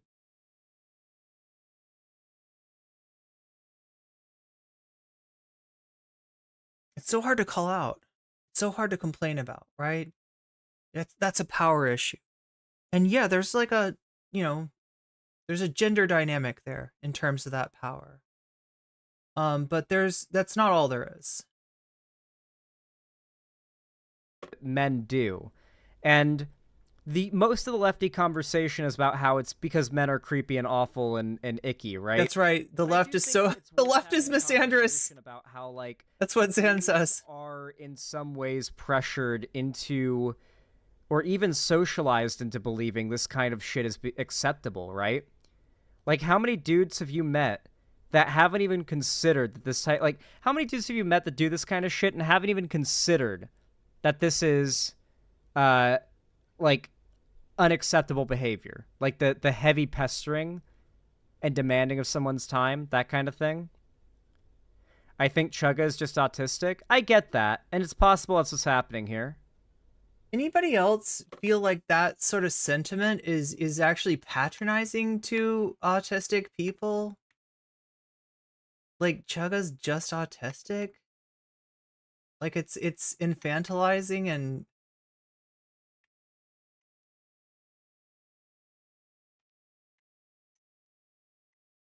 like, I mean, obviously, like, things like social cues, like, work different, are perceived different, if you're like neurodiverse, but I don't know. There's something about that does, yeah, it's ableist. It does not sit right with me. It does not sit right with me.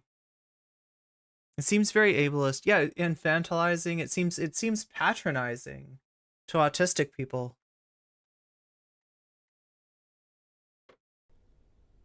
Chugga apologized. We'll look at the apology for sure. About how much being sick set you back. I've really enjoyed talking to you more through it. I'll leave you be after this message in case you need rest. This next message is from October 26th when he says, I missed you. Then on the 27th he says, are you doing better? 28th he says, blah. Ooh, God. He says, blargin. Oh my God. There's so much about this that's just red flag, red flag, red flag. Right? And then on the 1st of November, he says, hey, hope I'm not piling it on. I just saw you were on. And then on the 6th of November, he says, hello. It just keeps going. Hello. Emily continues her thread by saying, as far as I know, I'm not the only nor the first person. Molten Panda says, I know autism is somewhat defined by trouble with social cues, but we cannot just say that behavior is quote unquote just autistic. Autism does not make you a sex pest. You could maybe say that it's the situation is being exacerbated. Yeah. He's done this too. He would try to assure me everything is fine, while also clearly trying to initiate fetish, italicized text RP. She then shows some more Discord screenshots. Oh, this yay. one is from the 9th of September where she says to him, that's what I thought too, lol. I was like, I could fix this, but it's funnier if it's flawed. At times I do miss the versatility of the old avatar. It was fun to mess with. Okay, so we're talking about the avatar. Is that the face you make if I ran off with your shoes? Oh, God. She responds laughing my ass off, something like that. Chugga responds, ha ha ha ha. What would you even do? This next She's not indicating she's not into the conversation there, but like his replies are still really cringe. DM is from September 13th, where Chugga Conroy says, yeah, being forward with you because I'd rather not keep anything from you and let you make the best decision for you. I am into that, but only with Autumn Leaf says, I would rather get 100 unwanted texts from Nancy Pelosi telling me that this is the most important election of our lifetime and can she count on my support than this shit. Yeah, this is a bad situation to be put in. Because, like, if you're like me, you don't want to hurt somebody's feelings. Like, I feel, and I don't know how much of this is, like, my internalized, perception of what, like, my gender role is supposed to be, and how much of this is just, me being kind of a passive person a lot of times. But, like, I feel responsible for the vibe, right? I shouldn't do this because it's not my responsibility. Both people are responsible for the vibe. But I always feel like a burden to keep things, comfortable, to keep things, like to not say something that's going to put somebody off, even when that is the truth. That is my truth, right? It's harder for me to do that, right? So I can relate to this. My significant other. I just also like talking about shoes with people because it's also an interest. I talked with my significant other about this when we started dating, and she told me I can talk about shoes with other people because it isn't sexual with my friends. It's some— Nah, dog, it's clearly sexual here. Okay, so now we're already, okay, now he's saying my girlfriend's okay with it as long as we haven't even gotten to the most, because it isn't sexual. But then he's trying to elicit like sexual role play and like feet pics for him to jack off to. Okay. What have I walked back into? I'm sorry, Enceladus. Something I enjoy talking about with my friends too. I know that might be a lot to share, and I'm sorry if it is, but I feel it's best to just be open with people and consider what I'd like to know if I were in their position. Emily then responds to ChuggaaConroy sometime within 20 minutes of the last message we read out, and then ChuggaaConroy responds, "Good, glad we understand each other," walks— Okay, I will say one thing that's a little odd is that her reply there is cut out. Because his reply sounds like he's replying to her saying, yeah, we're good. We're good with this conversation. Good. Glad we understand each other. Walks up behind you. And yeah, like, yeah. I don't know. So, yeah, something that I think what he's pointing out. It seems weird, the reply. I feel like what he's pointing out is the fact that we're getting like we're getting like small exchanges, right? It's not clear, like it's not entirely clear, like that, like this is all the text there is, that there's nothing else there. That being said, like assuming that there's got to be something that justifies like what he's saying, I think is a little bit of a leap too. But there are, further. And I'm guessing he's gonna have this. I'm guessing he's gonna read this. There are further, she posted a longer version of the tweets as well.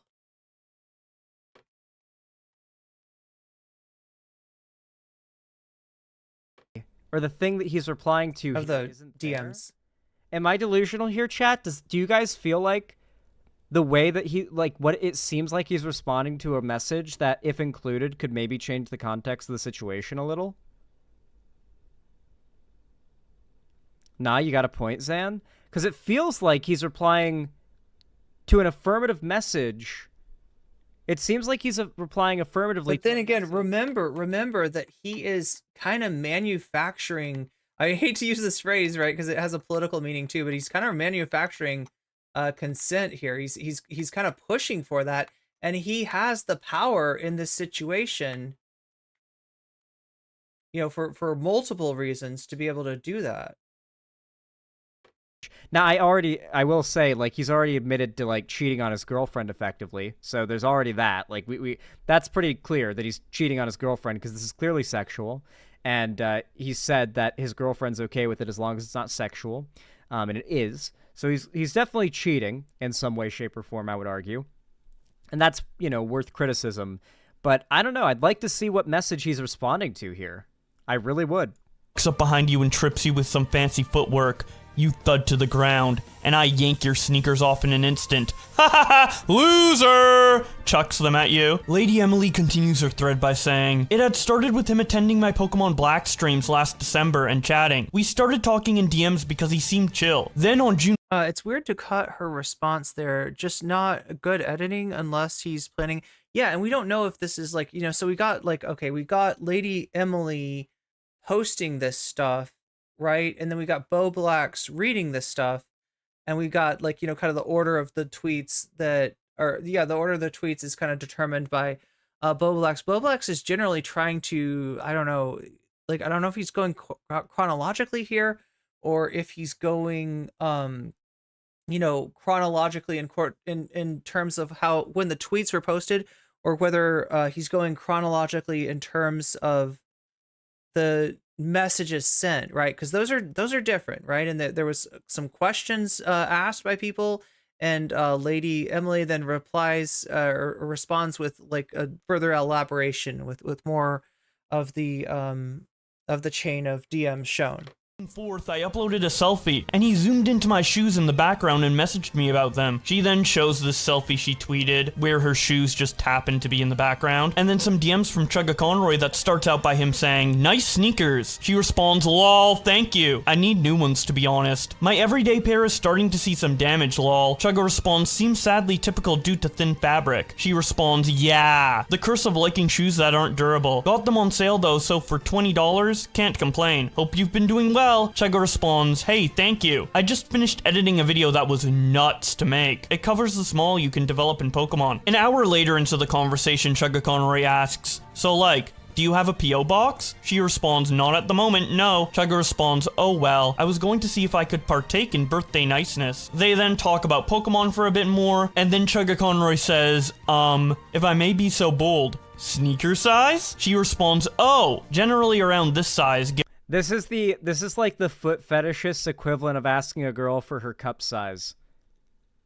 Christ. Give or take a little, but it's usually what works most often. Chugga responds, Don't "Nice." ask a girl for her She cup responds, size. "Yeah." And then Chugga says, "Okay, well, I'll figure something out. Not sure if you have any Don't do that, by dislikes the for way. me Don't to be like it." aware of." Emily continues her Twitter thread by saying, "Convos would often derail suddenly. One moment we'd be talking about Nintendo games, and then it would shift immediately to feet talk. He was very persistent in commenting how big my feet are. I tried to respond with blunt jokes to make the vibes less creepy out of nerves." Dog, okay, I'm sorry, but like,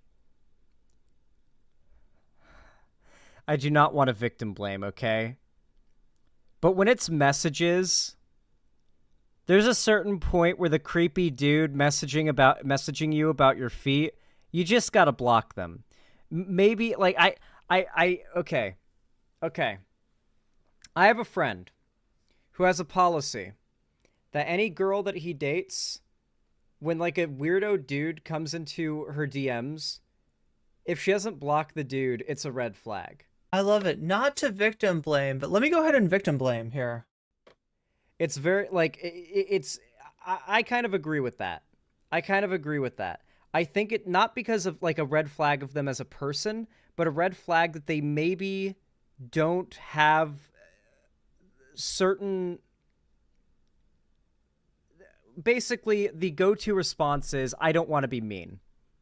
Whenever it comes to stuff like this, I don't want to block him because I don't want to be mean. And while obviously the weirdo shouldn't be being weird in your DM. Yeah, that's what that means. What is the cup size as in chat? Like, right, so in the same way that you, there'd be very few, like situations, in fact, there, like, unless, like, the situation has progressed to one where both sides are acknowledging, like, an interest, right? The question, and even if you do, right, it's a little bit dehumanizing. By the way, what, size are you? What cup size are you? Like, what kind of, like, right? Oh, you want to know what my bra size is? Cool. That's like, I don't know. It's kind of like, I mean, like, obviously if you're like in a relationship and you're intimate with somebody, they're gonna, if you're together in the same space, they're gonna see, they're gonna notice, and like, whatever, being into that, no problem with that. But like, just like the kind of like, like, what are your measurements? I don't know. I mean, how common is this? Is this common? I think I have had this question, meeting guys online, and it always rubs me the wrong way. No pun intended. I only wear sports bras, so I don't know. Yeah, exactly. You don't know the exact sports bras are, yeah, I don't know. I prefer comfort. In the first place, you also have to look out for yourself too. And I hate that response. And I think a lot of people do. This idea that, like, I can't block the weirdo in my DMs because I don't want to be mean. I understand that kind of fear in a real life situation, because if you reject a guy who's, like, standing in front of you, he might, like, kill you.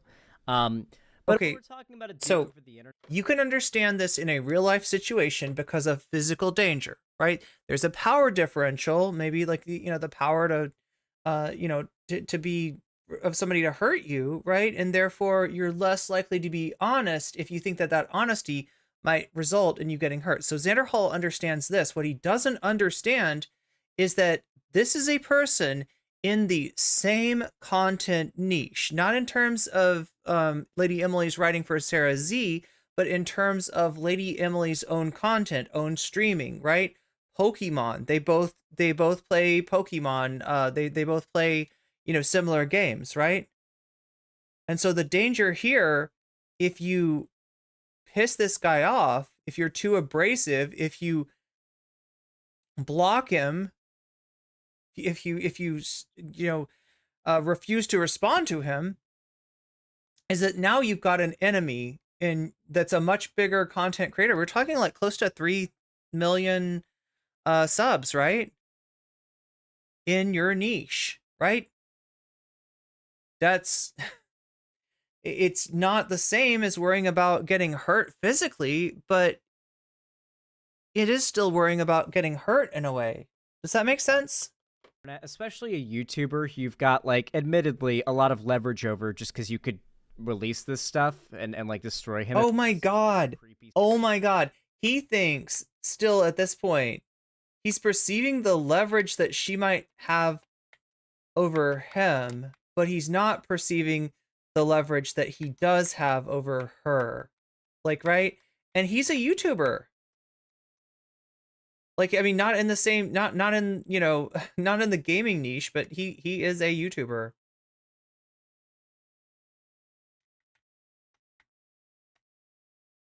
Stalkery shit. I feel like this should have never gone as far as it did, right? Am I being like a piece of shit victim blamer here, or is my point valid that, like, I mean, if the weird feet talk was always making her uncomfortable, I feel like the conversation should have ended like a while ago. Look, he's wrong, but I don't know how much I don't know how much to like judge him, you know, as being ethically lacking, and how much to judge him as just being kind of oblivious to the power dynamic here. I would expect a YouTuber to get this. That's what's got me confused. That's what's giving me pause. And like, you know, I mean, I'd rather just give him like the benefit of the doubt and say, well, no, Xanderhal just doesn't get this, right? But it's like, he should get this. He should get this power. He should understand, like, they're in the same niche. He should understand that there's a giant, you know, power differential between them. But I have seen, I definitely have seen guys like not get this very thing, right? In fact, I've had an experience of a larger streamer, you know, not understanding the power that they hold over me being in the same niche, right? It's for me, I don't know what to make of it. Block this person like right away. The second they start asking me about shoes, like for one, the only message they would have gotten back at most would be, "I'm glad you enjoy the content," and like a little heart or a smiley face. That's usually what I send in response to like nice messages I get in DMs. Because, you know, I want to make them feel like I'm not ignoring them. I feel bad if I feel like I'm ignoring someone. But if they followed up with some weird shit, I don't feel a little bit bad about blocking them, okay? I'm not trying to, like, disparage Emily here. But, like, dog, look at this. Like, when asking about the P.O. box and, like, asking to send shoes, I don't know. I feel like the motives should have already been obvious at this point, and I don't want to, like, I feel like I'm victim blaming, but I think a lot more. You are. I don't know. Comfortable blocking weirdos online. It's not mean. It's just block them, please. Or they can shit talk you. Yeah, absolutely, absolutely, absolutely. Yeah, even like there's you could get not just shit talked, but you could get shit canned, right? You could have your potential to be able to grow at that niche, your potential to work with other creators in that niche absolutely like foreclosed on, right? This is a dangerous situation. First, and it's hard to and you don't know that it's gonna be like that going into the DMs, and then by that time you're in a situation where it's like somebody with a lot of power potentially over you that you never would have thought, because maybe just like everyone else, Lady Emily knew Chugga Conroy through his content.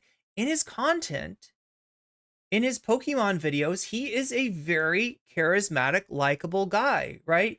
You would not think that if you talk to somebody like, you know, Chugga Conroy, like just knowing him from his videos, you would not necessarily think that like you're gonna get into this kind of situation, right, where he's pushing and pushing and pushing, and you can see that he's upset. I mean, it's pretty clear to me when she's not getting back to him, right? For a few, he's prodding, he's pinging, he's like, you know, like even like goes like, well, you're not very fun, haha, just kidding, right? I don't know, it's really uncomfortable, it's really scary, it's really dodgy. Read into things because you're just getting to know them. Got to give it time and pick up patterns to see the red flags. I get that, Livy, but like, maybe it's the context we already know, but like, maybe I don't know. Maybe I'm not autistic. Maybe I'm not autistic because I feel like I'm really, really good at picking up on social cues. I don't always agree with like the cues that I get necessarily, which may lead to people thinking I'm autistic. But like, I feel like I'm really good at picking up on social cues. Like, I feel like I'm really good at noticing small things in the room, like just things about a conversation, like elephants in the room, you know? Like, I don't know. I feel like I have ADHD and not autism, you know? Like, if I have any type of neurodivergent bullshit going on, I don't know, maybe I'm not autistic because I don't feel any hangups over blocking a weirdo, and I feel like I detect weirdos so quickly. Maybe that's a big reason why people say that I have like some sort of like ability to see the future when it comes to YouTube. Oh my god! I'm just good at kind of picking up. Look, vibes. I've joked around about Xanderhal being the edgy boy messiah. I think Vaush plays with this idea too, right? I think that like I said, like all these debate streamers they're kind of up their own ass, right? That is the format, that is the content, that is the kind of personality that, you know, sometimes succeeds at this game, right? But Xanderhal in particular is very up his own ass about this. And I joked around about him being like the, you know, like the edgy boy messiah, the Quetzalcoatl, right? And here he is literally being like, well, I am kind of prescient. I do have the ability to be in all places at once. Maybe I am the Quetzalcoatl. I don't know. People are saying, folks, you know, I don't know. I just know that when I put on a still suit for the first time, it felt like, you know, I knew exactly how to put it on, and everybody was, you know, surprised the fuck out of Duncan, Idaho, right? From people and knowing if there's it's like a Tacoma wept moment, something about them that I'm not gonna like, and maybe I notice it before everyone else does. That's happened a lot. So maybe it's just that. Maybe I'm just good at detecting that kind of stuff. I notice it before a lot of you guys do, and you guys just don't see it before I do, and I look unreasonable. Like, I think that happened really bad with what was his name? Fuck. All this drama stuff literally leaves my brain because did he forget who DJ Mule? Store it in my. Is he gonna say DJ Mule? Can't remember what's his name again. MC Donkey or something. Not Lancer Thought Slime. Was it MC Donkey? He's the one who made the video that almost caused me and Merrick to burn the bridge with Merrick. Oh, FD Signifier, yeah. FD Signifier. I just remembered his name. I'm sorry. Listen, there's a lot of dumb fuck YouTubers who've like slandered me in the past. Oh my god. Yeah, we're going back to like him calling FD Signifier. We're going back to Xanderhal calling like all of Black Bread Tube like dumb fucks, right? We're going back to that. That's what we're dealing with here. He's talking about fucking donkey video game donkey. And if you're not familiar with this content, pretty much 75% of what he says is complete satire. I mean, for God's sakes, his name is Donkey. His name is Donkey. This video and getting pissed. 90% of this game's budget just went into making the 3D models for the fish on. No, it didn't! Look at how happy they are that they don't have to be in this game anymore. Fuck you! I'd love to be in this game! This is the level where we team up with Hank to take down Walter White. No, it isn't! That's Breaking Bad! Stop being so disingenuous! This idle animation. Stop laughing at Sonic! Okay, that's obviously Blow Blocks again, but whatever. Because he's talking about fucking it. No! I'm done with Donkey. I'm done with video game Donkey. Let's see if we. I gotta pause this. So I can get back to Xanderhal. I don't know why all of a sudden, like, it switched from controlling the Xanderhal video to controlling the Bo Blacks video, but whatever. Dumb fuck. A year and a half before he started making his like full-on call-out videos on lefty like folks, because he was having really dumb takes and was supporting really dumb people and takes on Twitter. I noticed that shit and made multiple videos calling him a dumb fuck. Got tons of shit from the left for doing so, but then he made a video. The goddamn left, the goddamn online left. I'll tell you. Xan was right all along. That's what I'm saying. He's the chosen one. I don't want to get too off topic. She responds, generally around this size, give or take a little, but it's usually what works most often. Chugga responds, nice! She responds, yeah, and then Chugga says, okay, well, I'll figure something out. Not sure if you have any dislikes for me to be aware of. Emily continues her Twitter thread by saying, convos would often derail suddenly. One moment we'd be talking about Nintendo games, and then it would shift immediately to feet talk. He was very persistent in commenting how big my feet are. I tried to respond with blunt jokes to make the vibes less creepy out of nerves. She then shows video of these Discord DMs. Okay, so that is actually from Chugga Conroy.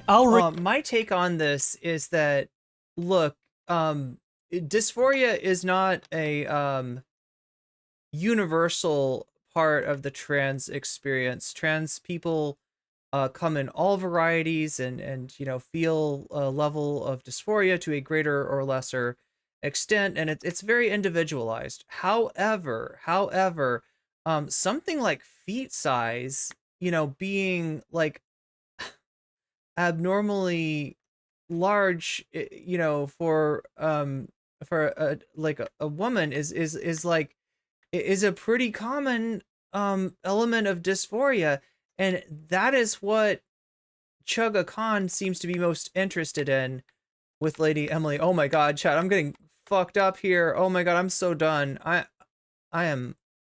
You can't even see what's going on here, but I'm getting destroyed by these monsters here in this game. Read out the relevant messages as I let the proof scroll. Oh, we're done. We're done. Start of the first video, we're gonna revive once. See if we can. Emily responding, I'm sure whatever you get me. Upgrade the garlic. Responds, haha, how nice of you. And then she responds, oh no, we're fucked. We're fucked. We're so fucked. On June 7th, Chugga says, sent you some stuff today. I had a plan A I couldn't do because your feet were too darn big. So I went with a different idea. She responds, oh lol, I'm excited to see what it is. Thank you so much. Chugga responds, wow, you took what I said surprisingly well. So again, I'm not trying to like speak for Lady Emily here. All right, but and I don't know for sure. Like I said, it's individual. Everyone's different. Everyone feels different about this sort of thing. She responds, laughing my ass off. I know my feet are big. It's a thing. I'm curious what plan A was. Chugga responds, ha ha ha, really? It's a thing you joke about? She responds, ha ha ha, I mean, I'm not supposed to advertise, but it's just kind of a fact of life. Chugga responds, ha ha ha ha, that's a fair... I'm sorry, but like I said before, this conversation, like this entire thing should have ended a while ago, I feel, Yeah, bro's clearly down bad. Oh, wow, Valerie, that's a nice callback. We're talking about Abby Thorne's, discussion of gender dysphoria. Oh my god, that takes me back. That was such a discourse, and I remember defending Abby Thorne in that discourse. And I remember, like, one of the most toxic people I've ever encountered in the online sphere that just keeps on popping up, like popped up in the Brianna Wu group chat, and yeah, definitely popped up to call Abigail Thorne. I can't remember what exactly, but something about called Abigail an AGP or something like that. What is with that term? Why do people, some people use it disproportionately for black people? You're talking about gender dysphoria? Yeah, like this is like Abigail's argument was vastly misconstrued, and a lot of people who do feel some gender dysphoria felt like um you know, hurt by what she was saying. I mean, obviously, oh, sorry, dumb fuck. Yeah, yeah. Okay, sorry. That's a, I didn't want to, God, I'm trying to remember the discourse about that, right? Because like at first when I heard what Abigail had to say, I was like, you know, and then like on some level it made sense, but you had to read her essay, you had to watch her video, right? And a lot of people just saw Abigail's tweet and you know, really reacted negatively. Yeah, Xanderhal calling not just FD signifier, but like I feel like he named like 5 of the most popular creator, like black breadtube creators, and we're like, yep, this person, this person, this person, dumb fuck, dumb fuck, dumb fuck, dumb fuck. Yeah, he was just, yeah, he's there's definitely like a racist element in how he uses that phrase. Art,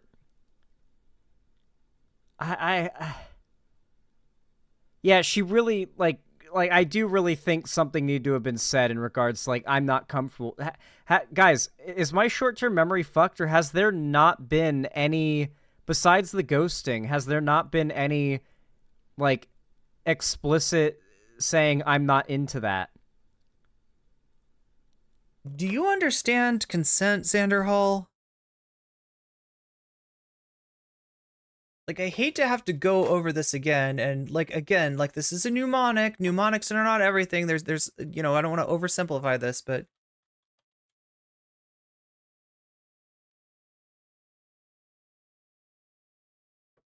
the elements of consent are that it is freely given, it is reversible, it is informed, it is enthusiastic.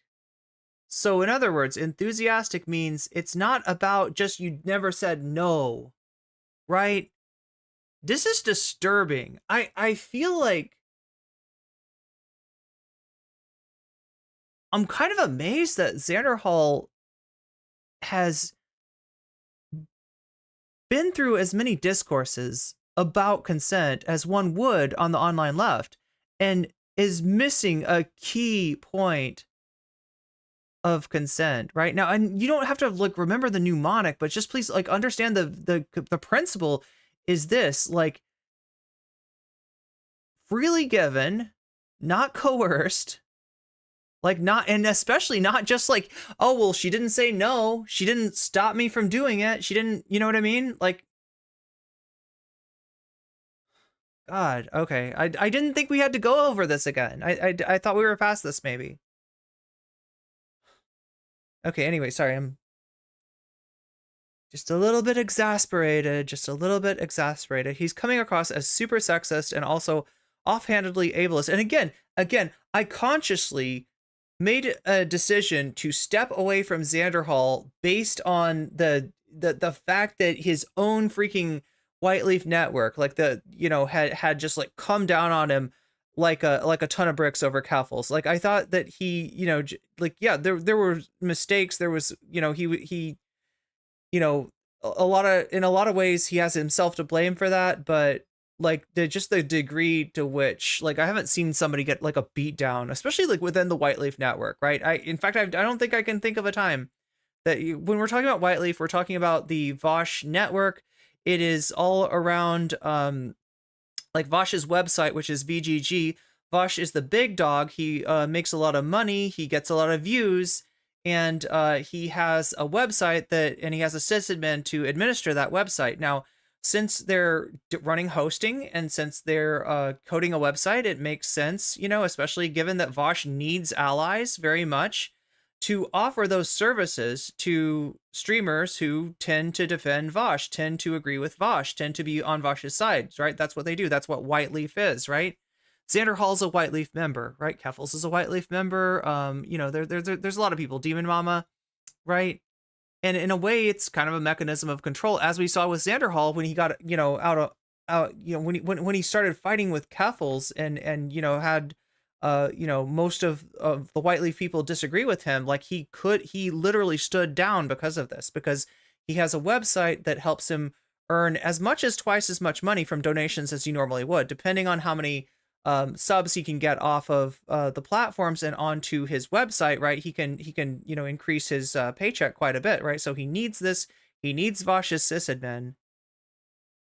And as such, right, if there's any fighting on Whiteleaf, if there's any fighting between, the likes of Demon Mama, Vaush, Xanderhal, etc., it's probably behind closed doors, because, there's a pecking order there.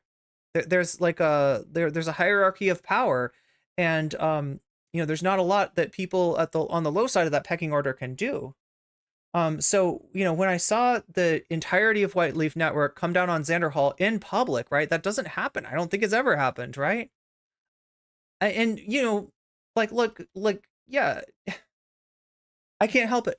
I have empathy. I feel, I'm like Michael Brooks, right? I am ruthless with systems, and I try to be compassionate with people, even people that, have lied about me, have hurt me, have done harm, right? I've seen Xanderhal do a lot of harm. I've seen Xanderhal be an asshole. I've seen him be racist, misogynistic, whatever, right? But I just can't help it. I just react to that when I see somebody on the ground getting the shit kicked out of him, even proverbially. I tend to be like, okay, you know what? We can not cover his videos for a little while. So this is the first video I've covered in a while, and damn. There. I'd say rude or disrespectful, but sexist is more strict gender roles and expectations, low work expectation. Wait, I'm sorry. You might have been talking with somebody else. I'm not sure if that's a response to me.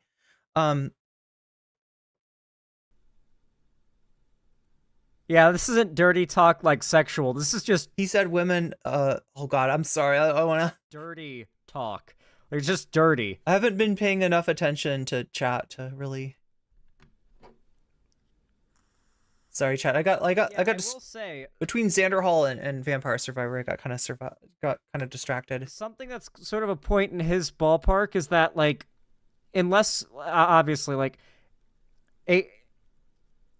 I feel like the average autistic person would not be able to pick up on any signals that she's not into this by this point.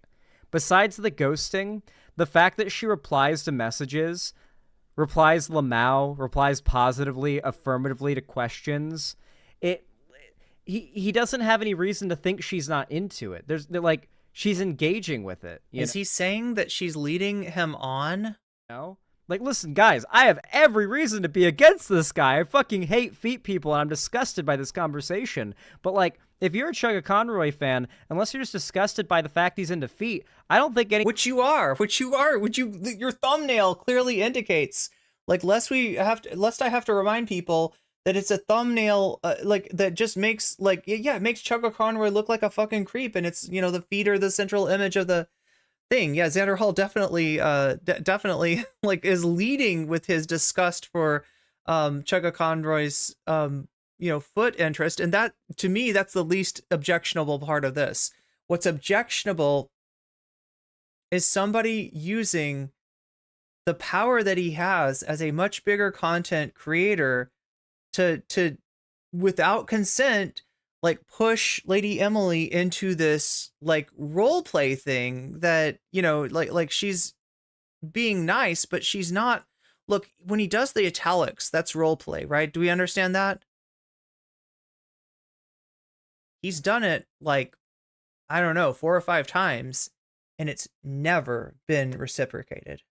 And that's what she said makes her feel uncomfortable. Now, there is something that she says in here that's being taken as, like, a pass, right? Where at one time she doesn't object to something, and all the fucking assholes out there are saying, aha, right there, see that? That's consent, right? And remember the aspects that I'm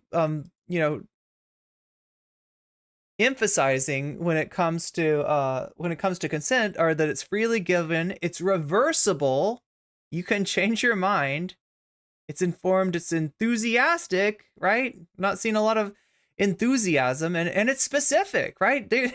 There's a lot that's missing here in terms of anything resembling consent, right? You gotta see that. Anything here suggests he's like a sexual harasser. Certainly not like a serial sexual harasser. He's just being autistic here and cringe and gross and cheating on his girlfriend for sure. He's definitely doing that as well. Yeah, he's just being autistic. This is not a characteristic of autism, pushing people into situations that they're uncomfortable with. It's not about autism. It's about power. I'm not even going to say she doesn't seem engaged. She seems engaged. She seems to want some free shoes. I'm not going to lie. Listen. Oh my God. Did she ask for it? Was she asking for it? Xanderhal? Is that what you're saying? She was asking for it? Listen. But it seems clear she let this go on a bit longer because she knew she was going to get some free shoes out of it, okay? And I know women, and I know they like their shoes, okay? And I know that a lot of women are willing to endure some creepy messages and pretend like they're into it if it means they get some shoes, all right? Stance on the issue. I'm lucky I'm a 12. One size bigger and no shoe stores would carry my size. These next set of messages I want to show are from September 13th, and they're just talking about a video game, but then suddenly ChuggaaConroy responds, okay, I'm gonna miss your shoes. It was kind of nice being their caretaker again. Looks at them in my hands. As hard as it was at times, they stunk. It's so weird with how much weird, like, kink shaming that Xanderhal had for the foot fetish, with how, like, sort of biased against ChuggaaConroy he starts out this conversation just based on that interest, right? Which, like I said, I think is the least objectionable part of this exchange. The fact that he's flipped completely based on essentially misplaced empathy, based on his own experience, you know, pushing boundaries as a content creator, being called out for it, and seeing his you know, career, which at this point I don't know if you can call it a career, you know, given how much how many viewers he's lost due to the Kuffels fight, right? Seeing it evaporate in front of his face, right? And that's what he's operating from, is like from, I don't know, bros before hoes, I guess. This is just horribly. This is just misogyny, victim blaming, and like, yeah, he's like suggesting she was asking for it. Like he said, women love shoes. That's okay. I thought he wasn't moving for a second there. I thought he was I was like, wait, what's going on? Did my video stop?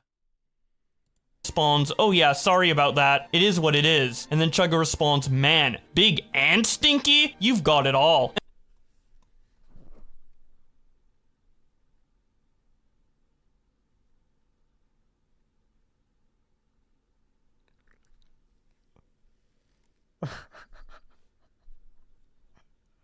Uh-oh, stinky. That's gonna be the text in the thumbnail of this video. Uh-oh, stinky.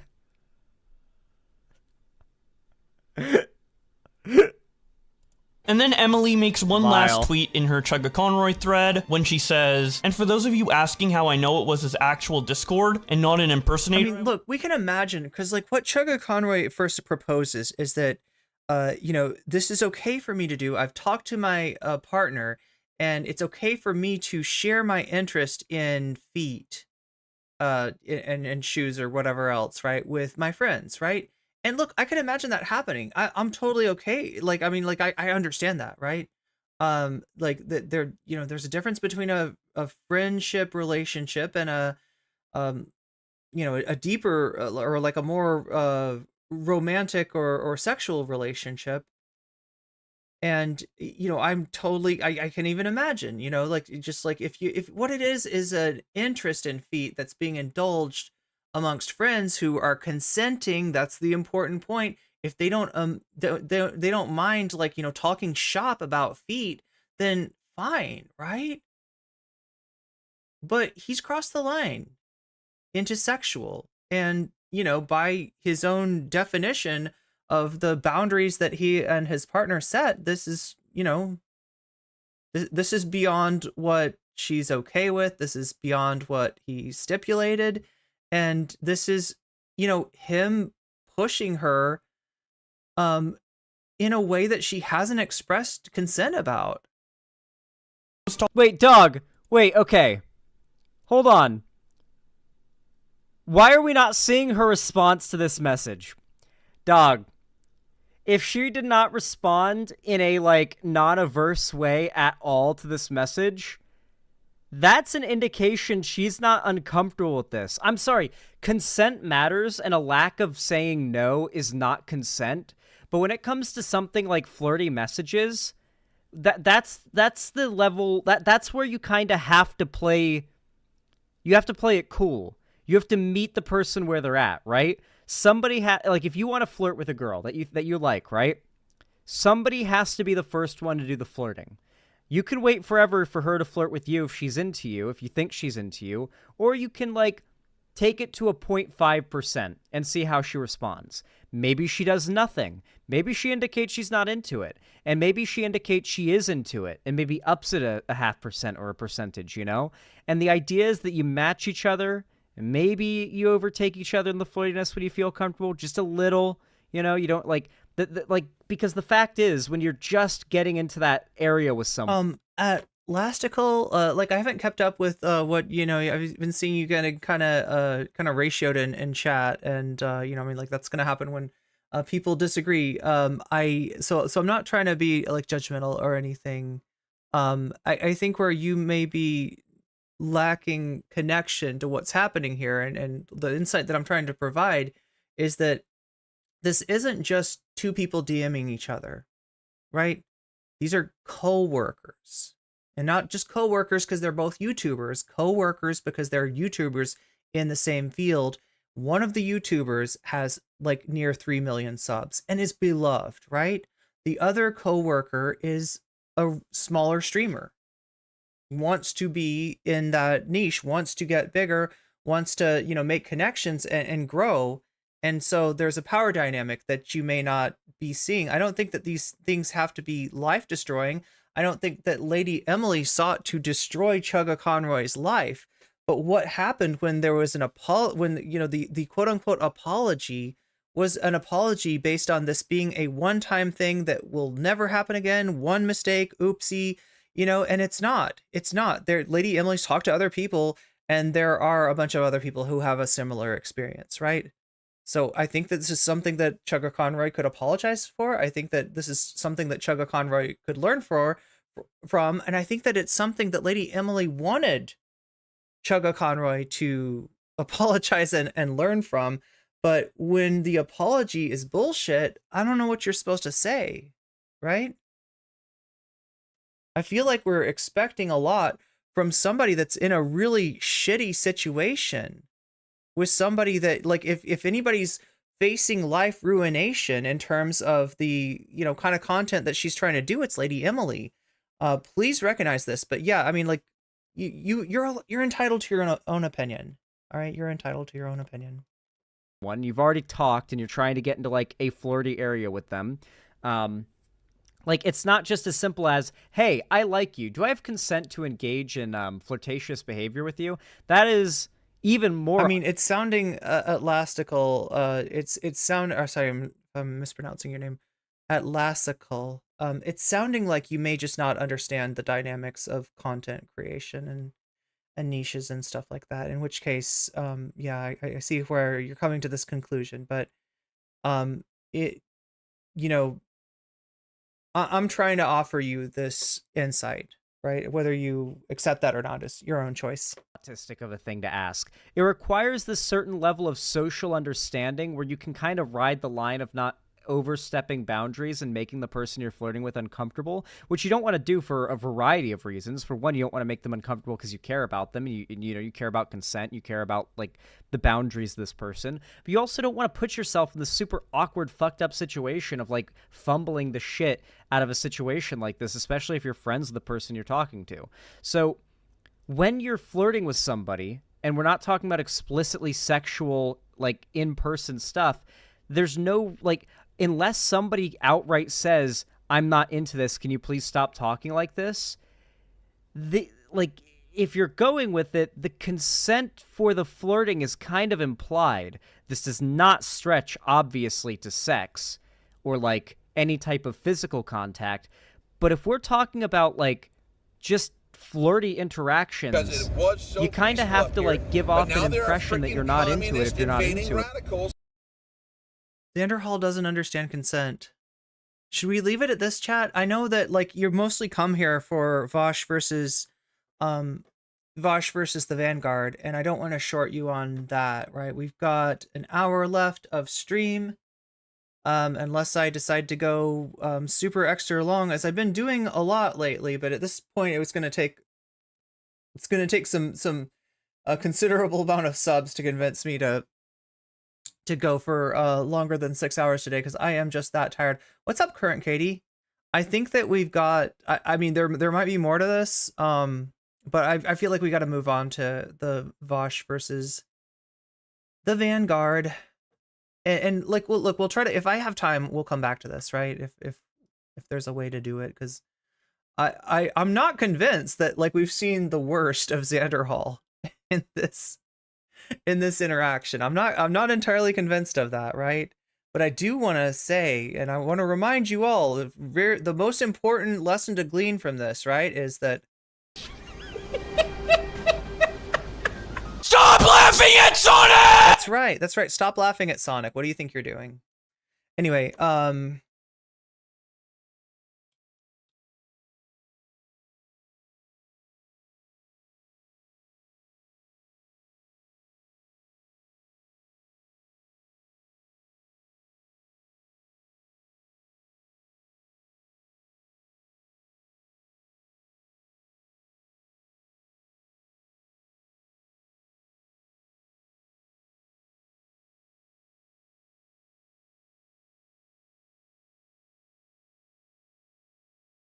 okay, so I guess we'll start first with the statement on the Vanguard by Kyle Kulinski that caused Vaush to react.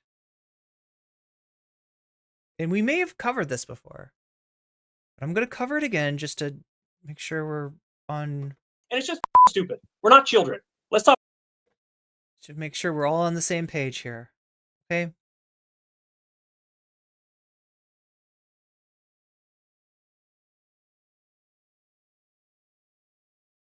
Playing this game. He understands exactly what I meant. He understands I'm not anti-Semitic. He gets all of that. But look, bottom line is, I think with a guy like Vaush, he's a YouTube. Oh God, see, there's more. Okay, oh my God. I can't show you absolutely everything in this, but Kyle is reacting to the video, and you can go back if you want to, a week ago, where Vaush is responding to not just Kyle Kulinski, but also to Hassan, and particularly on their takes on Yemen, and based on them, saying that the United States should not be bombing Yemen as a response to Yemen putting pressure on the U.S. and Israel through the actions in the they're taking in the Red Sea to put a ceasefire, to stop what's going on in Gaza, to stop the carnage that's going on in Gaza, right? And Vaush responds to that by literally implying that there's like anti-Semitism at work here, like that's like part of the motivating factor in Hassan and Kyle's take. Now he's going to deny it, but I mean, the Vanguard points it out, right? It's in his thumbnail. Master, so he does, and it is something that he says. He does like the whole kayfabe thing, and like, I'm the one voice of reason on the left, and I will set everybody straight, and that's his whole shtick. And hey, he's welcome to do that shtick. Again, Twitch, welcome back. I haven't been mentioning it, but you might have seen an ad break just now.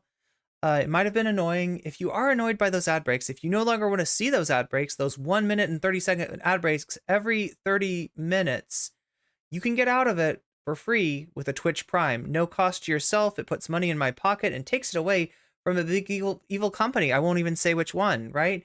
You can also get out of it by paying that big evil company $5 of your hard-earned dollars or $6 of your hard-earned dollars on on mobile, or if you are lucky, if you're very lucky, you might be gifted subs. And it'd be really cool if YouTube could, I just gotta say, it'd be really cool if YouTube would come through this time specifically because of the thing that they've just announced with if you can hold over 100 subs, then you get a higher cut of that. So normally what Twitch does is they take about 50% of your money that you donate to me through subs, and they keep it. And if I'm able to get above 100, I think I'm at like 70 or 72 right now. If we can get 30 more of those subs, then I'll be seeing a lot more of those donations, of those subs. So I'm really hoping that Twitch can come through with that. That would be awesome. That would be amazing. That would change my life circumstances, not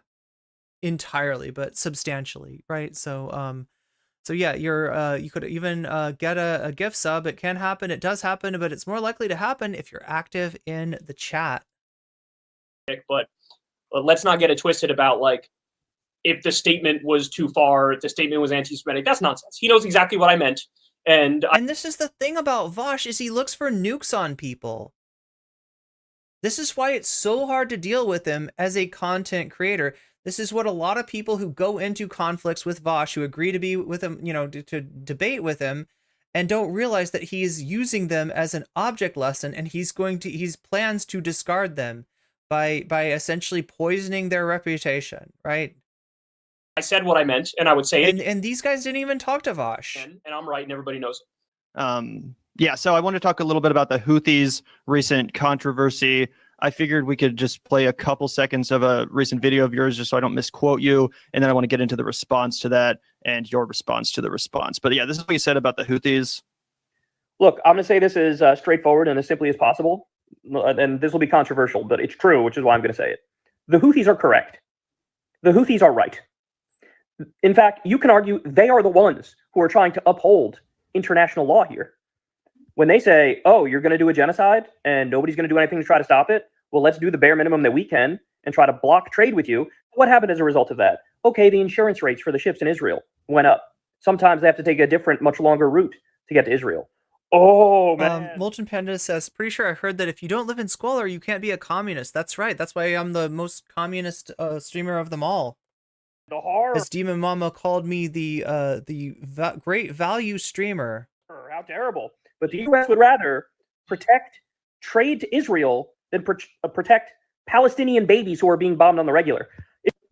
Yeah, based as fuck, man. That's a beautiful man right there. Some people took issue with your comments, specifically Vaush. Zach and I responded to his video. He basically said that your commentary, in addition to other streamers like Hassan, for example, they basically said it amounted to like America bad kind of logic, where, your whole commentary just boils down to anything that's against America and our foreign policy is therefore good. And Vaush even went so far as to imply that this was an anti-Semitic position.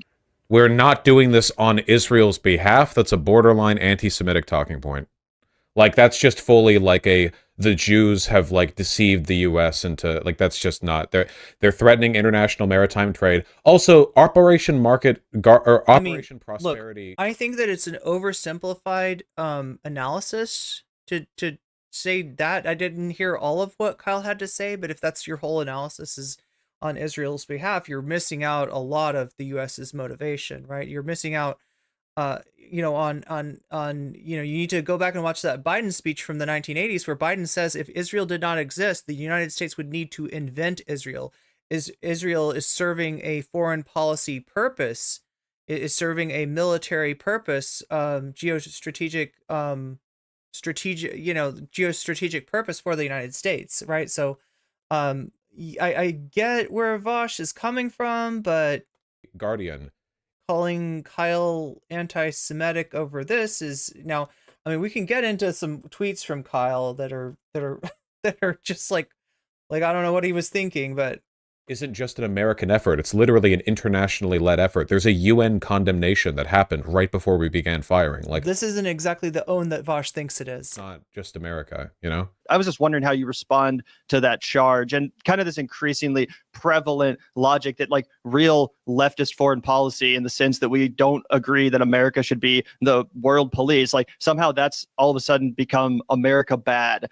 Yeah, I mean, look, to be fair, I think there are some people who fall down that rabbit hole where it literally does just amount to, like, America bad. That's not me. In fact, of course, I've taken heat for my position on Ukraine. When I say something like Russia illegally and offensively invading Ukraine is wrong and shouldn't happen, and it's a war crime, and Putin's a war criminal. You know, when I say something like that, it should be very clear to people that I don't have this this position which is just America bad in all instances. In fact, in that instance, I even supported initially some defensive weapons going to Ukraine so they can defend themselves. I think that the America bad assertion is entirely bad faith, right?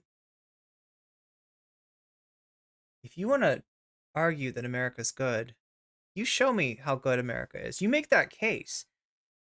Vaush doesn't have to. It's a thought-terminating cliche. If anybody doesn't like him, it's because we have VDS, right? Thought-terminating cliche. There's no real argument here. There's no argument to say, oh, you're just like America bad or something. Oh, you're like, please show me. Please show me the shining city on the hill that America is, please. So that would be an instance of America through, you know, whatever pathway ended up maybe accidentally being on the correct side of an issue. And I'm willing to say that when that's the case.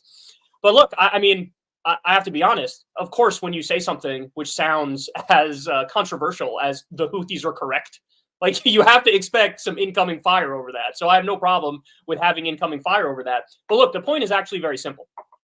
I'm sure that this is being interpreted as, like, you know, a defense of the Houthis in general and writ large. And the fact of the matter is, that's not the case. They're a Shia Islamist group. Of course, domestically, they're a menace. In the same way that, like, Hamas, for example, yeah, they don't have a good position on gay rights. They want an Islamic caliphate to be a Palestinian state. I would like a Palestinian state that is not an Islamic caliphate, right? So, like, all those things matter, and we can point out those nuanced differences. But the main point, which is inescapably true, is that the Houthis stepped in and said, we see that Israel is carpet bombing innocent people in Gaza. They've killed 12,000 children and 28,000 innocent civilians. Our response to that is going to try to be to block ships that are doing trade with Israel. Now, maybe they haven't done it perfectly, and sometimes they get the wrong ships, and sometimes they use force when they shouldn't, etc. All that's fair. But that core thing of let's stop these ships from getting to Israel to try to put economic pressure on them to stop them from carpet bombing babies, that is the point. That is absolutely the correct thing. And what I go on to say in that video is, this is what the U.S. should be doing if we actually cared about human rights, if we were actually against war crimes. This is what the UN should be doing. Step number 1 for Joe Biden is cut off the money to Israel. Step number 2 is cut off the weapons to Israel. Step number 3 is allow a UN condemnation through of Israel to let them know we are united and we're against you and you have to stop doing this. And then step number 4 is sanction the motherfuckers. Blockade them. Sasha G says, I really hate cleaning up after cooking. I wish I had someone else to do that for me. Yeah, my problem is, like, after I cook, I want to eat. And after I eat, I want to, like, chill. And so sometimes stuff sits in the sink a little longer than I'd rather have it do. Vaush would rather go after Professor Flowers, Cat Black, Luna Oi, or for the 6,000th time, yeah. Economic pressure on them. I don't want to do regime change in Israel and send in SEAL Team 6 to put a bullet in between Netanyahu's eyes. That goes too far. I'm against regime change across the board. But this is an issue where economic pressure, you bet your ass I'm going to support economic pressure. And I don't give a fuck that it happens to be a Shia Islamic group that for whatever accidental reason ended up on the correct side of this. It's true, right? In the same, when I give America credit. Yeah, exactly. Somebody supporting something doesn't make it right or wrong. We got to stop, like, trying to see virtue and vice in nation states, because you're going to be hard pressed to find real virtue there. You're given the incentives that operate, you know, this like, what do they call it? The grand game, right? You're going to be hard pressed to find that virtue. It's not there. Does anybody say, oh, you're defending the terrorist state that did an illegal and offensive invasion of Iraq and did torture at Guantanamo Bay and did torture at Abu Ghraib and did all these war crimes? How dare you defend the terrorists? Nobody does that because they understand the nuance of it. That sometimes America does fucked up things. Sometimes they do good things. Everybody accepts the nuance on this front. But you're not allowed to be nuanced about the big bad guys like the Houthis or any other group like that. You have to say, across the board in every scenario, I condemn them. I'm against them. Ah! And it's just fucking... Or woke moralist. Nope. I prefer woke floralist myself, right? Stupid. We're not children. Let's stop playing this game. He understands exactly what I meant. He understands I'm not anti-Semitic. He gets all of that. But look, bottom line is, I think with a guy like Vaush, he's a YouTube master, so he does like the whole kayfabe thing, and like I'm the one voice of reason on the left, and I will set everybody straight, and that's his whole shtick. I mean, look, hey, he's welcome to do that shtick. I've pointed out where I've disagreed with Kyle in the past, but he's right about this. He's right about this. He's right about Vaush, right? But let's not get it twisted. Yeah, woke floralists. If the statement was too far, if the statement was... We'll see who flowers who. That's nonsense. He knows exactly what I meant, and I said what I meant, and I would say it again, and I'm right, and everybody knows it. That is so important to say, right? That America does fucked up shit all the time, and we all know it, and we all accept it, right? But when some other country amorphously does the correct thing, we'll have to find like an invalidating factor about them and be like, oh, how are you supporting terrorism? It's absolutely ridiculous. One kind of side question in regards to, obviously we're seeing untold horrors in real time when it comes to what's happening in Gaza for the first time. It's pretty unavoidable, I would say. Like, I don't ever like to go and look at pictures of dead babies or like somebody pulling a dead child out from under the rubble or a miraculous almost dead child. Eric says, I miss good kayfabes. Are you talking about like in blood sports? In the blood sports context? That has to go get like very painful fucking surgery with no anesthesia, like all these horrible things. I don't like seeing that shit. I don't think anybody likes seeing it, but it's everywhere, right? TikToks of it all, like it's broadcast to the entire world, and I can only believe that that's reaching people, right? And that the tides are turning. I've seen more and more regular people say, oh, we should call for a ceasefire, like we should stop this massive injustice, right? Very few people saying that they believe this is a good thing. However, the most recent general election polling came out with Donald Trump at 44%, Joe Biden at 33%, RFK at 18%, and then Weston Stein, 3% and 2% respectively, right? And that's neither here nor there. That might be like off polling, but what's crazy to me is that outside of the 5% held by Weston Stein, all of those people are rabid, deranged supporters of Israel. And clearly, the American people are not putting it at the forefront of their minds when they're thinking electorally. How do we change that in the next 11 months or 10 months before the general election? Wait, jeez, man, did I get that right? Are they under the impression that like the majority of America has just like qualified support for Israel? Because I feel like normally, yeah, but in this case, the polls the polls actually point in the other direction, right? There's like, because of the like scope of the carnage, like it does, like I don't know, maybe I misheard what they were saying. I mean, there is one group of people that really fucking cares about this, and it's young people. And actually, no, I'm wrong. There's two groups of people. It's Arab and Muslim American voters, and it's young people. And Biden has fallen off of a fucking cliff with those groups. There was one poll where Biden was losing by 4 points to Trump when it comes to young people. And he was at about 60% support with Muslim Americans and Arab Americans, and that plummeted down to 17% support. There's literally a campaign to be like, never vote for Joe Biden in the Muslim and Arab community that I talked about on my show. So 17% support in Detroit right now with a Muslim American. That's what I'm saying. So look, the pressure is being applied properly, and people are really raising a stink about this, rightfully so. And there's protests outside the White House all the time over this issue. So I think what needs to be done is exactly what's being done. Molten Panda says, I think they are saying that the majority of Americans do not care enough. Oh, yeah. Sadly, yeah, you're probably right about that. Do not care enough about the issue to support an anti-Israel candidate. Yeah. That is a bad analysis, obviously, because there are only two real options. To effectively look, Joe Biden will flip his position as soon as he genuinely. Part of the reason that there are only two real options is because the majority of Americans don't care enough. He believes, no, this really is my political ass on the line. Right now, he doesn't actually believe it's his political ass on the line. He thinks, no, come November, this will be in the rearview mirror. People won't even think about it. They'll remember the horrors of Trump and they'll vote for me, and so I'll get through. But if it can get through to him on some level. If these protests and this campaign is persistent enough, then no, motherfucker, you are going to lose if you don't do something and stop this. Then I think, Mr. Garrick, I agree that Trump won't be any better. I disagree because his daughter is Jewish. it's possible that he does actually change the policy to one extent or another. I don't think he'd actually do anything that's sufficient in terms of something we would like as a final solution for it, but in terms of like slightly nudging him in the right direction. So I think that basically everything's being done that can be done to try to... Soul Life says, it's adorable how right-wingers think that they're Jesus' draft pick. It's adorable how Israeli citizens can... Oh my god. Chat. Change the trajectory of that. Now, outside of those groups of people, yeah, I mean, the inescapable sad conclusion is that, like, people don't fucking care about foreign policy.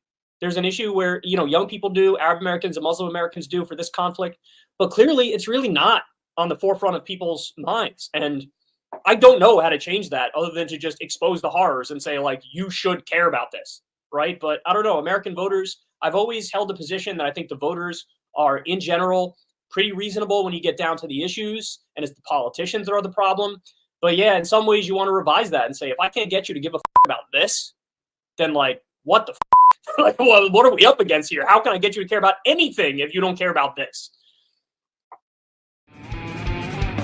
So again, what is the big problem in the United States of America? Is it a tendency, a reflex to say America bad, or is it actually the opposite of that? Okay, so here is Vaush's response. This is the most recent. This is Vaush responding to not just what Kyle said on the Vanguard, but responding to the Vanguard for having Kyle on. This is kind of weird. The Vanguard guys clipped out the part about you saying he's not anti-Semitic and highlighted the part where you said the idea Israel controls everything is anti-Semitic. So the framing made it seem like you called Kyle anti-Semitic directly. It might be worth reaching out to clear that up. Man, it's so much effort to clear up other people's bad faith clipping of me, you know? It's like, no matter how responsible you are, if people are In case anyone forgot, I literally put the screenshot in the video to avoid this problem. But look, this is the way he designed his thumbnail. This is the headline. These are literal Nazi talking points. And then you're going to come at me for bad framing. You're going to come at the Vanguard for bad faith framing after you put out that video with Kyle Kalinske in the headline and then repeatedly insinuate that he is anti-Semitic. Only then, I guess, in the last 3 minutes of the video or some you say, oh, well, I don't actually think he's a Nazi, but I just called him one for the last 60 minutes to make I just implied that he has a bunch of Nazi sympathies. I didn't call him a Nazi, right? Okay, gotcha, sorry. No, I mean, like, Vaush is used to these kind of like Mott and Bailey arguments where there's like a so if you're not familiar, like the Mott and Bailey consist of two parts, the Mott and the Bailey. If I remember correctly, the Bailey is like the hot take, right? It's the thing that's not really defensible. And when somebody hears that, they want to argue with that. They want to engage with that. There's somebody is being wrong on the internet. You know, sensors go off. Their spidey sense detects it, right? And so you get the engagement. But then you go from the Bailey and you retreat back to the Mott. That's the more defensible version. It's another version that I guess kind of corresponds with what you said, but is, you know, a lot more understandable, a lot more defensible, and you've worked out the argument ahead of time so that you know how to win that battle. We also call this the Take Meister. I like to call it the Take Meister. I don't know if we can get this started, chat, but if we could, you know, if you could do one thing for me besides liking the stream and you know, the support that you give me, which I greatly appreciate, I would say get this started, right? I want to start calling it the Take Meister because it's the Take Meister. They're doing a Take Meister, right? They say something fucked up, and then they get called on it, and they somehow, like, it's almost like they hook a rubber band around the sun and they like spin around and they turn around the other way and they come at you from the other direction, right? It's a Take Meister. Normally it's Vaush who gets to look at the camera and say, oh, well, they're just mostly just reacting to all my content, blah, blah, blah, blah. Today, oh boy, did we bring our own content for Vaush to react to, and I'm super excited. We're going to get to watch him cope. But I mean, it sounds like that's what he's doing, right? He's saying two different things. One sounds like he's saying Kyle is anti-Semitic. The other one, Kyle's not anti-Semitic, but he's, you know, it's a more defensible, you know, version of the thing that he throws out there. right? But it's very calculated which one gets thrown out there first. Gonna be glorious. Yeah, dude. So this one's pretty good. I haven't watched it all myself either. This is from Vaush's stream yesterday. He may turn this into a clip at some point. I'm not sure, but we have it here in its uncut form. This, like, and it's uncut glory. Yes. Yes. Sorry. Wow. He is like a friend or a compatriot in future issues. I don't think I was that like mean to him or critical of him in the video. I was more mean to Hassan than I was to him, because Hassan has been way like more interpersonally. But I'm keeping my eye on the time, and it looks like we got 33 minutes left. Bad to me than Kyle has. Before I turn into a I pumpkin. usually reach out to talk to people because I'm just not that social of a person. I don't like it. My worry is that it always comes across as drama farming, right? Where it's like, I've identified a flaw in your talking points. Would you like to discuss this? It's funny because that's like the entire model which built Vaush's empire, that exact, dynamic where he drama farms and then invites on the person to debate that he pissed off. Like, don't act like you didn't do that shit for years, bro. I know that you're on a new arc now where it's like, I'm mature and I'm a big boy. I don't need to, get in the gutter. But let's be honest, like, you're not above doing that.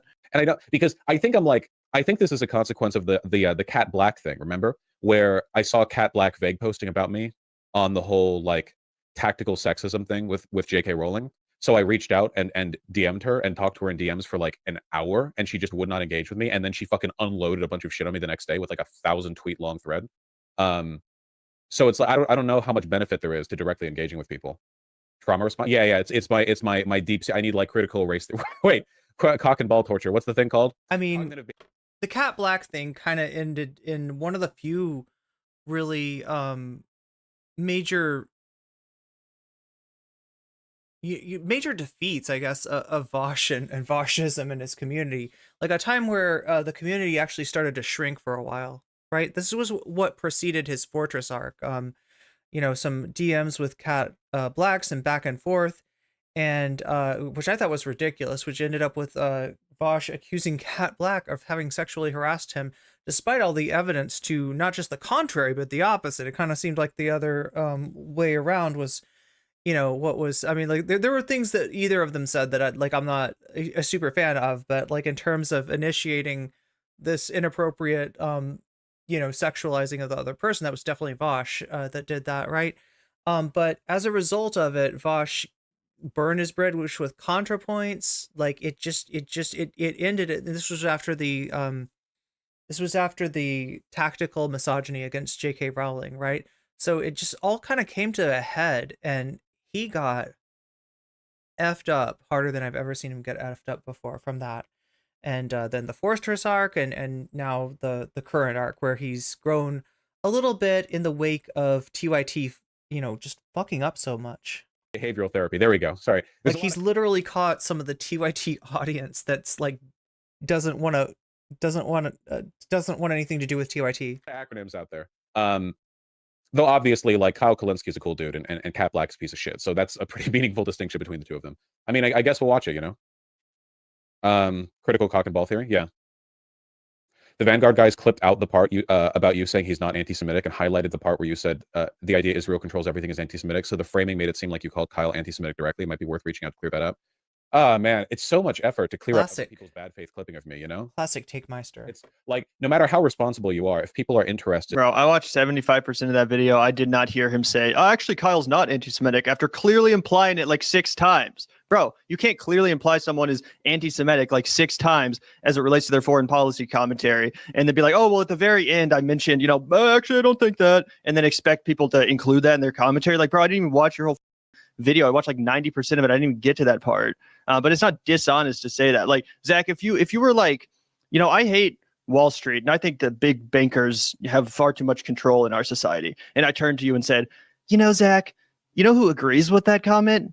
Nazis. Who also hates bankers? Anti-Semites. You should really watch your rhetoric and, make sure to shy away from those sort of anti-Semitic talking points. Would the obvious conclusion not be that I'm implying that you are anti-Semitic, that the talking points you're using are anti-Semitic? Like, is that not obvious to you? Well, of course, and Vaush would agree in any other circumstance, right? So let's take the example of the you know, the Harvard professor or the Harvard president, excuse me, when she's like brought on trial and there's like all these implications about why did you let these Palestinian students do this instead of and you didn't protect the Jewish students. Why did you do that? Like, isn't the obvious implication there that she's anti-Semitic and unfit for the job because of her discriminatory feelings towards Jewish students? Wasn't that the obvious implication? So if we ran accusations of anti-Semitism are what drove the fucking president of Harvard to resign, like that. And Vaush was way more explicit than that. He basically wants to have his cake and eat it too. He wanted to imply that imply that Kyle and Hassan were anti-Semites for clicks, and then walk it back as soon as one of them were pissed off about it. Like, I'm like, sorry, bro, we have your receipts. You can be mad. Yeah. In case anyone forgot, I literally put the screenshot in the video to avoid this problem. But look, this is the way he designed his thumbnail. This is the headline. These are literal Nazi talking points. And then you're going to come at me for bad framing. You're going to come at the Vanguard for bad faith framing after you put out that video with Kyle Kalinske in the headline, and then do repeatedly insinuate that he is anti-Semitic. Only then, I guess, in the last 3 minutes of the video or some shit, you say, oh, well, I don't actually think he's a Nazi, but I just called him one for the last 60 minutes to make. I just implied that he has a bunch of Nazi sympathies. I didn't call him a Nazi, right? Okay, gotcha. Sorry. Yeah, dude. Just own what you said, bro. In misframing what you've said, it's always possible to do that. There's no way to frame every sentence every time in a way that can't be misinterpreted if people deliberately clip it out of context, you know? Especially because I do this live. Like, if I had a script, if I could like plan it all out, then like maybe I could super carefully, like every sentence contains a qualifier. I can't figure out who I'm going to call a Nazi on any given day, guys. It depends on if I get backed into a wall or not. I might need to pull it out of my back pocket. It's like you pull your first parachute, right? And you hope it works. You know, you're assuming it'll work, right? You ever jump out of an airplane, you're assuming that first fucking parachute works. You always wear the second parachute just in case, right? And we all know what Vaush's second parachute is. He's, you know, I've seen him go to that well many times. Yeah, dude. And remember that Vaush called us fascists before ever even talking to us. And that was in a live stream where he was defending America's drone strike program, I believe, and our extrajudicial assassinations of like Middle Eastern, you know, generals or terrorists or something like that. And he was calling us fascists, again, with no evidence, no qualifiers. So save me this bullshit where I actually put a lot of thought into my words, and I would never. Yeah, that's so weird, because like from everything I know about Vaush, like in fact, what I most recently heard him say about the Vanguard, right? He's not like super antagonistic to them, but the fact that he gets the that nuke out, right? Like almost like a means of coercion. Call someone a fascist or a Nazi or an anti-Semite if I didn't truly mean it. And woe is me. Are these people clipping me out of context? Oh, like, bro, you throw that shit around like nobody's business. You were the first one to pull the fascist. It's hard to take him seriously, isn't it? Anti-Semitic card as soon as it makes your point. Yeah, it's crazy. I think that the reality is that none of us can get butthurt if somebody calls us something ridiculous on the internet. You can call me a tanky, you can call me a fascist.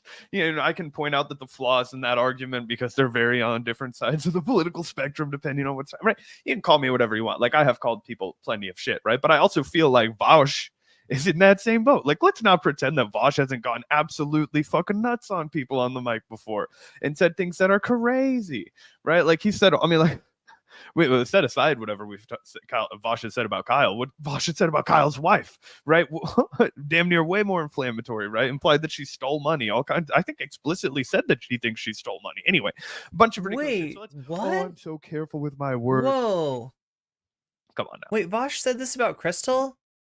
Look, I mean, I've had my disagreements with Crystal too, but Jesus Christ, what?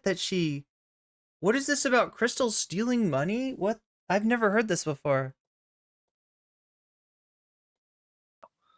Format, and that would also be a pretty like unfair expectation to begin with. Kyle also knows Vaush doesn't say that. Well, I fucking hope so, you know. Keep my eyes on the time. Looks like we've got 25 minutes left. All right. Hopefully do this segment justice. And it's just stupid. We're not children. Let's stop playing this game. He understands exactly what I meant. He understands I'm not anti-Semitic. He gets all of that. But look, bottom line is, I think with a guy like Vaush, he's a YouTube master, so he does like the whole kayfabe thing and like. Yeah, well, hold on. You got more subs than me, man. Don't talk yourself down. There we go, kayfabe. And I hate kayfabe. I'm the one. Did you just call it kayfab? That's what I call it. And I'm wrong, Chad. I got made fun of by Dylan Burns for calling it K-fab. I just like, it sounded fab. Like, you know, let's pretend to be mad at each other, kayfabe, right? It's like, I mean, maybe it's great in wrestling. I do not like it in, content creation. Voice of reason on the left, and I will set everybody straight, and that's his whole shtick. And hey, he's welcome to do that shtick, but let's not get it twisted about like if the statement was too far, if the statement was anti-Semitic. That's nonsense. He knows exactly what I meant, and I said what I meant, and I would say it again, and I'm right, and everybody knows it. Yeah, so I want to talk a little I bit. don't remember the exact thing that Kyle Kulinski said. Hopefully, oh my god, the video shows it again, so I can like, you know, be specific or whatever. About the Houthis' recent controversy. See how offhandedly Vaush says some shit like that? I don't even remember what it was that we were talking about, but yeah, you.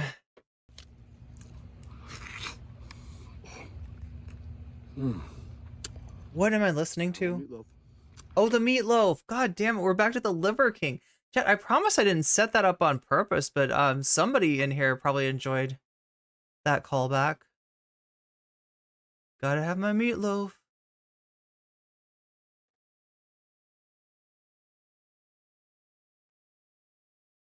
That is, of course, friend of the VOD, the Liver King. Figured we could just play a couple seconds of a recent video of yours just so I don't misquote you. That's and Kyle. kind of get into the response to that and your response to the response. But yeah, this is what you said about the Houthis. Look, I'm gonna say this. Wouldn't it be easier to just talk to me directly? Doesn't this feel a bit odd? I don't know. I've talked to the Vanguard guys twice and Kyle multiple times. I feel it is kind of funny that we're now reacting to a reaction of a reaction, I believe. But yeah, I mean, I think it would be cool. Wait, who should talk to him directly? Zach and Gavin? Kyle? Like, I mean, it feels like by the end of this, it feels like he's mad at Zach and Gavin, which I totally don't understand. Like, if he's frustrated that Kyle didn't say it to him and that he wanted to get Kyle on and he couldn't get Kyle on or something, I guess that's understandable. I just don't understand blaming Zach and Gavin here. It doesn't make sense. Kyle debate this issue. I don't want to like argue on awesome. Kyle's behalf. You know, I don't want to just go in there and be like, I'm going to, you know, represent the position that you were going after Kyle for having. Like, I would rather just see Kyle debate Vaush, but obviously if Kyle doesn't want to engage with Vaush anymore, like, I'm not a coward. Obviously, Zach and I will more than happily debate. We'll take that clout. We'll take that clout. Oh yeah, for sure. I actually really like debating Vaush, right? That's the elephant The Vanguard will be there, sir. in the room here. I actually I think that he's super wrong on this, but again, it's like my feelings don't get hurt. The Vanguard will be there. Feelings get hurt by any of this. I mean, Vaush, you know, again, he's performing on the mic right now. I don't think that his feelings really get hurt by any of this. I would rather just see everybody like clear the air, be like, okay, Kyle clearly has this position. He's a ginormous YouTuber. It would be based if him and another ginormous YouTuber with a different opinion debated it, and then all of us bottom feeders down here would have something straight bottom feeders, yes. Right? We wouldn't have to do this mess where, okay, we track down Vaush's clip and then we have Kyle on and we ask Kyle about this, and you know, all this song and dance. We prefer to be called random small streamers. Thank you. Dancing charade. Vaush, Thank you. I agree with you. Just book it. You know, book that shit with Kyle. 20 minutes, 21 minutes left. Both, you know, do well. I think we can do this. Channels, you know, continue to grow symbiotic. And then again, us parasitic little bottom feeders down here will make a little dissection about it. It'll be, you know, put in bite size for all the diehards. If there's should you reach out and ask? If you don't want to make me if you don't want me to make content out of it, I don't know. I don't know. I'm right here, you know. I don't think Vaush would want us involved if he was going to debate Kyle. Well, I don't think that, and I get why. Chat, I gotta admit, it blows my mind to think of like somebody honestly saying, if you don't want me to be to make content of it. Now that's what Vaush says to Kyle Kulinski. Like that's what Kyle is afforded, right? I have never been afforded that option. It's never a question that anyone's asked me. They just make content on me, right? It's weird. It's weird to be like, hey, if you want to have this discussion in private, don't want to make content out of it, want to settle this one-on-one. Oh my God, no, fucking never. I never get that chance. I never get that chance. Just anyway. For people who are asking. Probably also boost the views. Pretty sure they would say the same thing to you. Sure, but there is a difference between someone in chat linking me a Kyle Kulinski video and me reacting to it a bit, and them having Kyle Kalinske on and then going over my video, going over his video. They think that they went behind. He thinks they went behind his back. Put this in a different perspective, because this is just Vaush dunking on himself, right? This is Vaush posting his L's, true. Just say a commentator, right? I am, I guess, ostensibly, but I'm some would say. And I'm interviewing Kyle Kalinske, okay? And Tucker Carlson has just been taking like wild shots at him, implying that he's anti-Semitic, right? And I asked Kyle, or you Although that'd be funny for Tucker to say that at all. Very well-known commentator, implying that you and people who share your position are anti-Semitic. Like the people who will like warp this in their twisted minds that this is like the same thing as like TMV being like Jeremy Allen White sharing a long hug with his ex-wife. Are they getting back together? Like, it's fucking ridiculous. Oh, why are they going through all this? It's because we're talking about politics, right?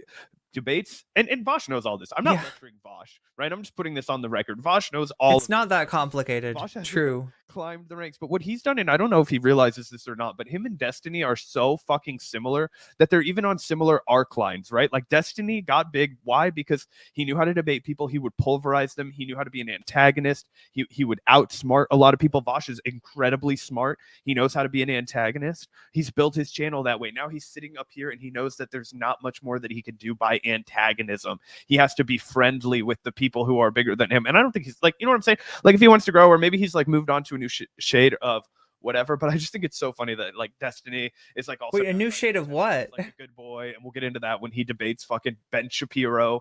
I just think it's interesting. It's like, bro, Gavin and I watched all of you guys when you were vicious. It's kind of like watching boxers. It's like, I remember when you were hungry, bro. I remember when you showed up to just fucking eat people's lunch, man. I remember, you know. And then as you watch people age and you watch them get checks, it's like Conor McGregor. Gavin and I remember. Gavin's a casual fan, right? I actually saw a Reddit thread the other day that made me feel good because it was. I gotta admit, I don't get the I miss the old Vaush sentiment. I really don't. Like, am I an old man, or does the UFC suck now? So it's not just me. Back in the day, people used to get excited. Now, set aside the fact that Conor McGregor's a horrible person. It's irrelevant to what I'm trying to get my point across with right now. There was a time when that guy, with his left hand, it was a fucking pistol, bro. And he was knocking out Jose Alvarez, and he was starving. Chat, is Conor like a southpaw or orthodox? Anybody know? Conor McGregor, right hand or left hand? Himself to get down to 145. And then Jose Alvarez. Like left hand and right-handed people mean something different than left hand and left-handed people. Oh, excuse me. And then he knocks out Eddie Alvarez, right? And then he's got this he is left. Okay, so that's his cross. Although maybe like a lot of people switch up to the top, right? And now you watch him and he like comes back and he fights Dustin Poirier. Does he fight exclusively in southpaw? He gets his ass beat, right? You know, it's just like, you're not hungry anymore. You're not getting it. This is I'm amused by this. I'm amused by this. I think that point I'm greatly amused by the Vanguard boys. Decided that it's time to retire. They're not young and hungry anymore. Vaush should be screaming at his computer, calling us fascists, calling us deranged, calling us liars. He'd be calling me something if he was old Vaush, right? Like, people don't realize the old Vaush was like transphobic as fuck. Why is there like a holy water in there?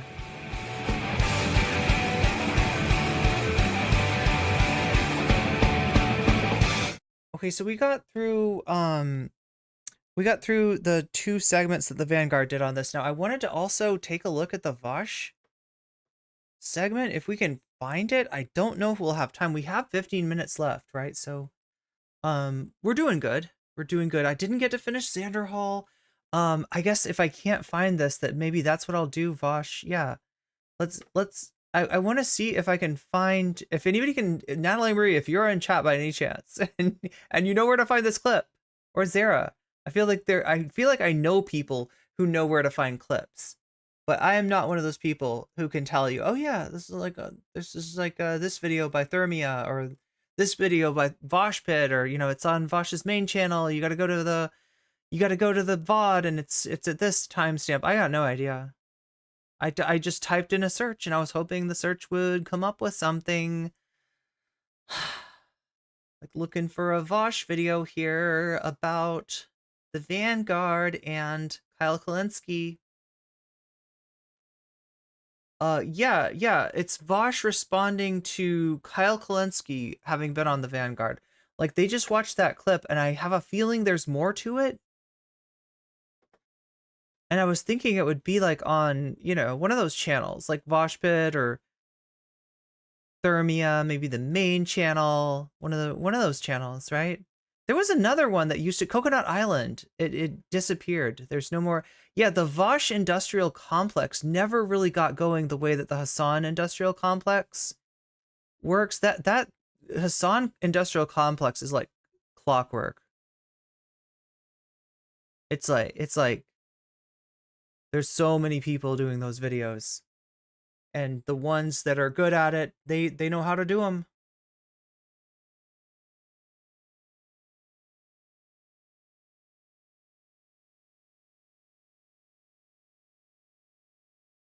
And the ones that don't, sitting around 2K, just like me. Only I don't have Hasanabi video to edit. I have Irene Geller video to edit, so I feel like I'm running up that hill. Like, look, if I only could, I'd make a deal with God and get him to switch our places. I'd be running up that hill, running up that bill with no problem whatsoever. I don't know why I felt the necessity to quote Kate Bush, but there you have it. There you have it. I am only like 5 years after Stranger Things did it.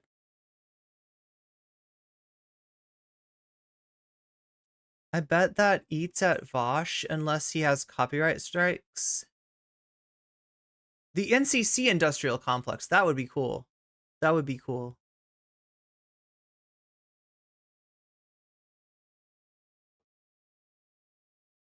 But yeah, saving some like giant benefactor jumping in, and what would it would be getting like 4 subs or memberships. I think we're gonna end it at 6 hours tonight.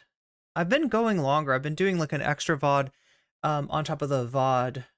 Like, right, I've been doing like an extra 2 hours on top of the 6 hours, but I think tonight, barring anything like that, I will call it here. I'm thinking though, I'm wondering if we can watch on Vaush channel, if you scroll down the main page stream, it's the second one down in the comments. There's a timestamp. Yo, okay. You're talking about the VOD, right, Molten Panda?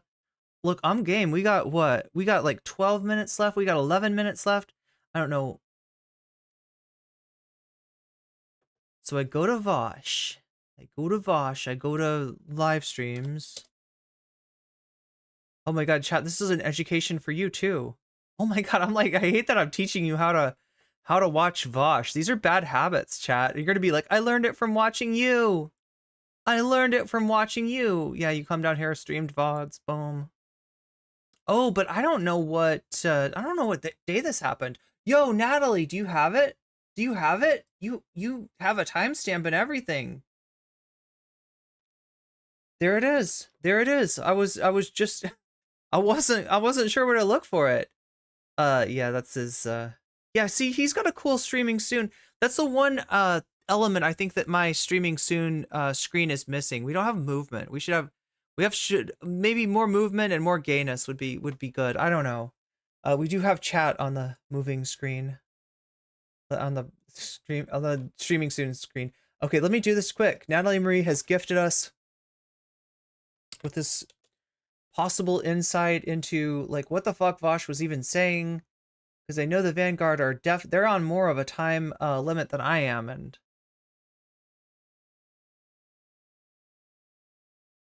they don't always get to watch things at length. I mean, like, I'm acting like it's this great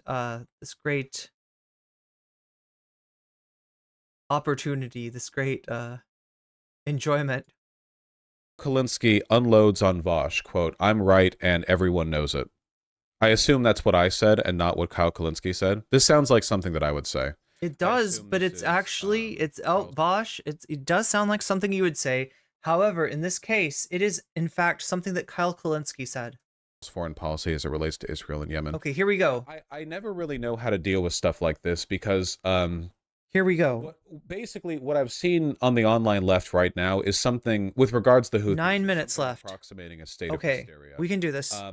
There are some other issues that have been like this, but this one's pretty bad. It's like people don't even respond to the arguments that I've made, or they just say stuff that's objectively incorrect. And I don't mean that in like a debate, bro, like, ha, you're objectively wrong. I mean, like, they say things that are like, according to the Houthis, not even correct. You know, like people claiming that they're only going after Israeli ships or whatever.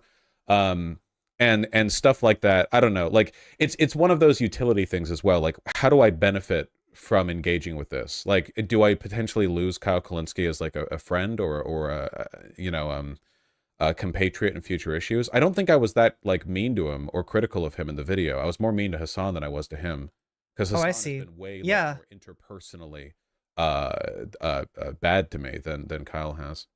Did you reach out to talk? I don't usually reach out to talk to people because I'm just not that social of a person. I don't. We can do this, chat. 8 minutes left. My worry is that it always comes across as like drama farming, right? Where it's like, I've identified a flaw in your talking points. Would you like to discuss this? And I don't, because I think this is a consequence of the Cat Black thing. Remember, where I saw Cat Black vague posting about me on the whole like tactical sexism thing with J.K. Rowling. So I reached out and DM'd her and talked to her in DMs for like an hour, and she just would not engage with me. And then she fucking unloaded a bunch of shit on me the next day with like a 1,000 tweet long thread. So it's like I don't know how much benefit there is to directly engaging with people. Trauma response. Yeah. It's my deep. I need like critical race. Wait. Cock and ball torture. What's the thing called? Cognitive behavioral therapy. There we go. Sorry. There's a lot of acronyms out there. Though obviously, like, Kyle Kulinski is a cool dude, and I mean, that was some pretty interesting and pretty telling free association from the Voshter. I had an ex that hated it when T9 tripping went away. She was like, it takes so much longer to hit every level letter. Oh my god. Piece of shit. I'm not sure what I just said. Full distinction between the two of them. I mean, I guess we'll watch it, you know? Critical cock and ball theory? Yeah. The Vanguard guys clipped out the part about you saying he's not anti-Semitic and highlighted the part where you said the idea Israel controls everything is anti-Semitic. Oh my god, everybody's so bad faith to Vaush. I can't believe it. Those Vanguard boys.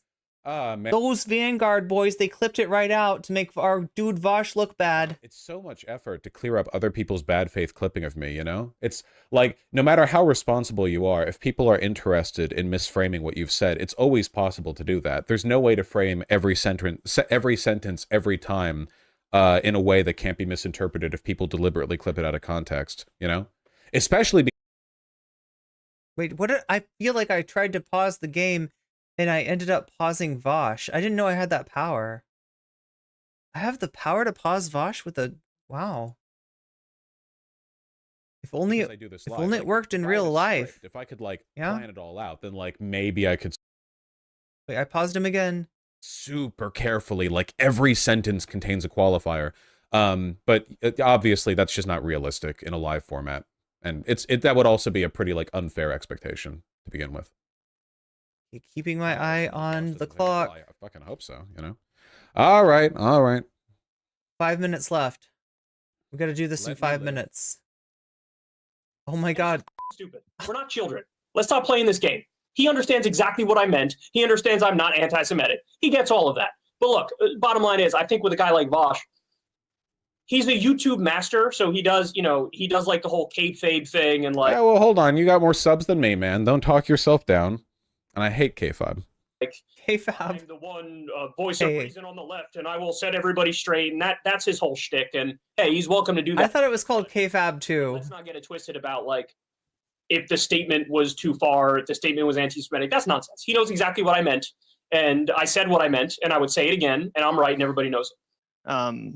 Yeah. So I want to talk a little bit. I don't remember the exact thing that Kyle Kulinski said. Hopefully the video shows it again, so I can like, you know, be specific or whatever. About the Houthis' recent controversy.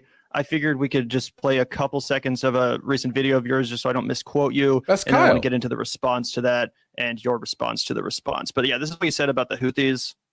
I love how he's like surprised that they got... Talk to me directly. doesn't this feel like, I get it. I don't know. I've talked to the Vanguard guys twice and Kyle multiple times. I feel okay. I get it this time.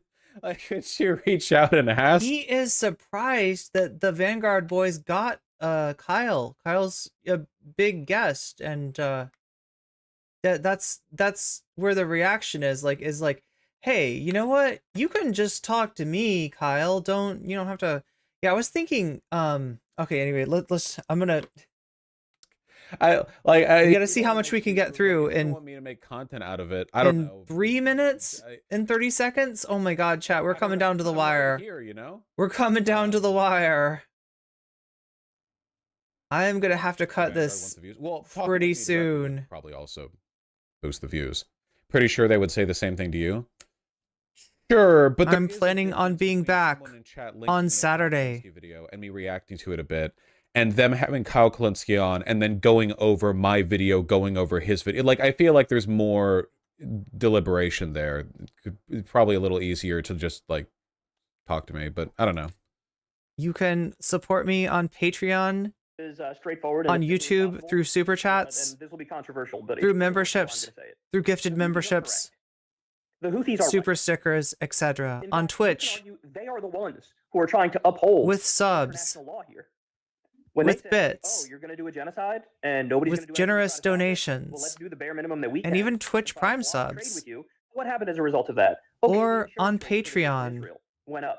Sometimes they have to take a different, much longer. At Patreon/nocommentchick. So just as a reminder, because I know a lot of people don't know, and I still get emails about this.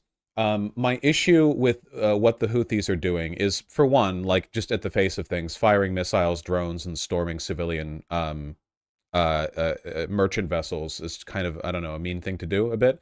It's a mean thing to do. International. It's a mean thing to do. So I guess like Luffy is mean anyway.